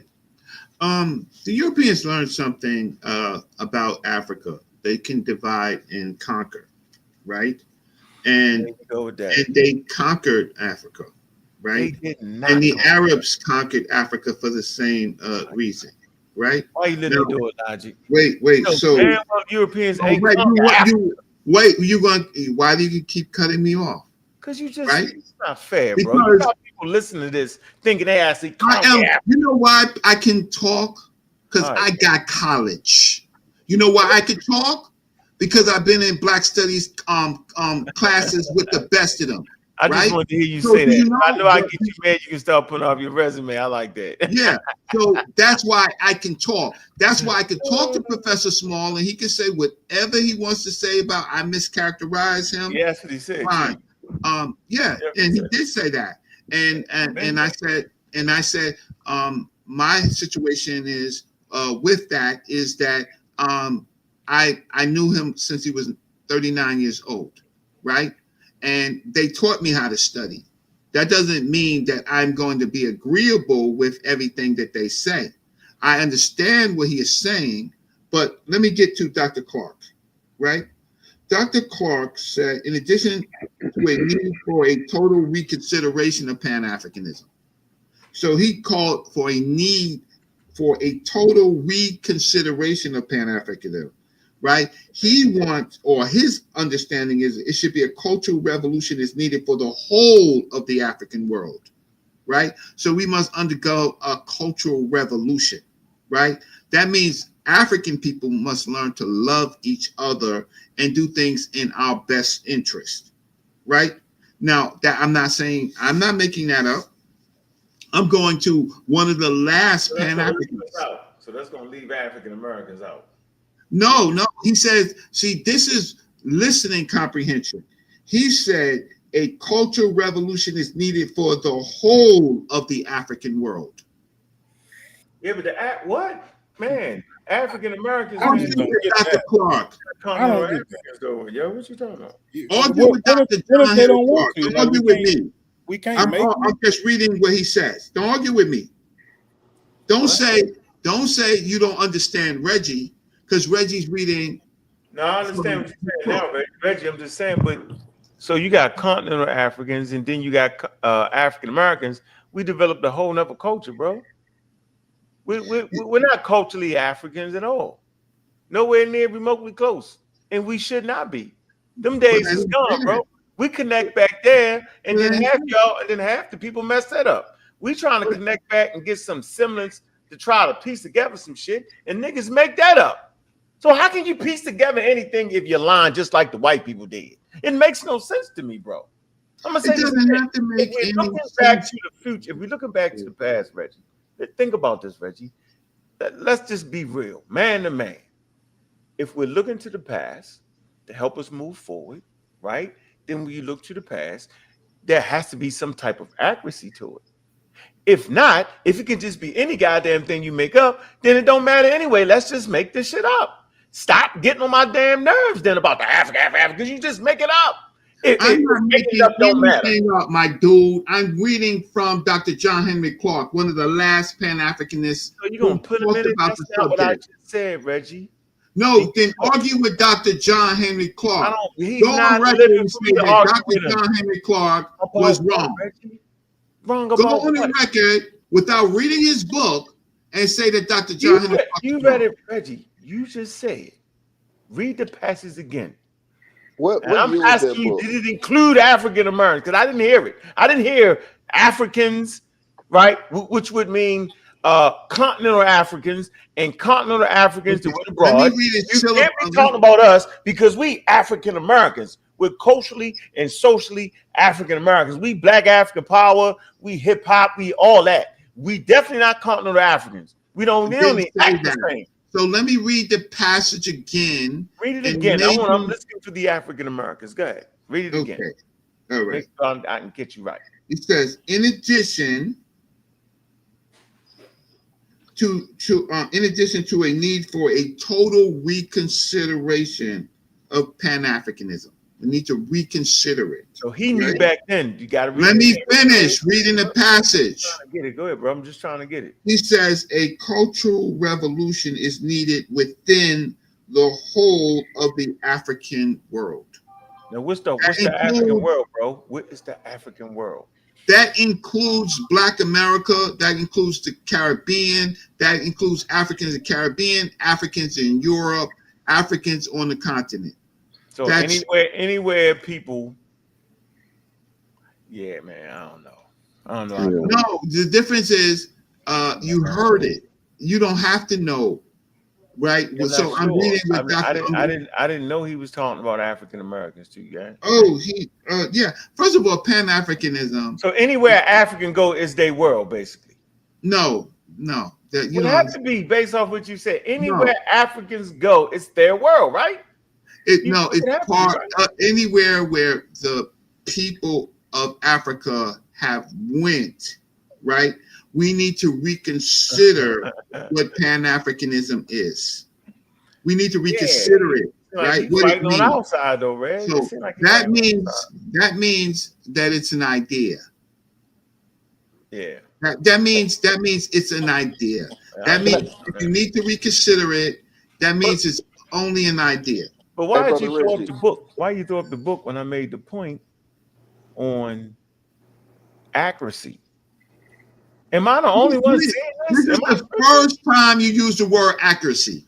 No, I didn't. I said when getting our story, and I said it when the professor was on, I said if the very idea is to get some type of unity, and maybe that unity had existed in prehistoric time or something like that, I don't know, right? And accuracy and understanding Africa and its people, it would be at a premium if knowing your story helped you move forward. Man, logic argue back and forth for this concept the whole time, and we can clearly agree on the shit got to be accurate. And I said, if it ain't accurate, then it don't matter if the shit is real or not. So let's just make the shit up then. Because that's why. So it can't be that it need to be real and accurate. But that's all I said. You do John B. Clark book in there in the midst of me saying that. That ain't got nothing to do with Clark. But Dr. Clark said what you said. You just don't understand.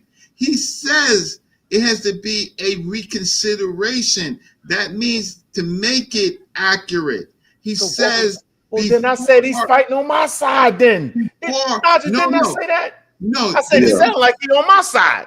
No. If you're trying to make it accurate, then you'd have to be admitting that there's some inaccuracies, right? That's correct, Reggie. So I'm agreeing. So why you get on me when I said it sounded like he's fighting on my side? You supposed to say, yeah, you're right, Unc.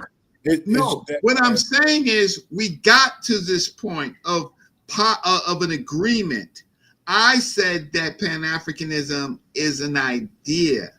He says that before there could be a Pan-Africanism, there has to be a cultural revolution. That's what he says. So I never said. I said who I am. I'm a Black nationalist, right? I said in America I'm a Black Black nationalist, right?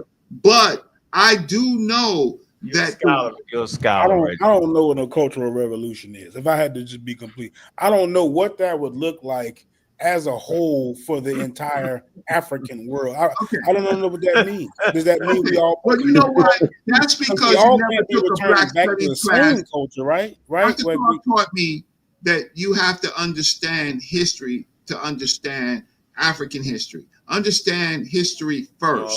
So accurate history, though, not the made-up history. Understand how China and all of the different provinces in China had a cultural revolution. You don't understand that? You don't understand that Europe had a cultural revolution. I'm just saying, I don't only understand when what it it would comes look to like for the Africa. world. That'd be a whole African world. I say I don't understand what it would look like for the whole African world. Didn't we have a cultural revolution in America though?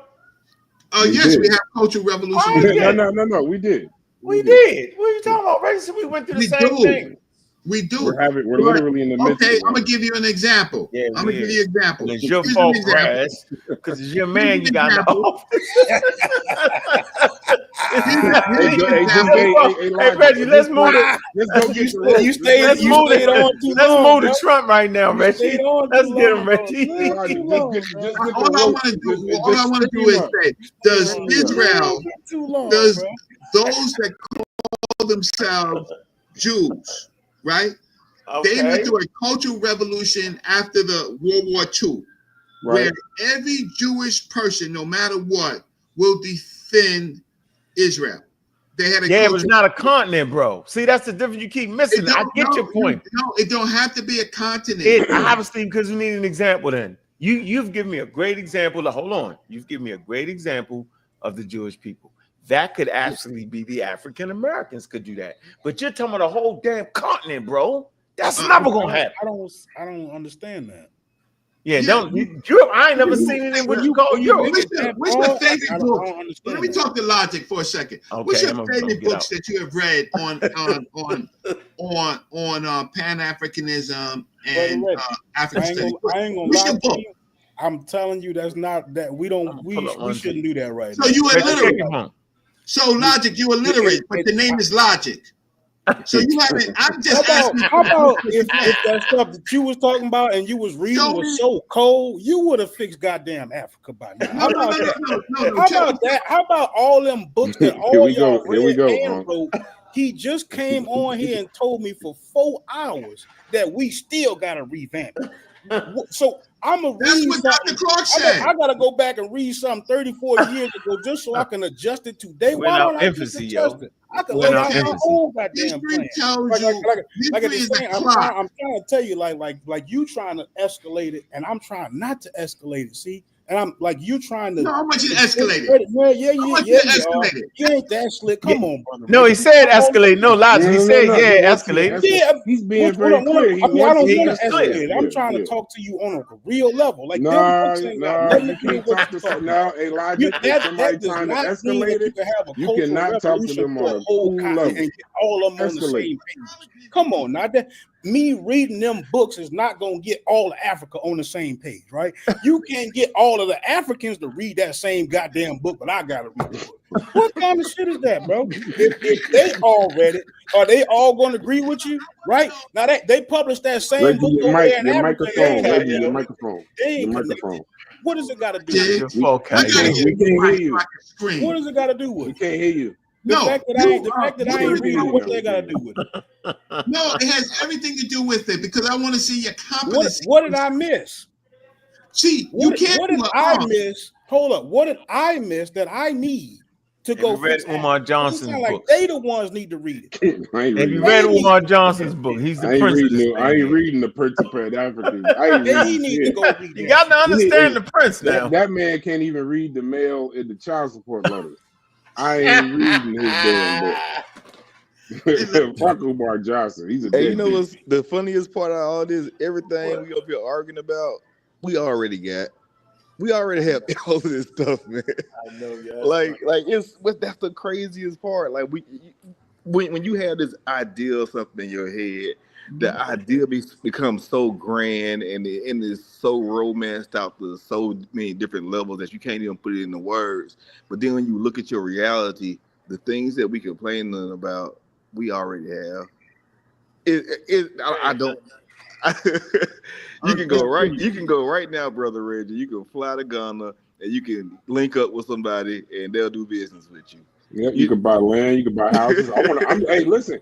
I've been looking into this hotel that he was talking about selling the entire time since he said it. Now I don't know how other people do it because Ghana got a great tourist rating. Moody's and the S&P says that they restructuring their debt, so they're moving up. So now when Ghana was doing the year to return, it wasn't fiscally responsible to invest in Ghana or buy land. I actually went like a fool almost lost my life 3 times. But What? then, yeah, I'm What? serious. Yo, we want to hear about that. The I Africans do a tried to whole take you show. out.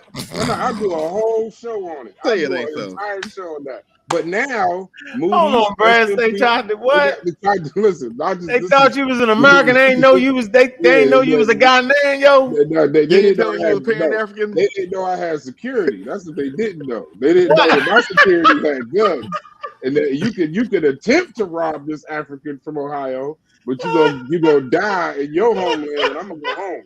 But no. But what I'm saying though, I'm speaking real financial terms. Crazy. Moody's, S&P, they got a much better rating. The debt issue they had then, they're restructuring their debt now. They got a much better grade. I think it's CAA2 right now. So it would be good to invest in the continent. I'm just saying I would be doing that purely as an investment. I wouldn't be doing it in the mind of, how can we, support? It's a good investment. So if it benefits everybody, that's great. But I'm not going to do it in the vein of saying, well, I'm a Pan-Africanist because I bought this kind of situation. I don't disagree with you. Hey, Brad, niggas don't got no money to invest, so they just talk that shit and say read all the books, bro. Right. See, when in actuality, you investing in Africa, it's better. You're actually going to help Africa. Right. See the difference there, yo? And make some money while you do it. Right. See? To me, that's the white boy. You doing the white boy thing. You trying to take advantage of Africa. See what I'm saying? For 5 years. Why Africa not even thinking the way we thinking. They're growing like you're saying. They're actually doing. What you just read, right? Did you just say they restructuring their debt? They're restructuring their debt. They had a terrible debt situation at the time. But right now, Moody's, if y'all look it up, that Moody's is a financial, so they rate countries, businesses. Right. The S&P, the Hang Seng even, they actually look at the tourism of these countries and how they handle their debt. Ghana now is in a position where they're not just sitting on their debt. They're not a debt poor situation. They're restructuring their debt and paying it off. So they're doing what? They're coming into the modern world. Can we agree? They're growing to the modern world while people with lofty, wild dreams is running away from the daggone modern world. Do you get that? Africa ain't even doing what African Americans think they're doing. Yeah. They're actually doing. You could actually say they're doing the white man thing. They following. Which is crazy to me. If they're moving in 2 different directions, bro. Do you hear me, bro? But no, see, here's the thing that I did say. 2 different directions. Here's the thing that I did say. When you did say that over. You said something like that, but I just want to know. I did say that. The 1960 talk is out the door because Africa ain't even listening. Let me know when I could talk. Man, I wouldn't more than you've been promoting for us to have the cultural revolution. It kind of sounds like it's them that need the cultural revolution. If we the ones doing it right and they doing it wrong, that's over there, right? Like that even wouldn't even be us. Don't invest in that stock market, yo. I gotta be like Bruce Lee and this bitch. But just let me know when I can talk. Go ahead, brother. There you go. Go ahead, talk. No, you gotta be like Bruce Lee, yo. I got some. Yeah, I don't have Pan-African James to help me. But you're doing listen, you're not doing a bad job. But I think that you're not understanding what I'm saying. I spent 5 years, right, running a tour company to West Africa. It failed, right? Why for a number of reasons. Why it failed? Why? Tell it. Because they gave us different flight prices than they gave the indigenous flight prices. They created Ghana Airways. First it was KLM, and then it was Ghana Airways, right? And y'all paid more? Oh, we paid more. And that's how they restructured when we got there on the land, right? Then year after year, our prices increased for the buses, for the hotels, right? They treated us totally different. They treat you like tourists. That's correct. So, so I don't have a problem with any of what you have said, except for Dr. John. Restructured their debt off of African Americans. So they got the extra surplus. If you got my point, Dr. John Henry Clark talked about the problems and said we need a cultural revolution. Cultural revolution means that we have to find reasons for unity. But Reggie, you were a tourist though, Reggie. I don't understand, like the logic behind it doesn't make sense to me, right? So like think as a business, right? If they were offering you guys tour services or flights or whatever, and let's say you come to that country, and that money that's being generated, you're making that money because you're bringing people to that tour, and that money coming back to the Americas, to an African American population. So if they want to get a portion of that proceeds, it would behoove them to raise their prices because they see how much money you making. I right? I don't think you're understanding what I'm saying, right? Okay, my bad. So watch this. I said I ran a tour company under Dr. Jeffries and Professor Small, and I ran a tour company for them for 5 years. And it robbed y'all still messing with it. It failed, right?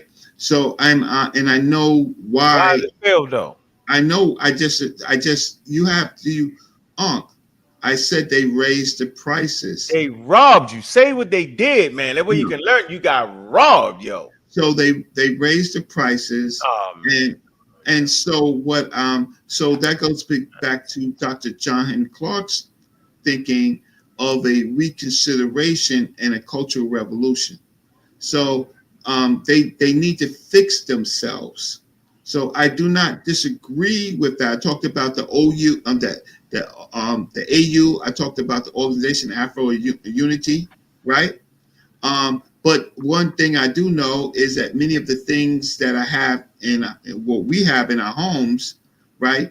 A lot of the raw materials come from Africa, right? They come from Africa. So everybody else has got a slice of the pie of Africa, right? And Africa's little states, they were created by the Berlin Conference, basically, right? Do you feel, Reggie? Do you feel as if an African American company was to reach out and make a business alliance with them for like the lumber or the raw materials, that they would also do business with you? Right. So in my work, in my thinking, that's why I created the Black City Plan. It's a better. Private companies are not good, right? But cities, United States cities, right, where Black communities control those cities, we would have a better deal with dealing with Africa, right? As business, they're in a situation where they are largely puppets of the West and France, right? Of the West, that includes United States and France and the rest of Europe. They're puppets, and they like being puppets, except for a few leaders. And then when a few leaders get out of line, America, the West assassinates them or forces an election to get them out. So I do know the problems, but I admit it. Here, this is why we don't have to argue. Dr. John Henry Clark, one of the last Pan-Africanists, said that we need to reconsider it. So it's not done. Now, those people running around here talking about Pan-Africanism and stuff like that, if I don't see a paper or something that they wrote, I don't want to hear their little chit chat or calling themselves Prince of something, right? I don't want it, Papa. I don't want to hear that. I want to see what they wrote, what their real work is in Africa. And many of those people, they're not honest. They're doing it for their own personal selves. And so I admit that. So me and you are really not arguing. Oh, no, I think they don't want to argue with somebody else. You don't want to argue with me. I'm trying to get understanding because we're not arguing at all. I wouldn't call it that. So I believe that it's religious. So I believe that it's religious. Religious says that no matter what the facts are on the ground, you choose to believe. And I don't go that way, and I get chastised even by my elders, right? I don't get along with them like you think I get along with them, right? I mean, Uncle could tell you, right? I have whole periods where we have disagreements. We have total disagreement. Some of those things I won't make public because those things will be used against us, right? About our relationship as we're trying to understand each other. But I told my elder, I knew you since you was 39 years old, right? And there's a difference between sometimes what you say to me and what you say to these other people who are doing these, have these things like the hate for Africa, hate for the Caribbeans, hate for everybody except for America. And that's something that y'all didn't allow me to have, right? But they will say that they are trying to soft touch them. And I'm saying, well, you didn't soft touch me. You didn't soft touch me. So you got me into your thinking. You got me into your thinking. And now I'm just saying, at 60 years old, I'm with you. I'm with you. I love them. They're my family.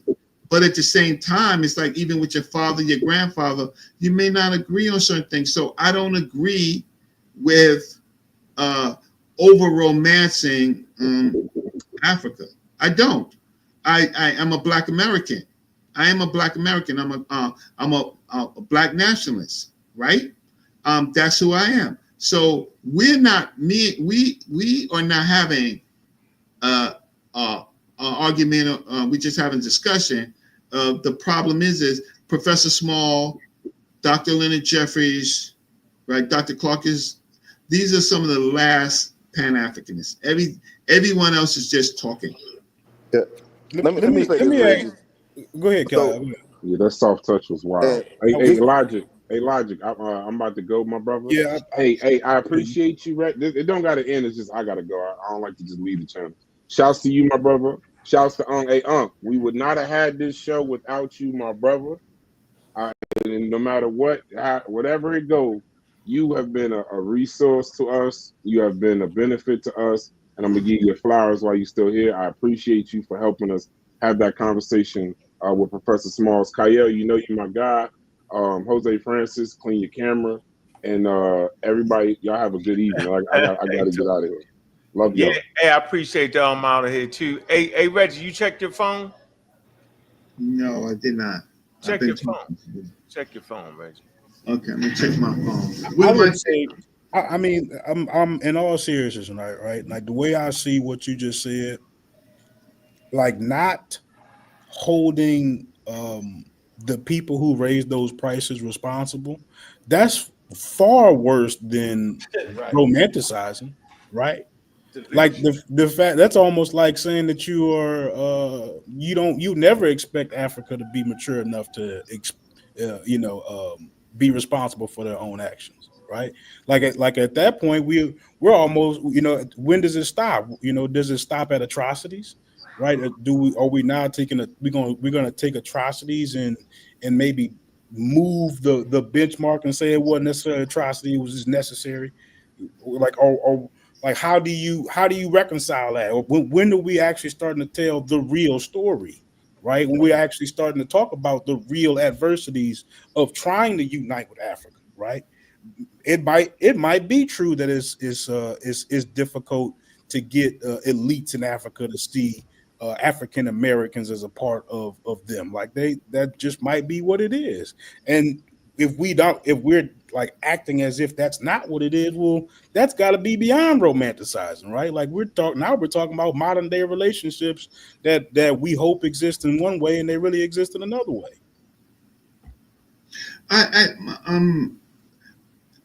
What we need to do is we just need to think these things out and not well, don't criticize me. I'm not against you, right? I'm not a romanticizer, right? I spent many years believing in them, right? But listen, probably on YouTube, this is my third interview that you've seen me, third or fourth interview that you've seen me in all of YouTube with my elder Professor Small. I keep repeatedly telling you. I'm out of here. I gotta get up early. Yeah, I'm about to get up. I just read it. Thank you. But look, I keep telling you, I'm not your enemy. I don't know why you keep doing me like that. But Kyle, you want to say something else before we get out of here, man? You said to keep doing this. Yeah, I mean, all right, Kyle. All right, bro. But I didn't check the whole show out earlier without the Smalls or whatever. But there's a few things that I think that the conversation of of uniting with Africa is kind of overlooking. One of those things that I personally can see is that when we look at the ideals of Pan-Africanism or uniting as one, it's always an antiquated idea of how we can unite. And now in 2025, a lot of the things that we would be uniting over, we don't necessarily have the ability to via capitalism, stuff like that, right? So, in particular, one of the biggest things is manufacturing. And so, being that right now we're in the fourth age of industrial revolution, a lot of black people in America, we're coming up with ideas for businesses that are revolving around technology or manufacturing or somehow like producing products, for capitalism, right? And there's not necessarily a lot of manufacturing facilities here in the U.S. Well, I don't think it's any that's black owned and manufactured wholesale. But then also in Africa, you don't necessarily have any, like for instance, like microprocessor, chipsets. Like I haven't seen those things, and a lot of black businesses are more generally going toward that STEM related fields. And if we had that ability, I think that would be a viable option, and it will open up those connections and doors. I mean, right now we're limited as far as what we can connect with based on the people that are having businesses in America. So it may seem as though we're going to China or going to Mexico for products, but at that point, it's the only choice that we have. So, like, how do we address Pan-Africanism in the face of capitalism, and being that a lot of continents and a lot of countries in Africa are not necessarily in that fourth stage of industrial revolution to even get the business that we can offer them? Well, that's what Brother Kyle, right? No, I'm sorry, Brother Reggie. I'm sorry. I don't want to cut you short, but I do have to go. I'm sorry. Okay, well, can I respond to him? I mean, 2 minutes? If you wouldn't mind making it quick, yeah, please. Yeah. So, Kyle, I think I agree with you. That's why I said that Black cities that have governments can communicate with Africa should for raw resources for their cities, not individual businessmen. Individual businessmen will always get ripped off in any part of Africa.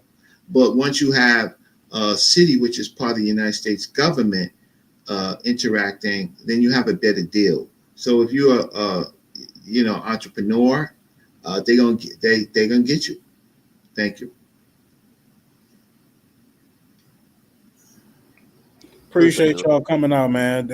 I definitely appreciate you, Brother Reggie. We got to have some conversations that's less contentious, man.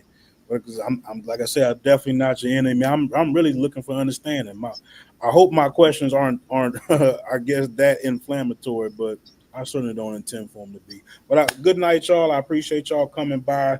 We will definitely have some more conversations like this around these topics. Come back, man.